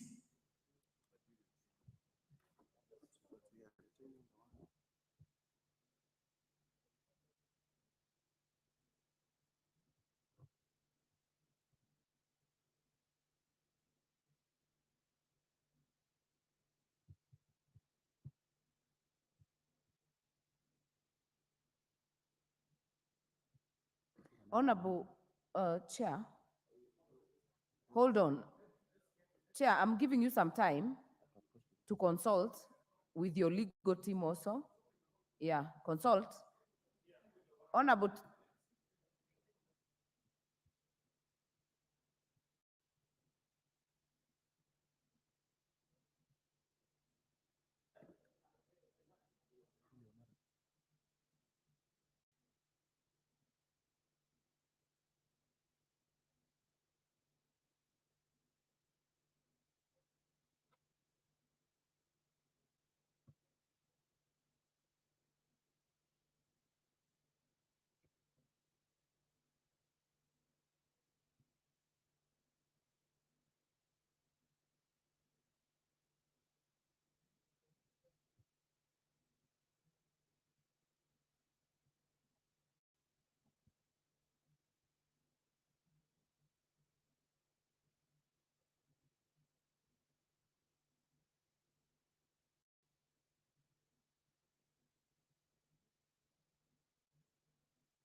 Are we back on track? Thank you very much, Madam Chairperson. I wish to move that clause 31 be amended in an amended version such that we will have it as shown in order paper. Every public officer shall submit to their responsible commission, that's the amendment we propose, a declaration of his or her income, assets and liabilities, and the income, assets and liabilities of his or her spouse or her dependent children. So what we are amending is purely responsible commission. And this means this, that the responsible commission, we are moving away from ESCC. We do not have to report to ESCC. We will report to our own commissions and reporting entities, or then if becomes necessary, they can go to ESCC. Chair, so this insulates members against ESCC. Clarify for me. Yes. Do you say and the income, assets, and liabilities of his or her spouse? Yes. And or? Yes. And spouse with an S in brackets. Yeah, all spouses. Yes. And as dependent children. And or. And or. And or. No, it should be and. And. Yeah, and is dependent children. Okay. Of under the age of 18 years. Yes, that's what we want to do. So the amendment per se is on the word responsible. And we insulate responsible commission. Okay. Yes, we insulate everybody from going to ESCC. Okay. Majority Leader, is that your point? Yes, Chair, that's what I wanted to clarify, that now the responsible commission, other than everybody reporting to ESCC, parliamentarians deposit theirs with the Parliamentary Service Commission, judiciary deposit theirs with the Judicial Service Commission, just to avoid the possibility of creating a behemoth of a commission where those things can be misused. Okay, honorable members, Chair, kindly, Chairperson, kindly read the amendment word for word for the record. And just to clarify, members, if this amendment is carried, the amendment of Honorable Chepkonga will automatically fall. So kindly read the actual amendment. Now, the amendment to 31(1), it would read as follows. Every public officer shall submit to the responsible commission a declaration of the income, assets, and liabilities of himself, his spouse or spouses, and his dependent children under the age of 18 years. That's okay. Honorable members, I now put the question that clause 31 be amended as proposed by the chair. Will as many as are of that opinion say aye? Aye. Will as many as are of a contrary opinion say nay? The ayes have it. I will now put the question that clause 31 as amended be part of the bill. Will as many as are of that opinion say aye? Aye. Will as many as are of a contrary opinion say nay? The ayes have it. Clause 32.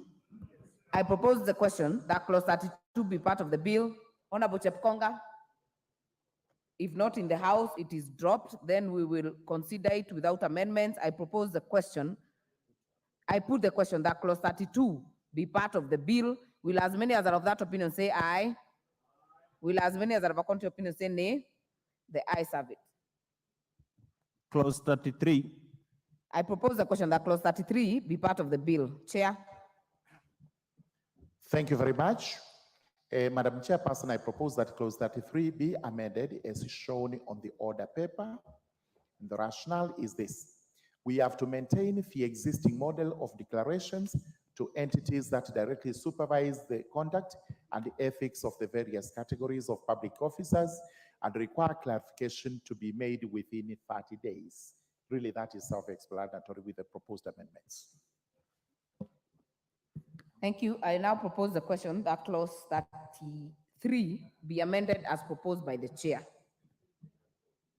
And the import of this amendment is that if it is carried, the amendment by Honorable Chepkonga automatically falls. I now put the question that clause 33 be amended as proposed by the chair. Will as many as are of that opinion say aye? Aye. Will as many as have a contrary opinion say nay? The ayes have it. I now put the question that clause 33 as amended be part of the bill. Will as many as are of that opinion say aye? Will as many as are of a contrary opinion say nay? The ayes have it. Clause 34. I propose the question that clause 34 be part of the bill. There is a proposed amendment by the chair. Yes. Thank you very much, Madam Chairperson. I propose that clause 34 be amended as shown on the order paper. We have proposed a bit of that, and the rationale we give is as follows. To require the request for access to declarations be made to the various reporting agencies, because the original text is that we should be making the request to EACC. Now the requests will have to be made by EACC to the reporting entities. Number two, we have to include the due process safeguards on the access of declarations under provision.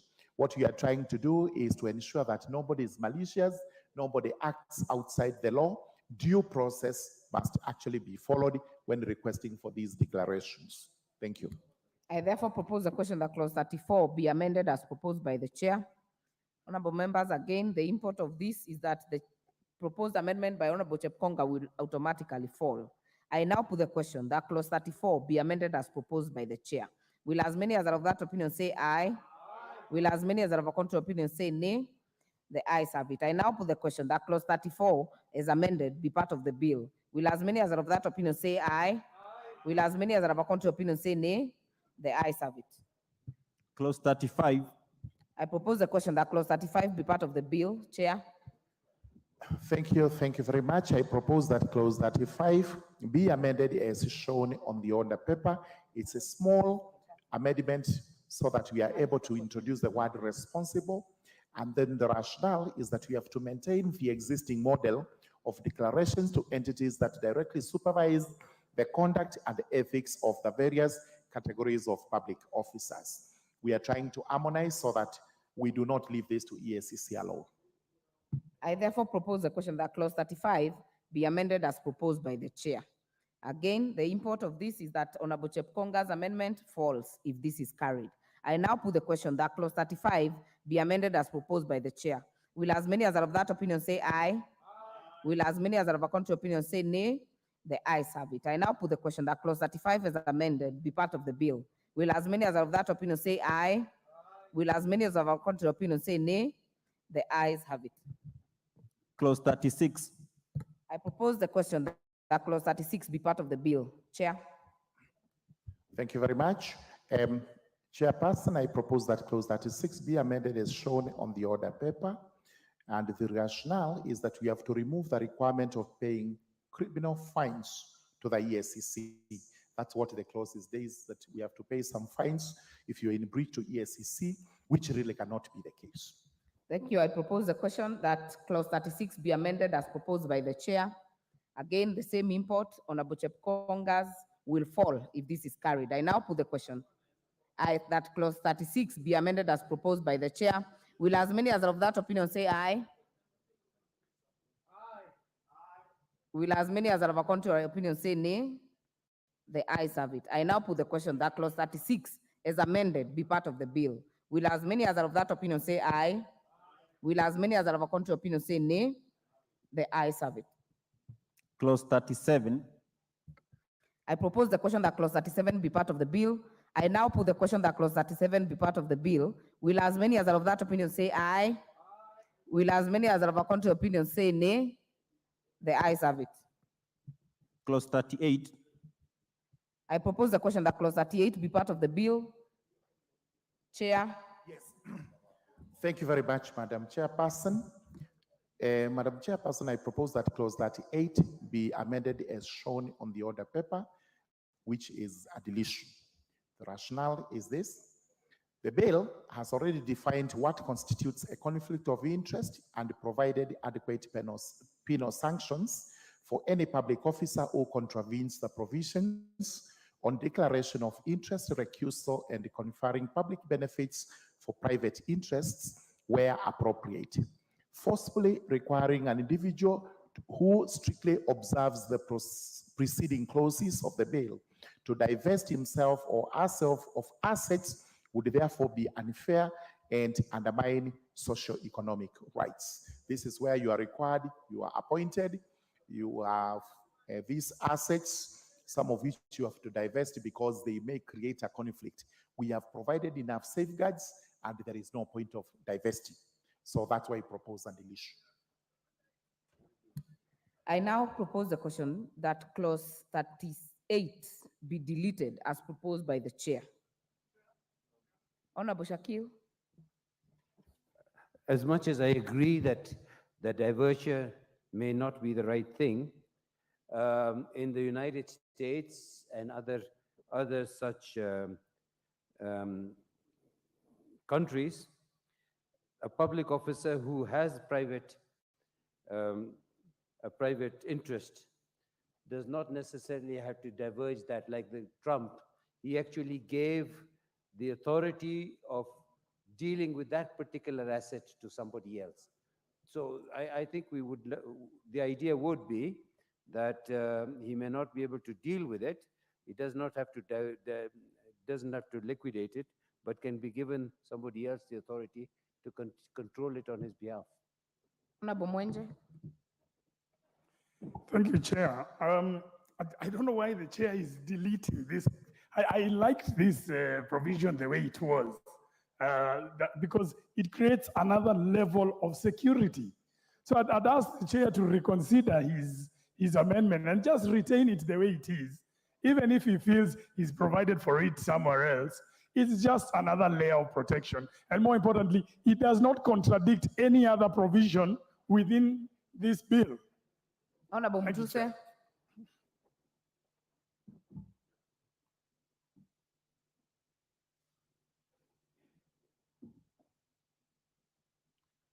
To support the amendment that has been moved by the chair is that members need to understand the requirement in this provision is that if you are elected as a member of parliament or you are appointed as a public officer and you already own property or you have businesses that are running, you are required to divest. What does divesting mean? That number one, within 90 days, you sell them, arm's length. You are not involved in the selling, you sell your properties, you sell your businesses to other people. Number two, you create what they are calling a blind trust. A blind trust is a trust where you are not in control to manage your properties for the period that you are in public office. And the thinking is that it is rather utopian. And number two, we have created enough safeguards so that within the law, you cannot confer yourself a benefit.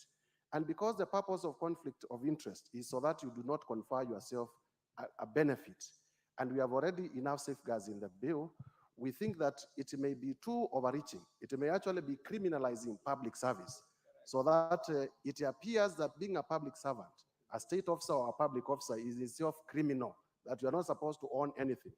For as long as you declare, and for as long as you follow the other provisions, we think this is rather too much. And that's why we are requesting that the House adopts our recommendation that we delete, such that we can continue with our enterprises, you can continue owning your property for as long as it doesn't conflict with your public duty. All right, honorable members, can I put the question? I now put the question that clause 38 be deleted as proposed by the chair. Will as many as are of that opinion say aye? Will as many as are of contrary opinion say nay? The ayes have it. Clause 39. I propose the question that clause 39 be part of the bill. Chair. Yes, thank you very much, Madam Chairperson. Clause 39 is also to be deleted, and the reasoning is exactly the same. This is where you have to divest by sale or you have to do implied trust. We are saying we have sufficient records. We have provided for conflict of interest, and therefore we need not go into all this. And also let a public servant who possibly was a private person continue to own the properties he owned. If he breaches any of the provisions herein as regards conflict, he's going to be punished. Thank you. I propose the question that clause 39 be deleted as proposed by the chair. Honorable Mutuse. Sorry, we are just consulting, Madam Chair, and we were thinking because the fate of all the clauses from 39 to 47 is the same and they are speaking to the same subject, if it is procedurally correct that you call all of them at once. Not possible, Honorable Mutuse. We have to be procedural. We have to follow the procedure. So we will put each question separately. So I now put the question that clause 39 be deleted as proposed by the chair. Will as many as are of that opinion say aye? Will as many as are of a contrary opinion say nay? The ayes have it. Clause 40. I propose the question that clause 40 be part of the bill. Move, Chair. Thank you very much, Madam Chairperson. I propose that clause 40 be amended as proposed on the order paper. No. Sorry. Yes? Wait. Is It it is- an amendment or a deletion? You know, we first introduced it as an amendment, then I say it's a deletion. Yes, Chair. that clause 40 be amended as shown on the order paper, which is a proposal that the entire clause be deleted, and the rationale is just as given for clauses 38 and 39.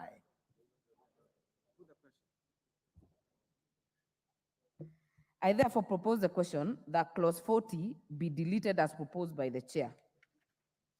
I put the question that clause 40 be deleted as proposed by the chair. Will as many as are of that opinion say aye? Will as many as are of a contrary opinion say nay? The ayes have it. Clause 41. I propose the question that clause 41 be part of the bill. Chair. Thank you very much. I propose that clause 41 be amended as shown on the order paper, which is proposing a deletion of clause 41. The rationale is just the same as above, that we have already provided enough safeguards for this. I propose the question that clause 41 be deleted as proposed by the chair. I now put the question that clause 41 be deleted as proposed by the chair. Will as many as are of that opinion say aye? Will as many as are of a contrary opinion say nay? The ayes have it. No shortcuts. Clause 42. I propose the question that clause 42 be part of the bill. Chair. Yes. Thank you, Madam Chairperson. I propose that clause 42 be amended as shown on the order paper, which is a proposal that it be entirely deleted. Rationale is just as I've explained above. Honorable, I now propose the question that clause 42 be deleted as proposed by the chair. I now put the question that clause 42 be deleted as proposed by the chair. Will as many as are of that opinion say aye? Will as many as are of a contrary opinion say nay? The ayes have it. Clause 43. I propose the question that clause 43 be part of the bill. Chair. Thank you very much. I propose that clause 43 be amended as shown on the order paper. A proposal to delete clause 43. The rationale is just as I've justified above. I propose the question that clause 43 be deleted as proposed by the chair. I now put the question that clause 43 be deleted as proposed by the chair. Will as many as are of that opinion say aye? Will as many as are of a contrary opinion say nay? The ayes have it. Clause 44. I propose the question that clause 44 be part of the bill. Chair. Thank you very much. I propose that clause 44 be amended as shown on the order paper, which is a proposal that we delete clause 44. The rationale takes the same format as above. I therefore propose the question that clause 44 be deleted as proposed by the chair. I put the question that clause 44 be deleted as proposed by the chair. Will as many as are of that opinion say aye? Aye. Will as many as are of a contrary opinion say nay? The ayes have it. Clause 45. I propose the question that clause 45 be part of the bill. Chair. Thank you very much, Honorable Chairperson. I propose that clause 45 be amended as shown on the order paper. The rationale is just as we have given above. I therefore propose the question that clause 45 be deleted as proposed by the chair. I put the question that clause 45 be deleted as proposed by the chair. Will as many as are of that opinion say aye? Will as many as are of a contrary opinion say nay? The ayes have it. Clause 46. I propose the question that clause 46 be part of the bill. Chair. Thank you very much, Madam Chairperson. I propose that clause 46 be amended as shown on the order paper, which is a proposal we delete the entire clause. Rationale is as we've given above. I propose the question that clause 46 be amended as be deleted as proposed by the chair. I now put the question that clause 46 be deleted as proposed by the chair. Will as many as are of that opinion say aye? Will as many as are of a contrary opinion say nay? The ayes have it. Clause 47.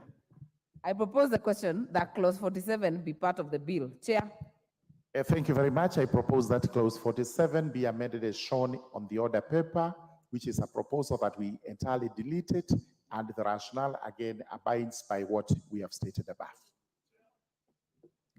I propose the question that clause 47 be deleted as proposed by the chair.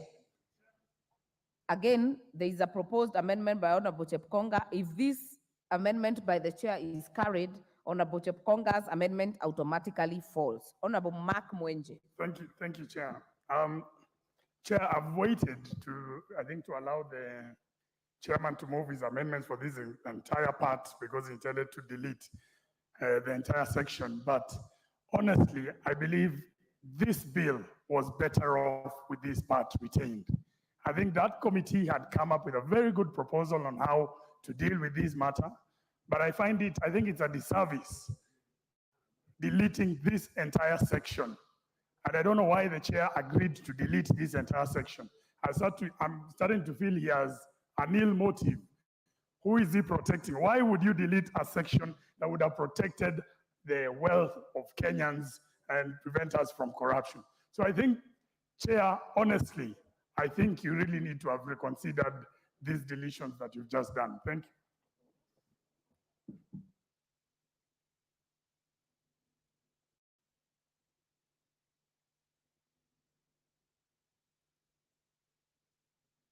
Chair.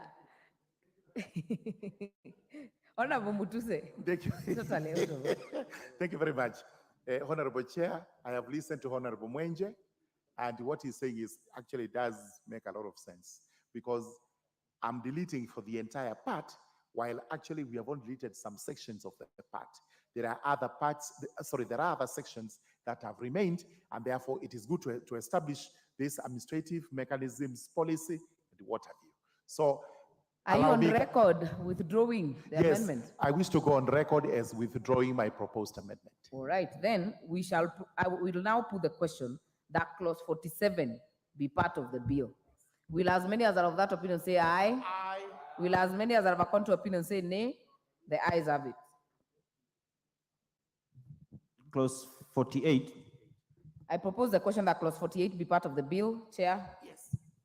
Thank you very much. Madam Chairperson, I propose that clause 48 be amended as is shown on the order paper, which is to introduce a new subsection 2, reading as follows. A reporting authority and the commission shall not conduct concurrent investigations over the same complaint. The rationale is that we have to prevent reporting authorities and the ESCC, all of them raiding on one person just because one other person complained against that one person. So this is a safeguard we are putting in. Okay. I therefore propose the question that clause 48 be amended as proposed by the chair. I put the question that clause 48 be amended as proposed by the chair. Will as many as are of that opinion say aye?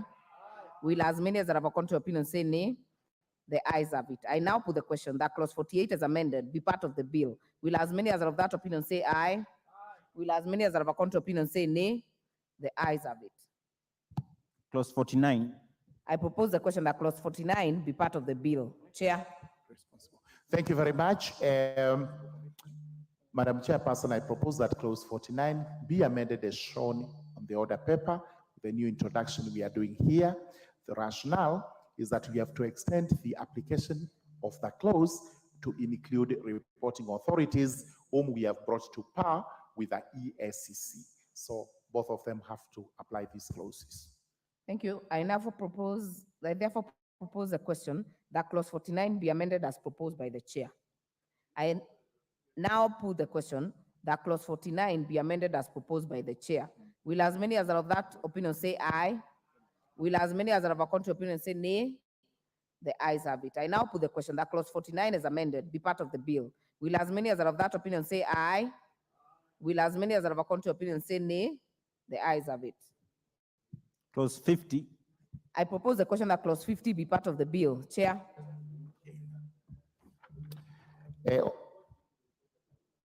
Honorable Chairperson, I propose that clause 50 be amended as proposed on the order paper.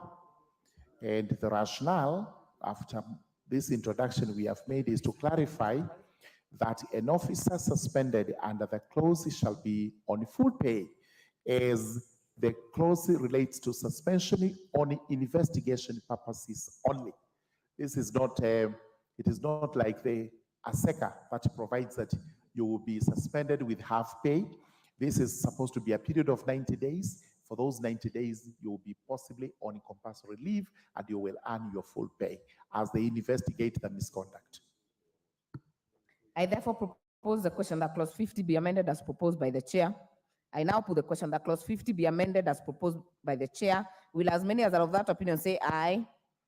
Will as many as are of a contrary opinion say nay? The ayes have it. I now put the question that clause 50 is amended, be part of the bill. Will as many as are of that opinion say aye? Will as many as are of a contrary opinion say nay? The ayes have it. Clause 51. I propose the question that clause 51 be part of the bill. Chair. Thank you very much, Madam Chairperson. I propose that clause 51 be amended as shown on the order paper. And the reason we have done this is we must include the DPP with a proper title as provided for in the Constitution. Thank you. I propose the question that clause 51 be amended as proposed by the chair.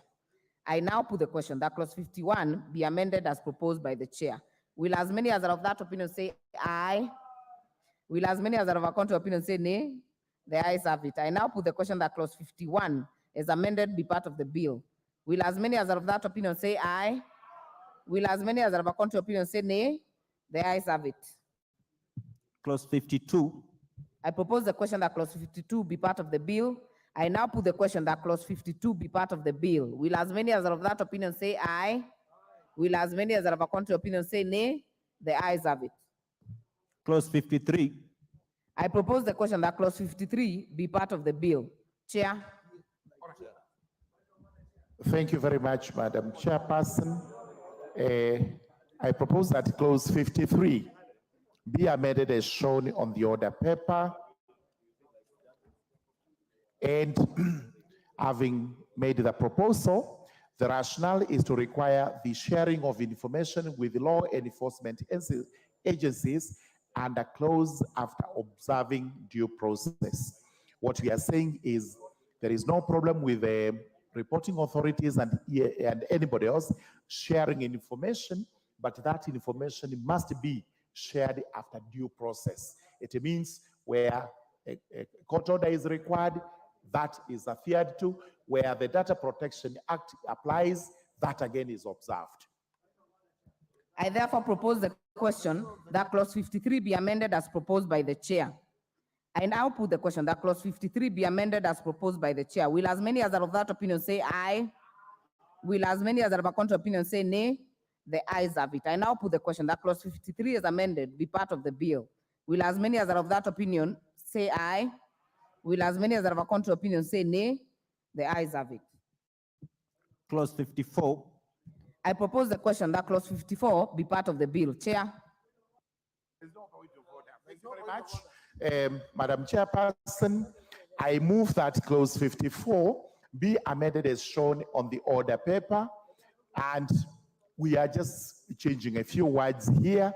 The idea is to align the sub-clause with the phrase used in the sub-clause 2, because this is 3, clause 2, the phrase that is used. I propose the question that clause 54 be amended as proposed by the chair. I now put the question that clause 54 be amended as proposed by the chair. Will as many as of that opinion say aye? Will as many as are of a contrary opinion say nay? The ayes have it. I now put the question that clause 54 is amended be part of the bill. Will as many as are of that opinion say aye? Will as many as are of a contrary opinion say nay? The ayes have it. Clause 55. I propose the question that clause 55 be part of the bill. I now put the question that clause 55 be part of the bill. Will as many as are of that opinion say aye? Will as many as are of a contrary opinion say nay? The ayes have it. Clause 56. I propose the question that clause 56 be part of the bill. Chair. Thank you very much, Madam Chairperson. I propose that clause 56 be amended as shown on the order paper. And the rationale to this, after we introduce the new provision, is to provide for a clearer format for the submission of compliance reports to aid in the implementation and enforcement of the conflict of interest legislation. It's a very good intention. Thank you. I propose the question that clause 56 be amended as proposed by the chair. And I put the question that clause 56 be amended as proposed by the chair. Will as many as are of that opinion say aye? Will as many as are of a contrary opinion say nay? The ayes have it. I now put the question that clause 56 as amended be part of the bill. Will as many as are of that opinion say aye? Will as many as are of a contrary opinion say nay? The ayes have it. Clauses 57 and 58. I propose the question that clauses 57 and 58 be part of the bill. I now put the question that clauses 57 and 58 be part of the bill. Will as many as are of that opinion say aye? Will as many as are of a contrary opinion say nay? The ayes have it. Clause 59. I propose the question that clause 59 be part of the bill. Chair. Thank you very much, Madam Chairperson. I propose that clause 59 be amended as shown on the order paper. We are making some deletions and adding a new subclause. The rationale is to maintain the existing model of declarations to entities that directly supervise the conduct and ethics of the various categories of public officers. Number two, to save the conduct of ongoing investigations and cases pending before the court brought under Section 42 of the Anti-Corruption and Economic Crimes Act 2003, which is proposed for repeal. I therefore propose the question that clause 59 be amended as proposed by the chair. And for the convenience of the House, I note 7:30 it's already 7:30, 7:32. We will, for the convenience of the committee and the House, finish this, which is not so far. Then we'll go to the motion of adjournment by Honorable Mukunji. I therefore put the question that clause 59 be amended as proposed by the chair. Will as many as are of that opinion say aye? Will as many as are of a contrary opinion say nay? The ayes have it. I now put the question that clause 59 as amended be part of the bill. Will as many as are of that opinion say aye? Will as many as are of a contrary opinion say nay? The ayes have it. Clause 60. I propose the question that clause 60 be part of the bill. I now put the question that clause 60 be part of the bill. Will as many as are of that opinion say aye? Will as many as are of that contrary opinion say nay? The ayes have it. New clauses. New clause 31A.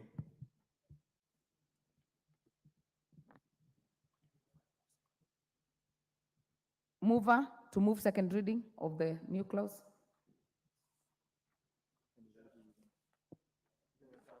Yes, clause that. We are on new clause 31A. Yes, thank you. Honorable Chairperson, I propose to move that the new clause 31A be read a second time. I propose the question that the new clause 31A be now read a second time.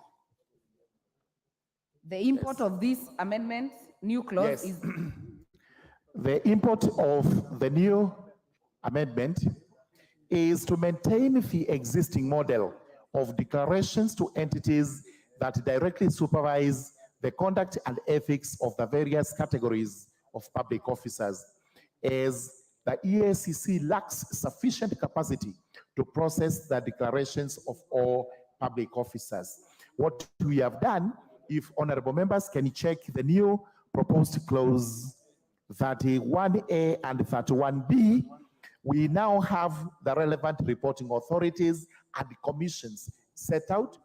Where there isn't any, we have also made a provision as to where these reporting or declarations should be deposited. The import of this, if it's carried, is that the Honorable Chepkonga's amendment falls automatically. I will put the question that the new clause 31A be now read a second time. Will as many as of that opinion say aye? Will as many as of a contrary opinion say nay? The ayes have it. I now propose the question that new clause 31A be part of the bill. I now put the question that the new clause 31A be part of the bill. Will as many as of that opinion say aye? Will as many as of a contrary opinion say nay? The ayes have it. New clause 31B. Chair. Thank you very much, Madam Chairperson. I beg to move that clause 31B be now read a second time. I propose the question that the new clause 31B be now read a second time. I now put the question that the new clause 31B be now read a second time. Will as many as are of that opinion say aye? Aye. Will as many as are of a contrary opinion say nay? The ayes have it. I propose the question that the new clause 31B be part of the bill.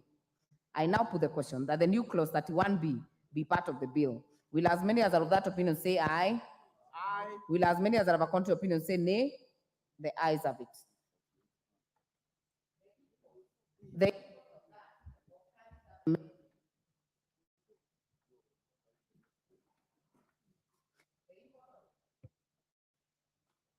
The import of carrying that amendment is that the proposal by Honorable Chepkonga will automatically fall.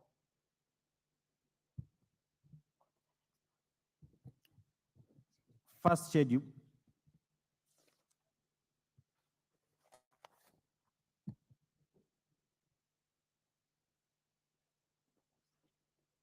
I propose the question that the schedule, the first schedule, be part of the bill. Chair. Thank you very much, Madam Chairperson. I propose that the first schedule be amended as proposed on the order paper. And what we have done is to try and clean up and align it with the main act. There isn't much change. The rationale is to maintain the existing model of declarations to entities that directly supervise the conduct and ethics of the various categories of public officers. Just definitions and trying to clean it up. And The question that the first schedule be amended as proposed by the chair. Opinion say aye. Will as many as are of a contrary opinion say nay? The ayes have it. I now put the question that the first schedule as amended be the schedule of the bill. Will as many as are of that opinion say aye? Will as many as are of a contrary opinion say nay? The ayes have it. Second schedule. Before we go to second schedule, what that means is that Honorable Chepkonga's amendment on first schedule falls automatically. Second schedule.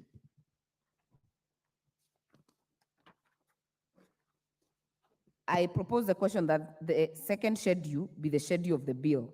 I now put the question that the second schedule be the schedule of the bill. Will as many as are of that opinion say aye? Will as many as are of a contrary opinion say nay? The ayes have it. Third schedule. I propose the question that the third schedule be the schedule of the bill. Chair. Thank you very much, Madam Chairperson. I propose that the third schedule to the bill be amended by making the two deletions in A and B, and the rationale is for each of them is as follows. To retain the current provision in section 62(6) of the Anti-Corruption and Economic Crimes Act, which exempts state officers whose mode of removal is provided for under the Constitution from the application of that particular section. And the second one is to align section 59 of the Public Procurement and Asset Disposal Act 2015 with the amendment proposed to section 19 of this particular bill, so that they are aligned and none is out of place with the other. Thank you. I therefore propose the question that the third schedule be amended as proposed by the chair. Honorable Shabir. Thank you, Madam Chair. I propose humbly that the third schedule as amended by, Order, Honorable Shakil. We are not yet prosecuting your amendment. So unless you're contributing to the amendment by the No. chair. Okay. Allow us to process the amendment by the chair.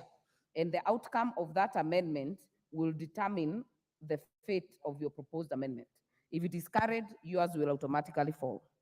So I will put the question that the third schedule be amended as proposed by the chair. Will as many as are of that opinion say aye? Will as many as are of a contrary opinion say nay? The ayes have it. Therefore, the amendment by Honorable Shakil will automatically fall. So I will put the question that the third schedule as amended be the schedule of the bill. Will as many as are of that opinion say aye? Will as many as are of a contrary opinion say nay? The ayes have it. Clause 2.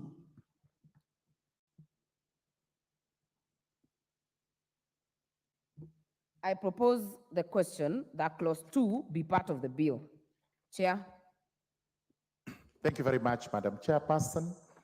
Madam Chairperson, I propose that clause 2 of the bill be amended as shown in the order paper. We have made some certain further definitions and deleted some definitions which we thought they were over-defining.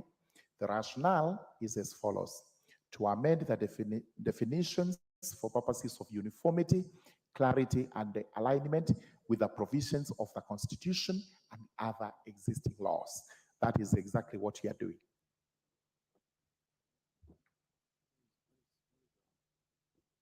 Okay, I therefore propose the question that clause 2 be amended as proposed by the chair.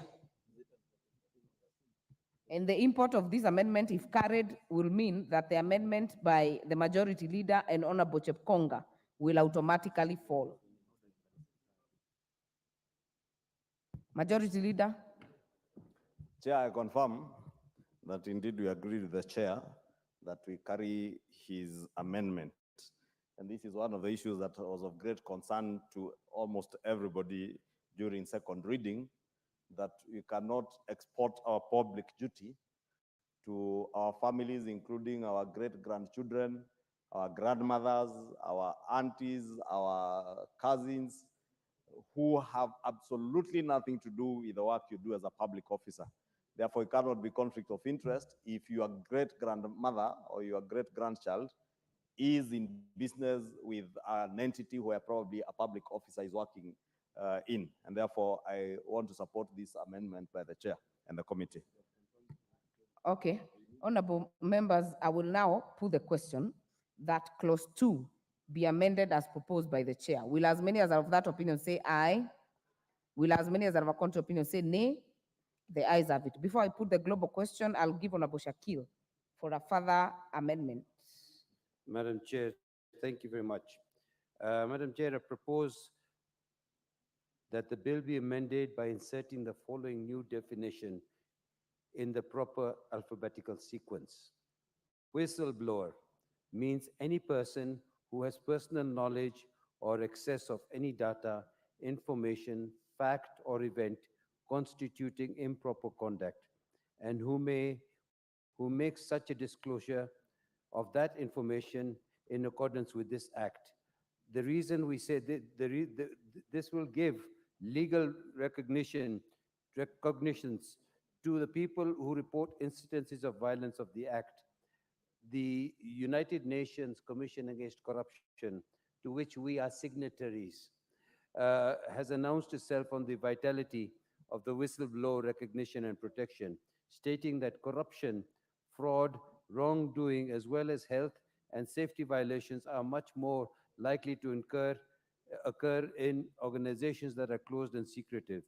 In many occasions, employees will be aware of wrongdoing and maybe feel unable to say anything for the fear of reprisal. Concern about acting against the organization's culture of lack of confidence, then this matter be taken seriously. The negative implications of this are far-reaching for both organization and society as a whole. Effective whistleblowing protection supports employees in blowing the whistle on corruption, fraud, and wrongdoing. By actually defining whistleblowing will be a very positive step to this very good bill. Thank you, Madam. Thank you. Honorable members, I will propose the question, then I'll give the chair and the vice chair. I propose the question that clause 2 be further amended as proposed by Honorable Shakil Shabir. Chair. Thank you, Madam Chairperson. And the definition doesn't have a problem per se, but we only define words we have used in statutes. The word whistleblower, to the best of my recollection of this particular bill, is not used anywhere. And therefore, it is superfluous to have it here. Therefore, I will put the question that clause 2 be further amended as proposed by Honorable Shakil Shabir. Will as many as are of that opinion say aye? Will as many as are of a contrary opinion say nay? The nays have it. So I will put the global question that clause 2 is amended be part of the bill. Will as many as of that opinion say aye? Will as many as are of a contrary opinion say nay? The ayes have it. Title. I propose the question that the title be the title of the bill. I put the question that the title be the title of the bill. As many as are of that, will as many as are of that opinion say aye? Will as many as are of a contrary opinion say nay? The ayes have it. Clause 1. I propose the question that clause 1 be part of the bill. Chair. Thank you very much. Madam Chairperson, I propose that clause 1 be amended as shown in the order paper, which is to make that amendment. Rationale is to align the commencement date of the Act with the provisions of Article 116 of the Constitution. What we are doing is that it will come into force on such a date as there is a notice in the Gazette. I therefore propose the question that clause 2 be amended as proposed by the chair. Clause 1 be amended as proposed by the chair. I now put the question that clause 1 be amended as proposed by the chair. Will as many as are of that opinion say aye? Aye. Will as many as are of a contrary opinion say nay? The ayes have it. I now put the question that clause 1 is amended be part of the bill. Will as many as are of that opinion say aye? Aye. Will as many as are of a contrary opinion say nay? The ayes have it.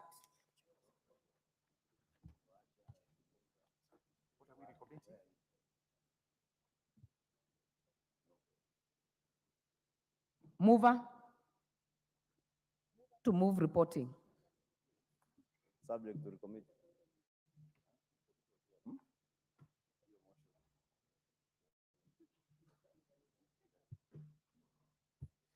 Honorable Chairperson, I beg to move that the committee do report to the House its consideration of the Conflict of Interest Bill, National Assembly Bill number 12 of 2023, and its approval thereof with amendments. I put the question, which is that the committee do report to the House its consideration of the Conflict of Interest Bill, National Assembly number 12 of 2023, and its approval thereof with amendments. As many as are of that opinion say aye. As many as are of a contrary opinion say nay. The ayes have it.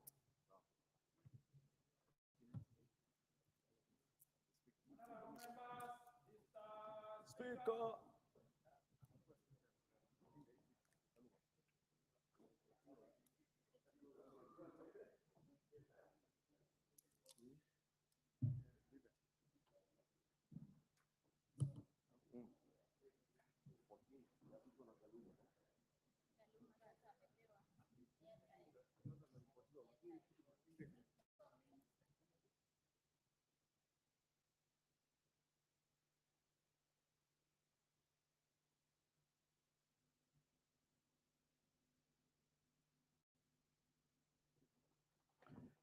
Chairperson to report to the House.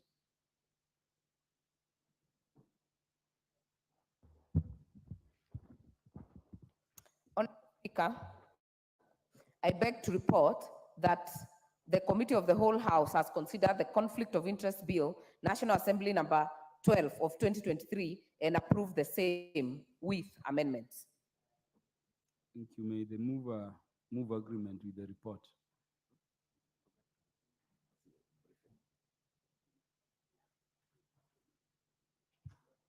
Honorable Speaker, I beg to move that the House do agree with the committee in the said report. I also request Honorable Owen Bayer to second the motion for agreement with the report of the Committee of the Whole House. Honorable Speaker, I don't know, is that the place, the point we move with the committee? Wanted to recommit clause 48, subject to recommit of clause 48. Let us do it properly. Just take your time, move and confirm we are capturing what actually proceeded.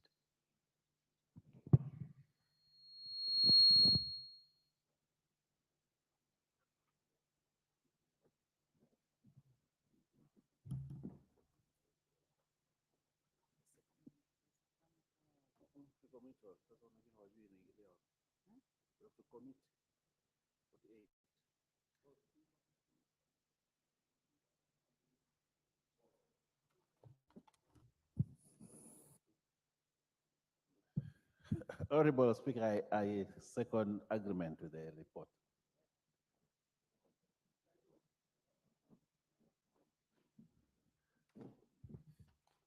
Honorable members, I propose the question, which is that the House do agree with the committee in the said report.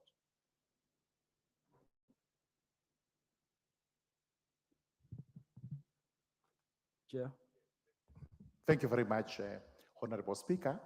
Honorable Speaker, I beg to move that the motion for agreement with the report of the Committee of the Whole House be amended by inserting the words subject to a recommittal of clause 48.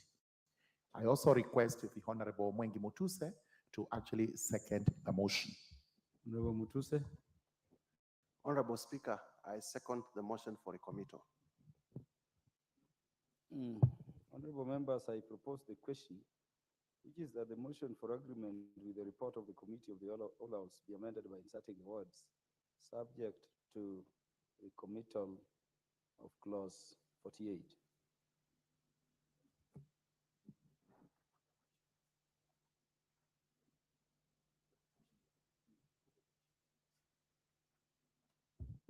Is there interest? Nobody wants to contribute, so I can put the question. Majority Leader. Honorable Speaker, just for the record, the recommit of that clause 48 is because we say that there can't be concurrent investigations by the reporting commission or the commission. Or so if, for instance, a judge in the judiciary who is under the Judicial Service Commission as the reporting commission is under investigation by the Judicial Service Commission, then EACC also can't concurrently be investigating for the same crime or same suspicion of crime. However, if we leave it open-ended, we leave a loophole where people will be hiding behind investigations by some commissions not to be investigated by the other. Therefore, we are putting a timeline that there must be a period of 90 days for conclusion of the investigations by either of the commissions for the other one to be able to conduct further investigations in that case. Thank you. There being no further interest to contribute, honorable members, I now put the question, which is that the motion for agreement with the report of the Committee of the Whole House be amended by inserting the words subject to recommittal of clause 48. Will as many as are of that opinion say aye? Will as many as are of a contrary opinion say nay? The ayes have it.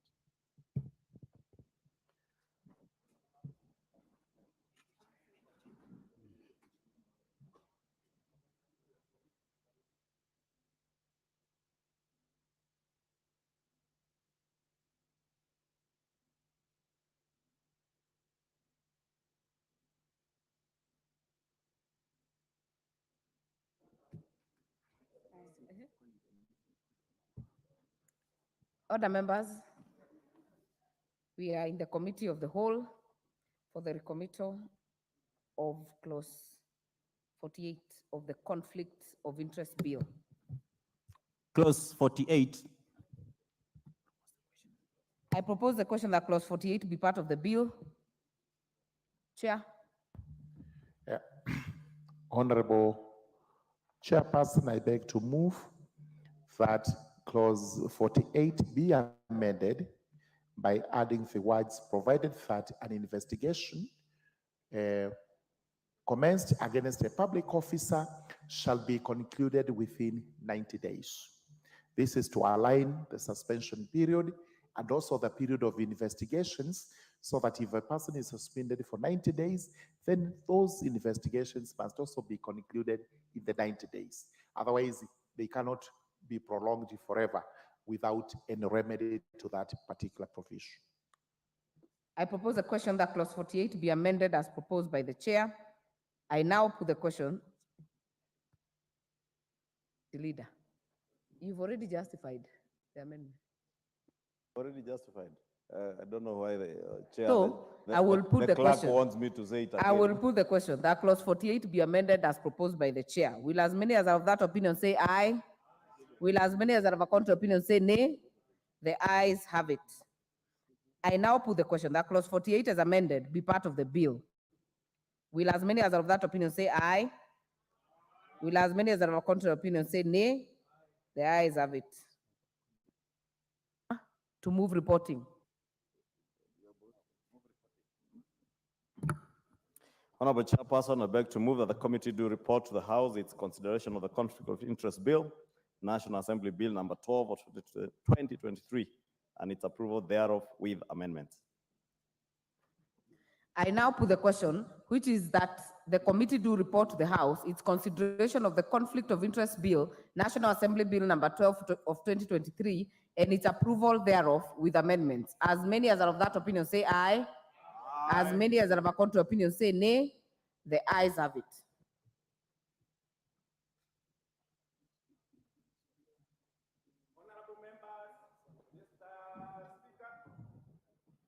He is back.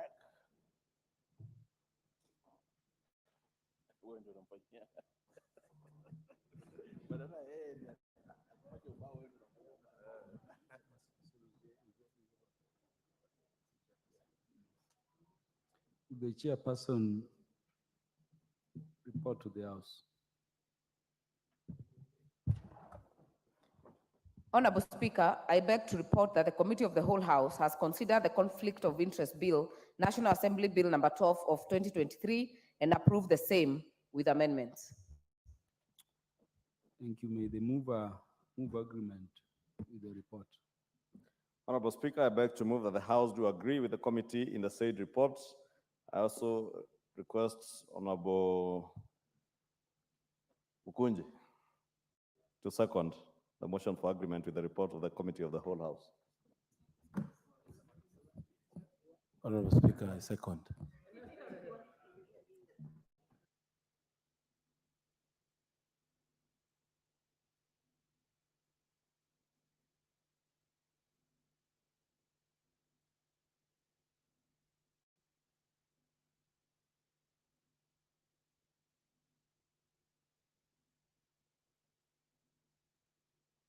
Would the majority leader approach the speaker?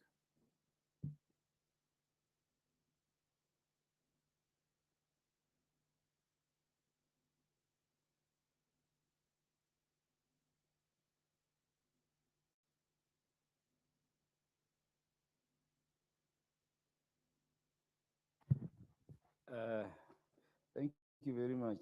Honorable members, I propose the question, which is that the House do agree with the committee in the said report.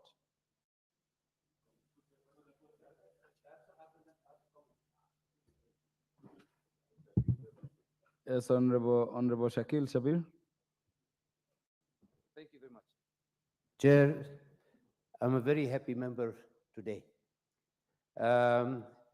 This has been a long, long struggle, and finally, we have got this conflict of interest, not agreed 100%, but about 89 to 90%. It is a great day for Kenya. The seeds that brought corruption in 1969 are being rooted out. And we hope that this anti-corruption, this conflict of interest bill will help us remove those trees, those weeds that have become trees of corruption. Thank you very much, Majority Leader, for bringing this here. We may not have agreed with 100%, but this is a great day for Kenya and a great day for APNAC, members of parliament. Thank you very much, sir.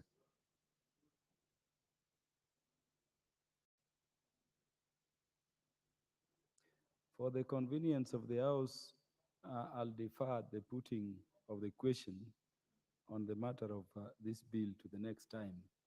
It will be scheduled for deliberation. So we will stop there. We will stop there. We have done agreement.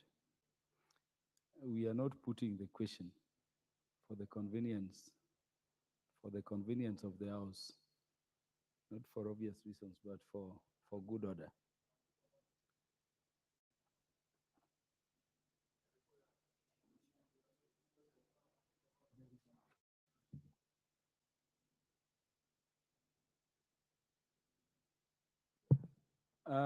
I'm informed there was an adjournment motion. Yes, and time has reached. Honorable Mukunji John Gitonga, move your adjournment motion.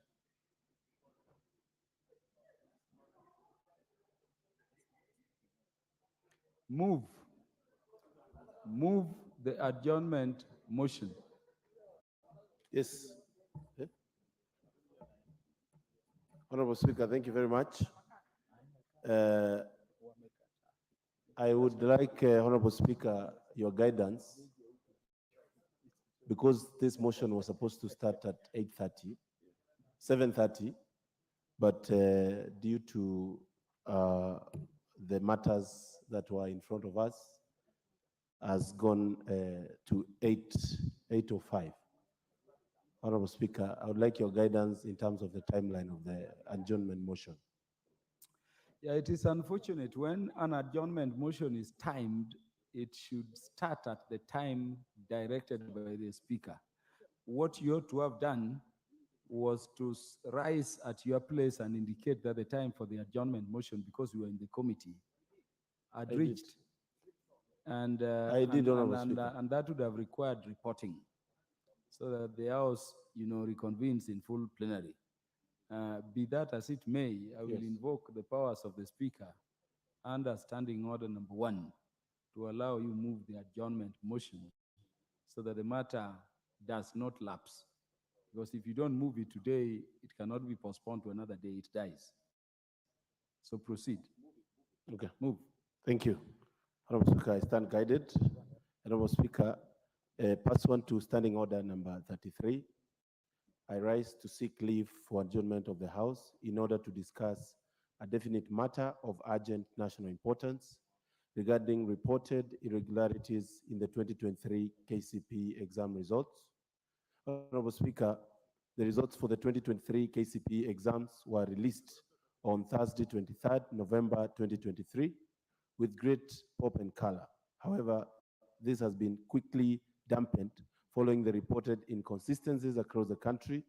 The discrepancies in the results range from awarding candidates wrong marks, assigning candidates marks for subjects they didn't sit for, schools being assigned different grades.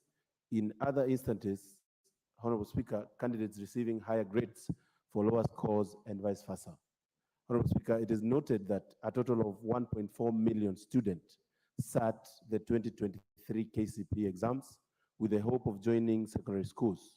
However, these discrepancies would not only delay secondary school placement of these candidates, but also compromise the integrity of Kenya National Examination Council in delivering credible results moving forward. It is therefore imperative that this matter be addressed to safeguard the future of these candidates. Honorable Speaker, it is against this background that I seek leave for the adjournment of the House to discuss this matter of national concern with a view of exploring possible ways of resolving the reported and widely widespread irregularities. Thank you, Honorable Speaker. You have the leave of the House to prosecute the adjournment motion. So proceed. If you want to say something more. Thank you.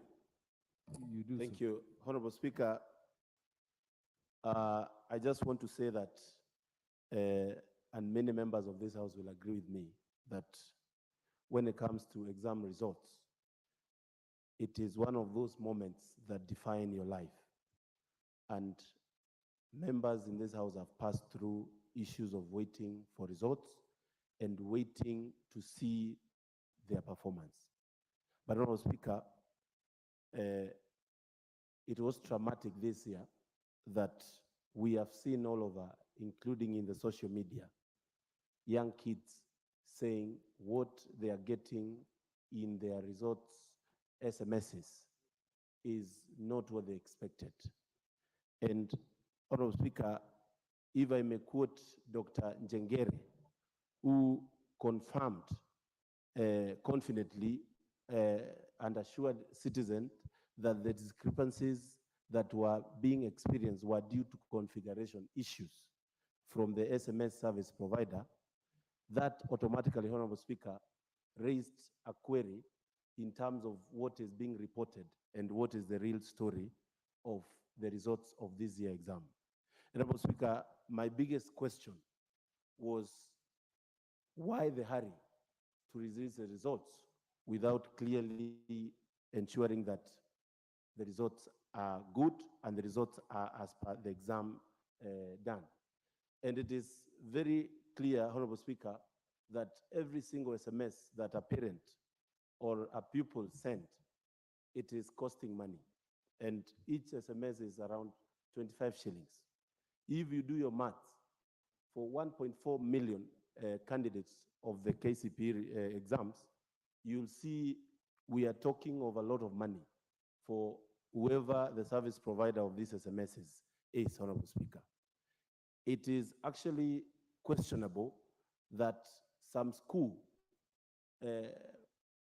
weirdly reported the same marks for all the kids, 75% for all the kids that did the exam, which, Honorable Speaker, raises quite a number of questions when it comes to the results that were being announced.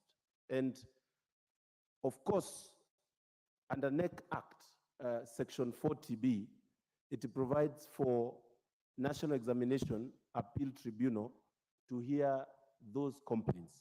But, Honorable Speaker, it has not been publicized enough that there is a tribunal to listen to the many complaints that Kenyans are actually raising all over the place. I would also like to know whether there is any set measures by the ministry and by the Kenya National Examination Council on the knowledge on this tribunal that is supposed to listen to the many complaints that we are getting. And I know everybody is privy to the information that the complaints can change our kids forever, Honorable Speaker. When the results come out and a kid expected to perform better, but then the results show that he even did subject that he is graded into subject that he didn't even do, Honorable Speaker, it is traumatic, and you cannot pay trauma, Honorable Speaker, when it comes to our young kids. So, Honorable Speaker, it is my appeal to this House to follow this issue to the latter, and my appeal to the Kenya National Examination Council that results and the credibility of announcing results of our kids, and we are coming also to know the results for KIPSEA and the KCSE, Honorable Speaker, it is not negotiable to have NEC coming out clearly and saying that these are the results and they should come out to show the performance of the kids as they're supposed to be, Honorable Speaker.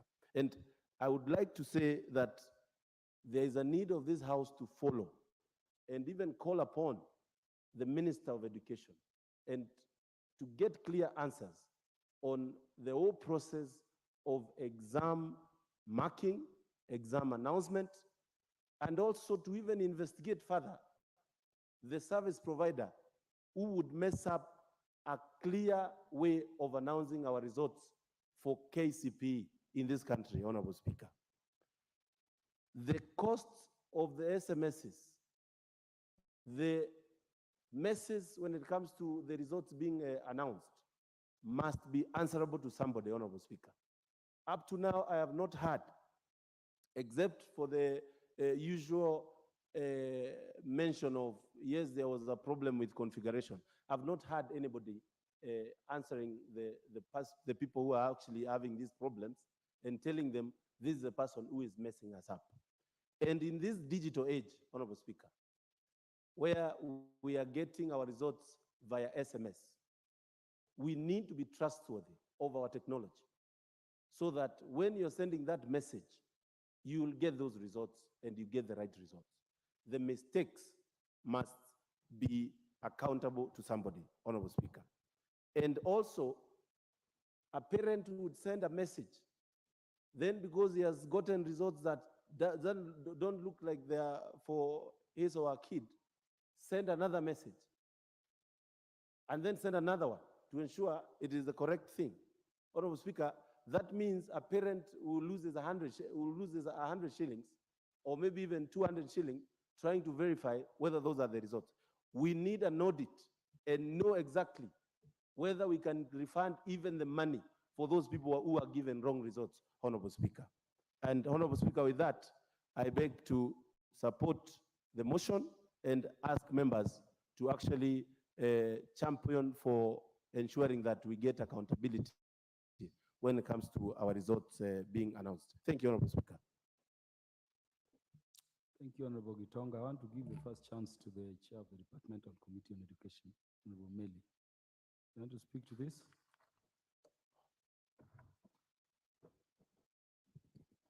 Thank you, Honorable Speaker. Honorable Speaker, I've received a writer from the CS, and I would request that you allow me to respond, to allow members to ventilate on the issue. Then later on, I will do the last rebuttal to the issues. Thank you. You're correct. Honorable Ndikiri Gwambi. Thank you, Mr. Speaker, for this opportunity.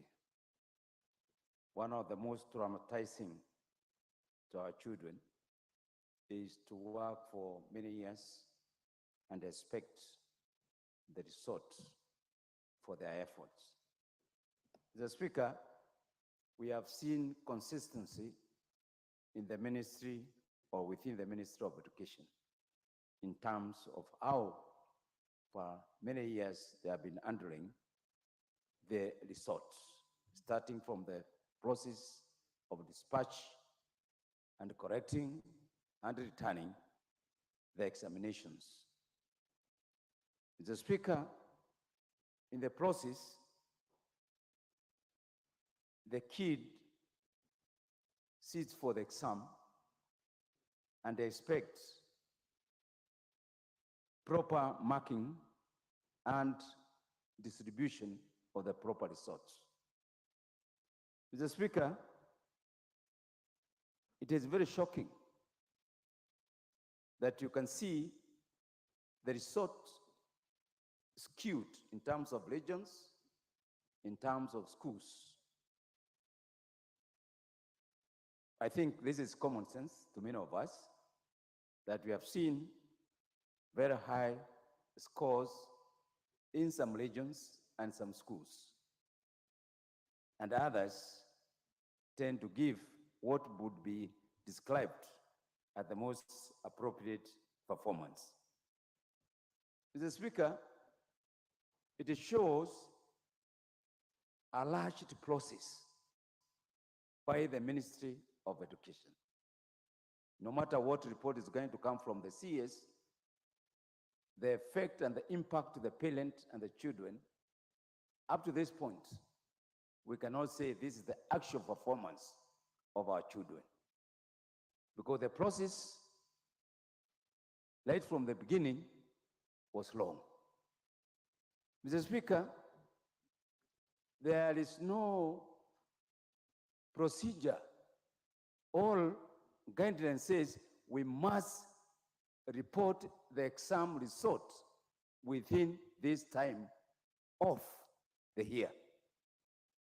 I'm wondering why NEC and the Ministry of Education rushed, marked the exams in a short time and reported on a hurry without checking the system.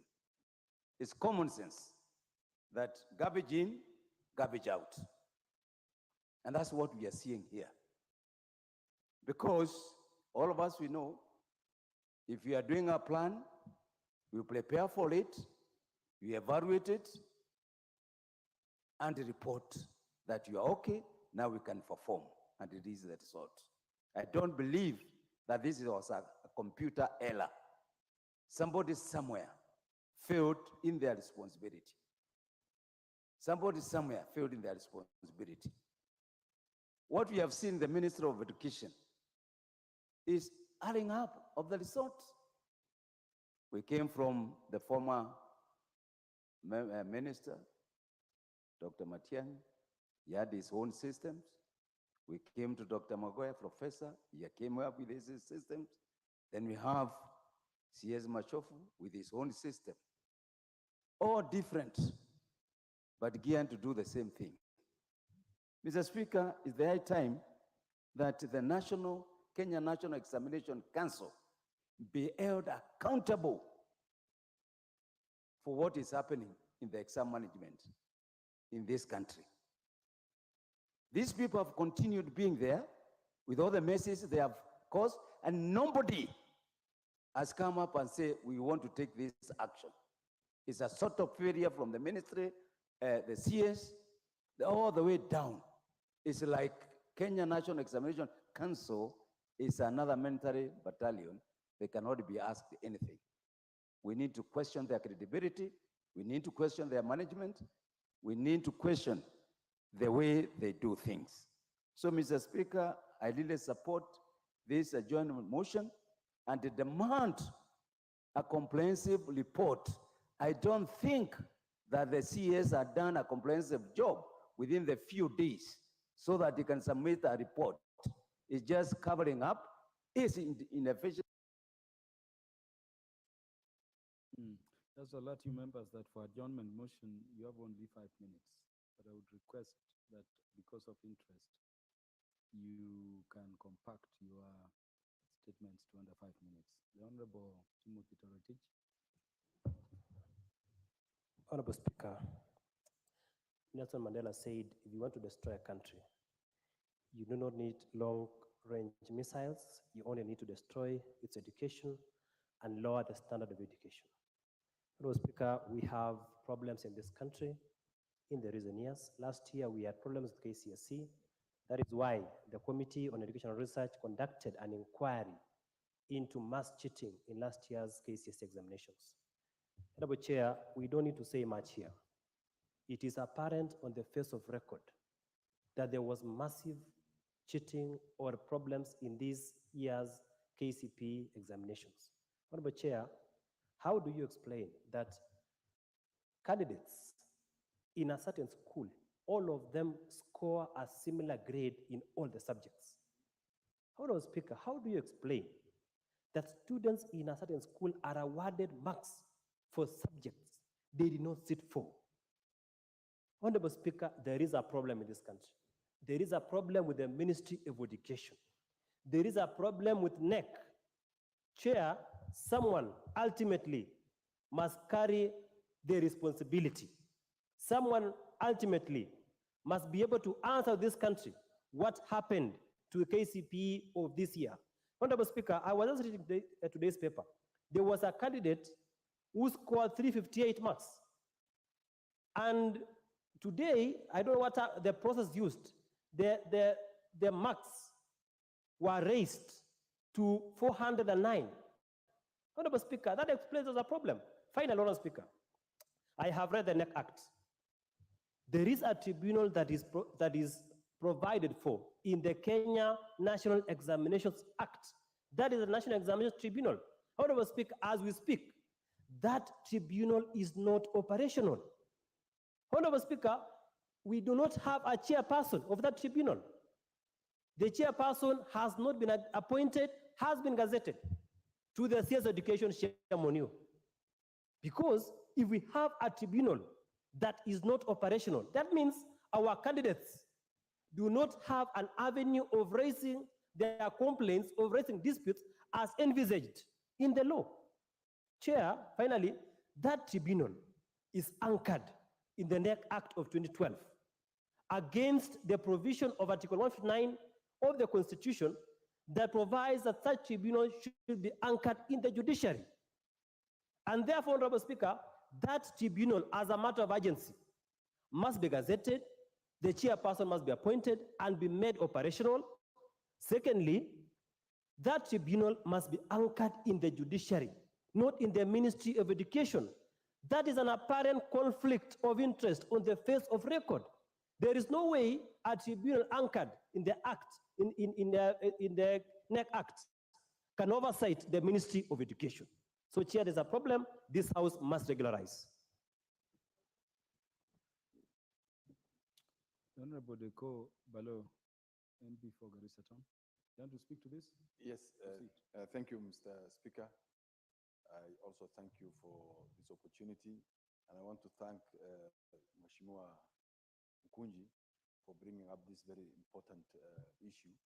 And that's why some of us are still here, because of the interest we have developed in this motion, adjournment motion by Mheshimiwa Mkunji.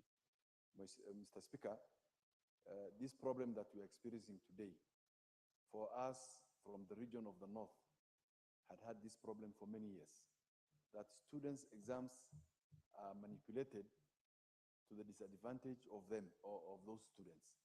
This is a very serious issue because it affects the lives of these young people. These young people have been in school and have been studying for the last 8 years. And they expected after this, because this is going to be another step in their life. Going from primary school, joining secondary school is another step in their life of their education. So affecting and manipulating their results, what they never expected, and they get that, it will dampen their spirits. They will not believe in themselves in the near future or when they go to secondary school. And in this particular case, Mr. Speaker, of the end of 844, those who used to get the exams were cancelled, had an opportunity to go back to class 8 to do the exams again for the next year. But in this particular case, this is the last 844 examination. It means there are those who got Y, meaning the exams have been cancelled, and that means they cannot proceed to Form 1 in this coming year. Mr. Speaker, somebody must take responsibility for this issue. We cannot cancel or manipulate the exams for young people who have worked so hard in the last 8 years. It is the same that we politicians have gone. Can you imagine? You've been waiting for your results during the election, and in the last minute you are told so-and-so have won, you have been beaten in the election, and you are so sure you are going to win this election. Mr. Speaker, I know you were, as a member of the other side, you know the pain that you felt when you expected to have been declared the winners of this last election, and you also felt that your results have been manipulated. This is the same problem these young people are facing. And it is difficult for them and their parents to seek justice because it is so expensive. The process that they go through to seek justice for what has happened to them is so expensive, and they can't they can't afford that. So, Mr. Speaker, this issue, NEC must take responsibility for it. And it means they must get out of office for them to be audited. We cannot audit them when they are already there. So I support the motion of Mheshimiwa Mkunji, and we need action taken against all those who participated in the manipulation of this. Thank you, Mr. Speaker. As I recognize Honorable Gideon Ochanda, could someone be looking at the removal process for top NEC officers? Because I think it is something which ought to come out in our deliberations. Honorable Gideon Ochanda. Thanks, Mr. Speaker. I think, Mr. Speaker, education is what shapes a society, and it's education that shapes governments. This is the investments that the governments do all over the world to train human resource. We mess up with it, we mess up the entire country. Mr. Speaker, since the exit of Mbithi as the examination council secretary, this must be in 89 or 88, over 30 years ago, the council perennially, each year, has issues with how it manages examinations, either at the process of either setting, the process of executing examinations, and the process of results, marking. So, Mr. Speaker, there's a big, big problem. When we are talking about 30 years cumulatively, education is the equalizer that we know. So what is it that our education, our council has been doing in the last 30 years for purposes of getting people's space to be equal? There is a big problem in this country, Mr. Speaker. 30 years is not a short time, or 30 plus years is not a short time, that we cannot fix a problem. It's a long time, and we can't pretend about it. We are looking so badly as a country when examinations are stolen. We are looking so badly when we cannot even place results properly. You really wonder sometimes why the rush. What is it that one wants to achieve by marking exams for 1 week? Where do they want to run to? And even if that is the case, why don't we have another week after marking just for purposes of cross-checking and doing serious verification so that people get the results that are theirs? Students get results that are theirs. Pupils get results that are theirs. What is this that we are doing in this country? Mr. Speaker, this is really wrong, and it has to be fixed. Otherwise, we are living pretense, we are living a lie, and that's exactly why everything else that we are doing in this country is going out haywire. It's getting a mess. Yeah, it's really going to the wrong side. So, Mr. Speaker, this idea of mixed marks, this idea of people missing their marks, this idea of mismatching of marks, these are things that are doable and can be verified so easily. So, Mr. Speaker, I want to believe that if there is no way that the council cannot be sorted out, the best is to do away with it.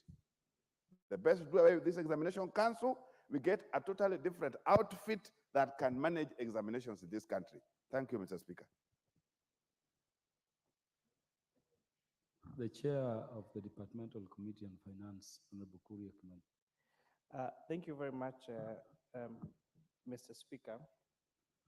Mr. Speaker, there is a meme going around of Mwalimu wa math, and now how he runs to take over CRE classes when the CRE teacher is not attending a class. It's going to be very funny, and I'll attempt to be that Mwalimu wa math this evening.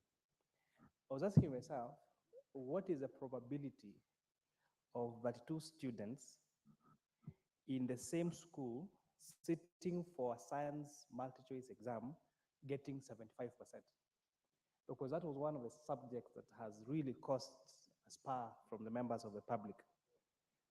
So the probability of one person, of one student getting 75 marks is 1 out of, the probability of one person getting 75 marks, considering that the number of marks are from 0 to 100, so the total number of choices of marks is 101. So the probability of one student getting 75 marks is 75 out of, is 1 out of 1, that is 0.0 or something. That is getting 75%. But what is the probability of 32 students in the same class all getting 75 marks? Assuming that all the 32 students have the same probability of getting 75 marks, they have the same potential of getting 75 marks. The math actually says it is 2.447935 times 10 to power negative 92.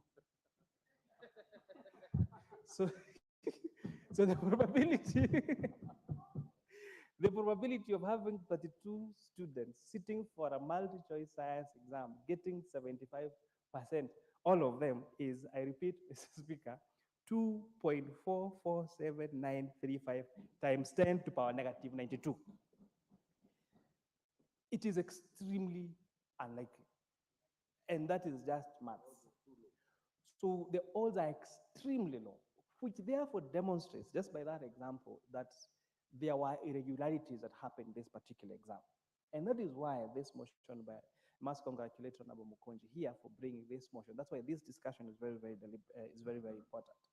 But how do we find ourselves here? We had 1,406,559 KCP students in 2023. So these students sat for 7 papers. The actual papers are five subjects, but the papers are 7.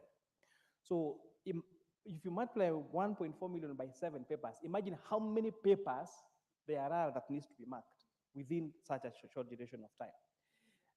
We have had complaints of these markers, these teachers not being paid and being paid on time.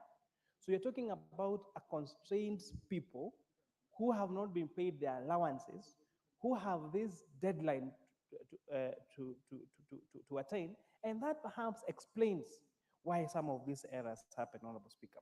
But to give credit, we have come from far. We've had serious challenges before. Now we have made good progress, but I really like to celebrate the heroes who are teachers and police officers who we saw going on in rain, risking their lives to deliver these examinations. I think we must applaud them as heroes of this particular KCP examination. And those that are letting us down, they must up their game. They must correct these anomalies.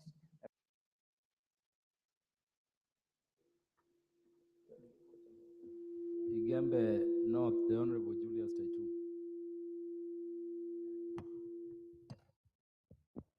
Okay, thank you, Mr. Speaker, for the opportunity to contribute to this motion. It is my time. Gender will come. There's no problem. I can assure you, Mr. Speaker, I'm going to take a lot of time in that corner. Okay, thank you. Mr. Speaker, the KCP results that were released last week on Thursday, 2023, was a real scam. Mr. Speaker, I want to support Honorable Mukonji for bringing this important motion to discuss the trends and the state of management of our exams. I want to say this, Mr. Speaker. When the results were released, the entire nation was engulfed by the celebratory mood of those students and parents whose their sons and daughters had done well. No sooner later, the same nation was clouded with anxiety due to complaints that were arising from the students or pupils whose results were not matching their abilities. As it has been said, that trauma, this house is there to oversight all the entire systems of this government. I went through the response that was given by the CEO NEC. It was really agonizing. He said that it is possible, since maybe social studies or any other subject is a multiple choice subject, it is possible for pupils to attain the same marks in a particular subject. This is a kind of joking with the Kenyan intellect. This does not require rocket science to know that this one cannot happen. And that's why, for record, I'm saying that the CEO NEC should be held accountable. A credible examination is a result, is a product of a credible examination process. This year, the Education Committee went around this nation, collecting views from the stakeholders about the management of the exams. There were numerous complaints. By the way exams are marked, by the way examinations are processed, and the way results are released. The big question is, why was the rush? If you cannot compute the results properly, If you cannot do the marking properly, if you cannot enumerate the markers well, being the CEO and the entire management should be held accountable. We support this motion. If a doctor who messes up with our patient is held accountable, then why can the CEO who has messed with the lives of kids be held accountable? That is my submission.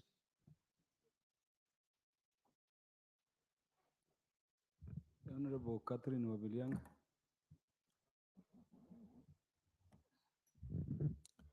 Thank you, Honorable Speaker, for this opportunity to also a voice on this issue. And on the onset, I want to thank Honorable Mkunji for this motion, for this adjournment motion, because it's timely. It is true that the country is wandering, the parents are perturbed, and the children are more disturbed. Why, after an exam, their results are manipulated? On the onset, I feel there's a problem right from the registration.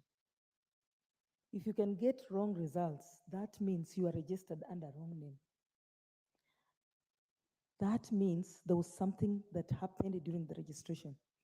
So the NEC, as it goes on with the registration and even prepares, the teachers go ahead to prepare the students to have these exams, something must be done from the onset. Then the lapse in the marking of exams is not the fault of the teachers. Teachers have taken their time, these 8 years preparing these children. And you find that at the time of marking, the same teachers are placed under very horrible conditions. They are hurried to mark the exams. They are poorly remunerated and given timelines on when the marking should stop so that they hand over the marks. So this lapse must be checked into. These teachers ought to be given time, even if I'm a teacher marking a composition, for example. The composition needs to, you need to get time to read and know what you're giving the student. But because of such circumstances, this will cause systems to fail, and the marks that are according to students may not be the correct marks. KCPE is a very, very important exam to our children. This is a time when they're translating to the secondary section. But if the marks are manipulated, given the wrong marks, this automatically kills the morale of a student. So NEC must be answerable. Why accord the wrong marks if systems are in place? We have just learned here that the tribunal has no chair. This is a tribunal that is supposed to check on the exams, even how they're transported to schools and all that. But this has never happened.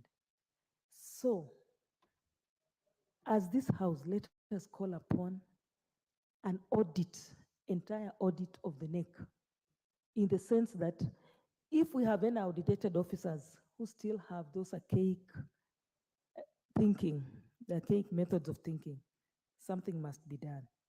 I sit on the Labor Committee. We have been discussing about an extension of, after somebody has retired, they're given an extension of time. And with that extension, it's like we have no other people who can come and take up the opportunities. But if this is going to be put in place, let us have a fresh board that is going to look at these exams, and let us have the correct exams, correct results for our children. I strongly second you, Mr. Honorable Mkunji. Thank you. The Honorable Njeri Maina. Thank you, Honorable Speaker. Honorable Speaker, I really wonder, because we all know that KCPE started at the end of last month on 30th. Where and what was the hurry in marking the examination and giving the results, Honorable Speaker? Honorable Speaker, this House must demand for investigations, because we cannot keep debating on these matters over and over again, Honorable Speaker.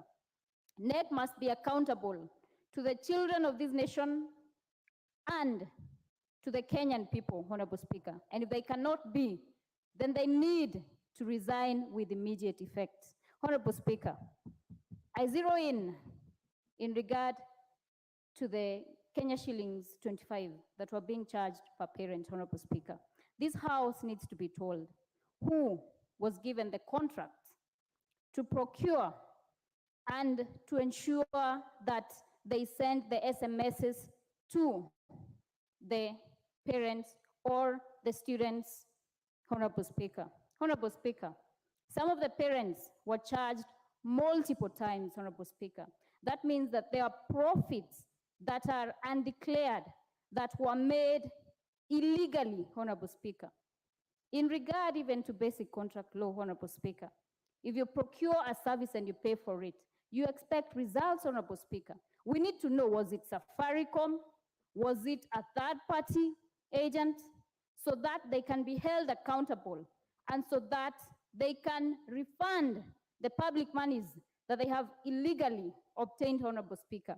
It is not justifiable to charge a parent, some are even sending messages more than 10 times, Honorable Speaker. That profit is not justifiable at all, and it is unethical, Honorable Speaker, to keep such monies, Honorable Speaker. Honorable Speaker, I want to commend Honorable Gitonga Mukunji for this timely motion because it is a matter of concern for parents in all parts of this nation, Honorable Speaker. It must therefore be taken with serious consideration, Honorable Speaker, so that we clear the air and so that we protect the dignity and integrity of future examinations, Honorable Speaker. Thank you. The Honorable Gideon Kimayo. Thank you, Mr. Speaker. I also rise to support the motion brought in by Mheshimiwa Mukunji. And from the onset, Speaker, Mr. Speaker, sir, we must call out NEC. NEC is becoming a national shame to this country. Because it is not something that has just yoga this year. This has been repeated in those other years. And becomes the question, what were the other ministers of education doing so that they got it right, and the current minister of education is doing that is not getting it right? I remember when there was a minister of education who was there, and we registered 81, around 100 and something A's in Kenya. Now we are registering again in KCSE more than 5,000. What is he doing that the previous ministers were doing so that they got it right? So we must call out NEC, we must call out the Minister for Education. And Mr. Speaker, if there's need, this minister must be brought to this house, he must answer Kenyans, he must tell the representatives of the people outside there who are in this house what he's doing in the Ministry of Education, so that he's not doing the right work that the previous ministers were doing. Mr. Speaker, I ask NEC, the president is asking us to go online. He's trying so much so that Kenyans can do their work online. What is wrong in not posting those results in the website of NEC or send emails to the schools instead of charging Kenyans 25 shillings? Imagine a family where there is the parents and siblings, everybody was sending a message. So maybe by the end of the day, everybody has sent three messages, that's 25 shillings. And if you have a family of around 6 people, that is 6 people times 3 messages. And the system was not working. How much is Kenyans losing in terms of this? So they must use ICT and stop taking parents' money by asking them to send the SMS. This also must be addressed with the issue of leakages. We've seen schools, center managers being taken to police stations. The issue of leakages has been happening, and the ministry is not addressing it. I know there was a report which the Committee of Education in this house analyzed, and they gave to the Ministry of Education. Have they implemented what the Committee of Education gave them? Finally, Mr. Speaker, what was the hurry for in bringing out these results in 2 weeks? Previously, results were released around Christmas time, around 27, 28. What was the hurry for? Why not wait? And finally, the Form 1 selection is now happening. What will happen to that child who had gotten 400 but was given 300? He will get a wrong school. I hope they can delay the issue of Form 1 selection until this one is addressed. Thank you, Mr. Speaker.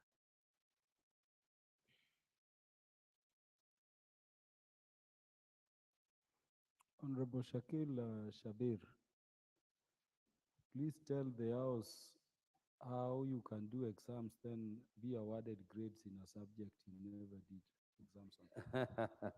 Thank you, Mr. Speaker, sir. That is one of the mysteries that has come about over time. Mr. Speaker, sir, in our time, the Ministry of Education, the minister, and all those who took exams, marked exams, were sober, responsible, worked in a manner that gave exuded confidence. So even when our results were coming out, they didn't put them on SMSs or whatever else. They were on sheets of paper stuck at our school. And we would go there and we would read them because they were there, they were signed, they were stamped by the minister and everything else. Over the 20 years that I have been a member of parliament, and even before, I have found that the Minister of Education all of them want to become superstars. All of them are doing faster than the last one, whether it is whoever the minister is. Everybody wants to do better than the other. They will want to take shortcuts. They will go in fancy suits. They will go in fancy cars. They will have fancy meetings. And we have spent millions of shillings to go to a Mtiani house with all the paraphernalia to go and announce something that they don't know. NEC, I was told in 87, was sensible. Now you question me and ask me, and when I did my CPE and when you did yours, had anybody questioned anybody? No, when we were told it's this, we knew it was that. If you did not do well, you didn't say, oh, the child thinks I should have got that. No, there was a confidence. Right now, the Ministry of Education is becoming a lottery. Unalipa, unapata. No, so the thing is, they become the runaround and they go and make these announcements that by Friday we are going to have the results. What results? Rubbish in, rubbish out. And I want the minister, sensible gentleman, was in the house. What's wrong with him? We have had the Magohas, we have had the Matiangis, and before that we've had so many, each of them coming with designer suits nowadays and making sure that they are going to be faster than the other. It makes no sense.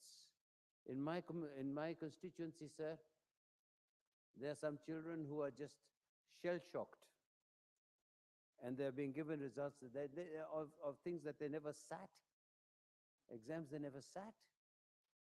There's no exam like that in that school. We've never had we're a country school, you know. We don't have those type of subjects.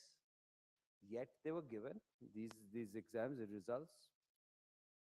The position is, I think, when I would say to the chair, you need to go and get this thing sorted out. Firstly, I think the minister, no matter who is, should be the first one to resign. He was a sensible man, and I know him. Him and a lot of them need to come over here and apologize to the people. You are now talking about SMSs. We know that is also a con. That is also corruption by deceit. You know, when we had Telcom, when we've had these other cases, all the time, Who is involved?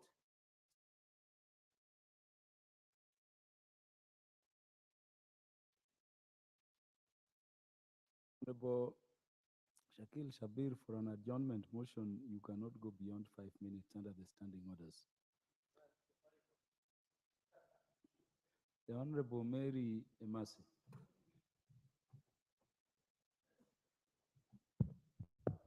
Thank you, Honorable Speaker. I want to support this adjournment motion. Honorable Speaker, the expectations of every student and every parent is at least to get fair and accurate results after an examination.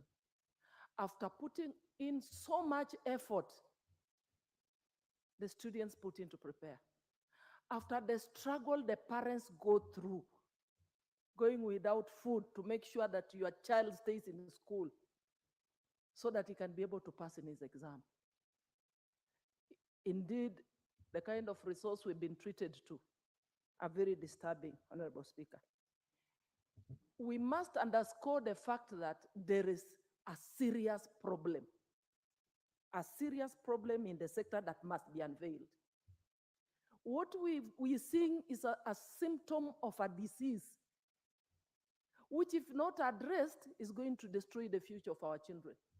So the minister must rein on NEC, must rein on rogue individuals within the ministry, and then he must come out and tell Kenyans the truth of what is happening in the ministry. We cannot pretend.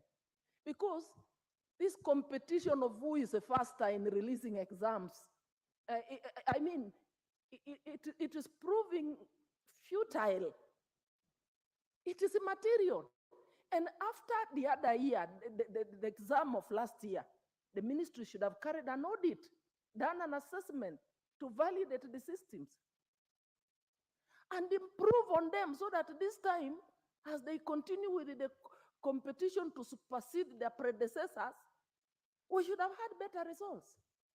Because now what is happening, they are putting the integrity, they are compromising the integrity of examinations in Kenya.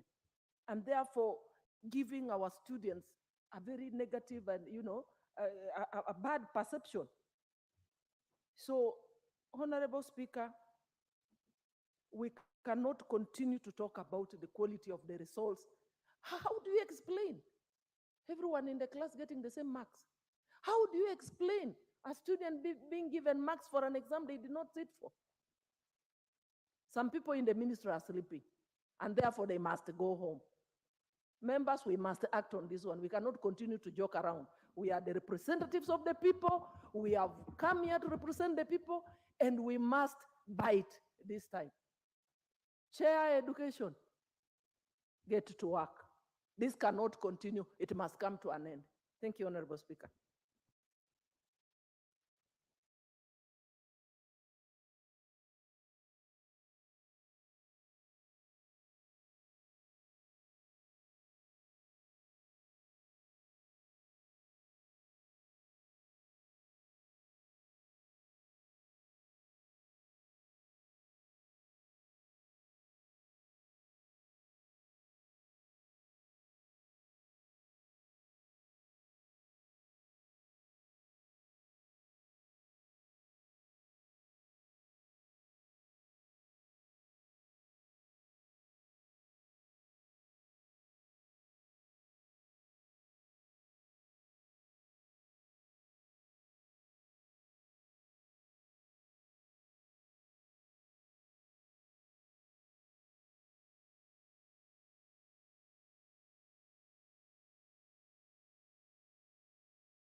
I've never seen that before. The highest in Kenya's history, charging these short call SMS for 25 shillings.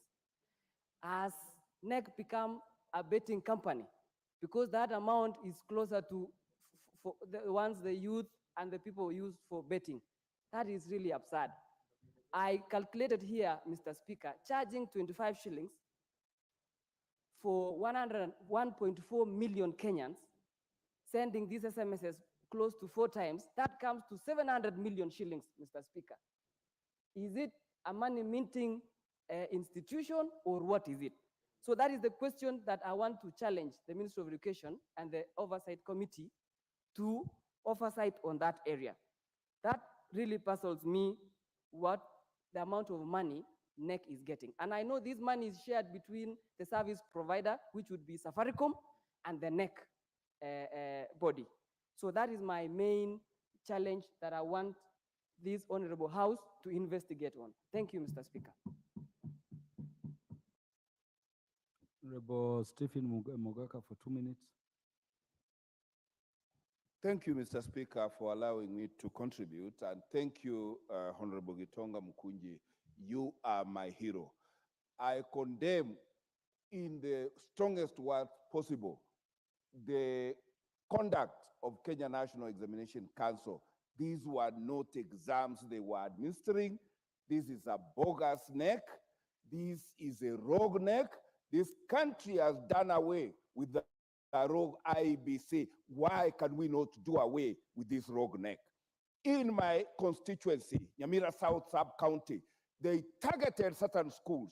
They were stripping girls. Yes, they were stripping girls, men stripping girls, going to do examinations. These are just sex pests hiding under NEC, trying to molest our children, violating them left, right, and center. I was one of the first people to issue a very hard statement saying that this NEC is rogue. I am not surprised these are the results they are giving us. These were fixed results. These are not results of our children. You can defraud anybody, but don't defraud Kenyan children. Education is everything. If you can bar a child from pursuing their career, from becoming the best Kenyan citizens that they can ever be, what do we have that NEC for? What was the hurry of releasing these results? I urge this House, if there is anything we can do for these Kenyans, it is to disband that NEC. It is to order for re-examination or remarking of those examinations by independent NEC officials, and we give our children the correct marks. We stopped schools because of COVID. Why can't we stop schools for even 3 months so that we give our children the correct marks? Mr. Speaker, I beg to support. The Chair, Departmental Committee on Education, Honorable Julius Meli, say something now. Thank you, Honorable Speaker. Honorable Speaker, I want to thank Honorable Mukunji for bringing up this substantive matter. This is a matter that affects every family, most of the children of the 1.4 million children. Honorable Speaker, Honorable Mukunji has spoken on behalf of the social media, the voices the parents raised, and even the issues that were brought before even members of parliament by their constituents. Honorable Speaker, I also want to say that the issues raised actually needs to be put into a lot of consideration. The Committee of Education, we have picked the matter very well.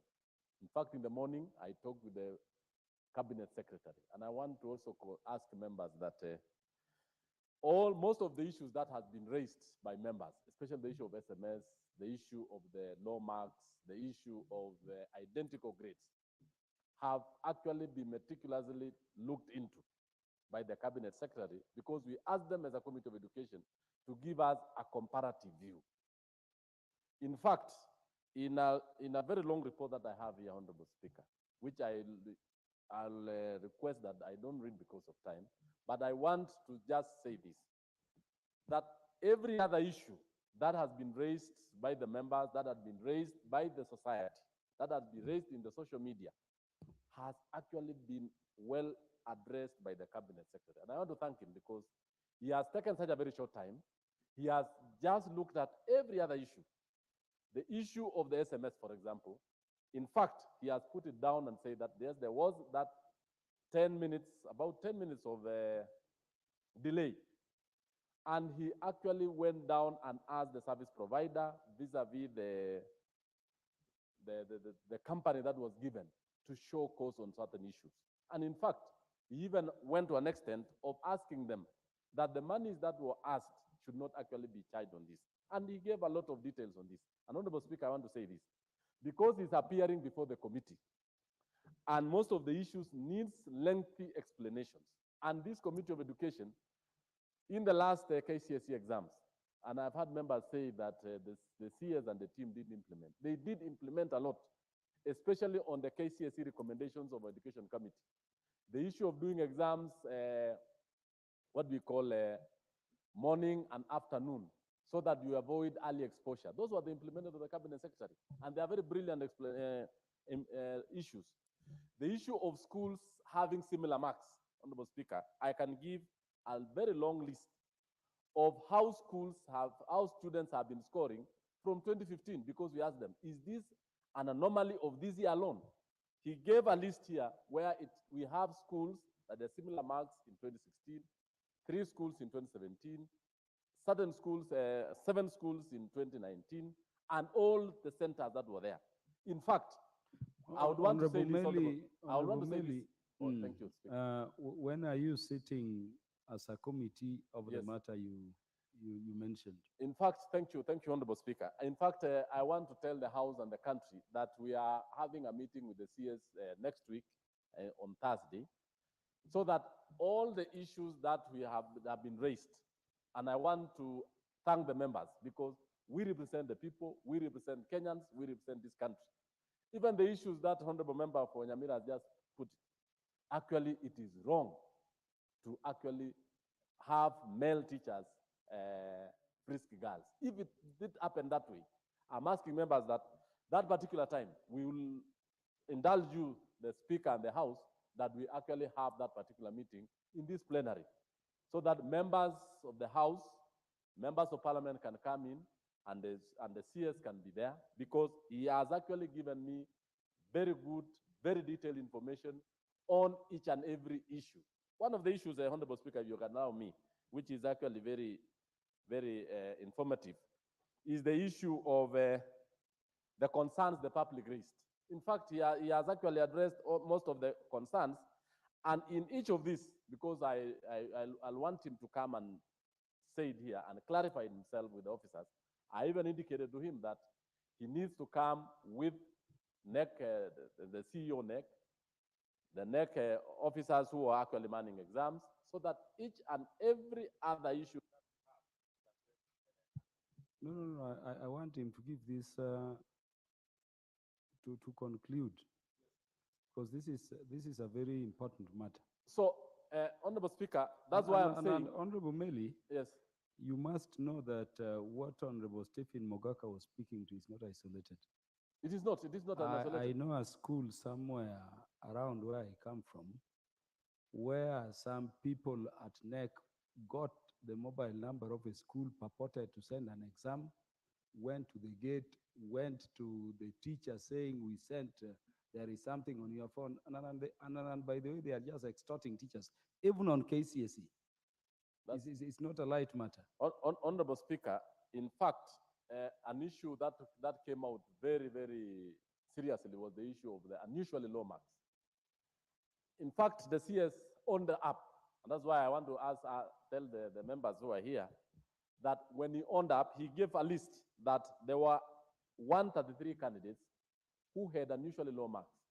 And you know the law, Honorable Speaker, that the public has up to 30 days, even I think 30 days or 90 days, to actually launch these complaints. When these complaints were launched— Honorable Meli, yes, there are some young people in this country. Yes, who cannot— Number one, they don't even know where NEC is, all those issues of complaint. Yes. They only trust the government to give them exams and do. In fact, so many students don't have even that access to a phone. Others are from very humble backgrounds. Thank you. Thank you. There is a coincidence you cannot, take lightly. Yes. Take th- lightly. Thank you. Is it mere coincidence that every student who petitioned somehow has gotten their exams upgraded? None is going down. Yes. What is happening to those students who did not Who did not- petition? who did not Yeah, yeah, petition? those are the issues. Those are the issues. Yes. We want to be dealt with. That is why, Honorable Speaker, when I just started my speech, I said it is in my speech, but we are inviting the CS next week to come before the committee. Is next and week which day? I think Thursday. Yeah, so on Thursday, yes, due arrangements will be made. Huh? It is Wednesday. Morning, because I don't think we have a session in the morning. When is the CS coming? Because the members, the country is On watching. Thursday, on Thursday, All Honorable members interested should sit there. Yes. Including members who intend to remove officers at Kenya National Examination Council, so that all these concerns Yes. can be addressed. If there are removal petitions, they can be pursued after that. But this matter to me, Honorable Meli, is too important Very important to be glossed over. Yes. You remember in our years when we did exams, in fact, the village knew even the marks you would get. Nowadays, students get grades which make us think we were stupid. Thank you. So thank you, Honorable Speaker, and I want to tell the House and members that when the CS comes, that's the time now when interlocutor. Members on Thursday and the administration of parliament is requested to make a bigger room for as many as members as would like to attend that session. I thank you, Honorable Meli, for that preliminary report. Honorable members, the time being 9:10 p.m. This House stands adjourned until Thursday, 30th November 2023 at 9:30 a.m.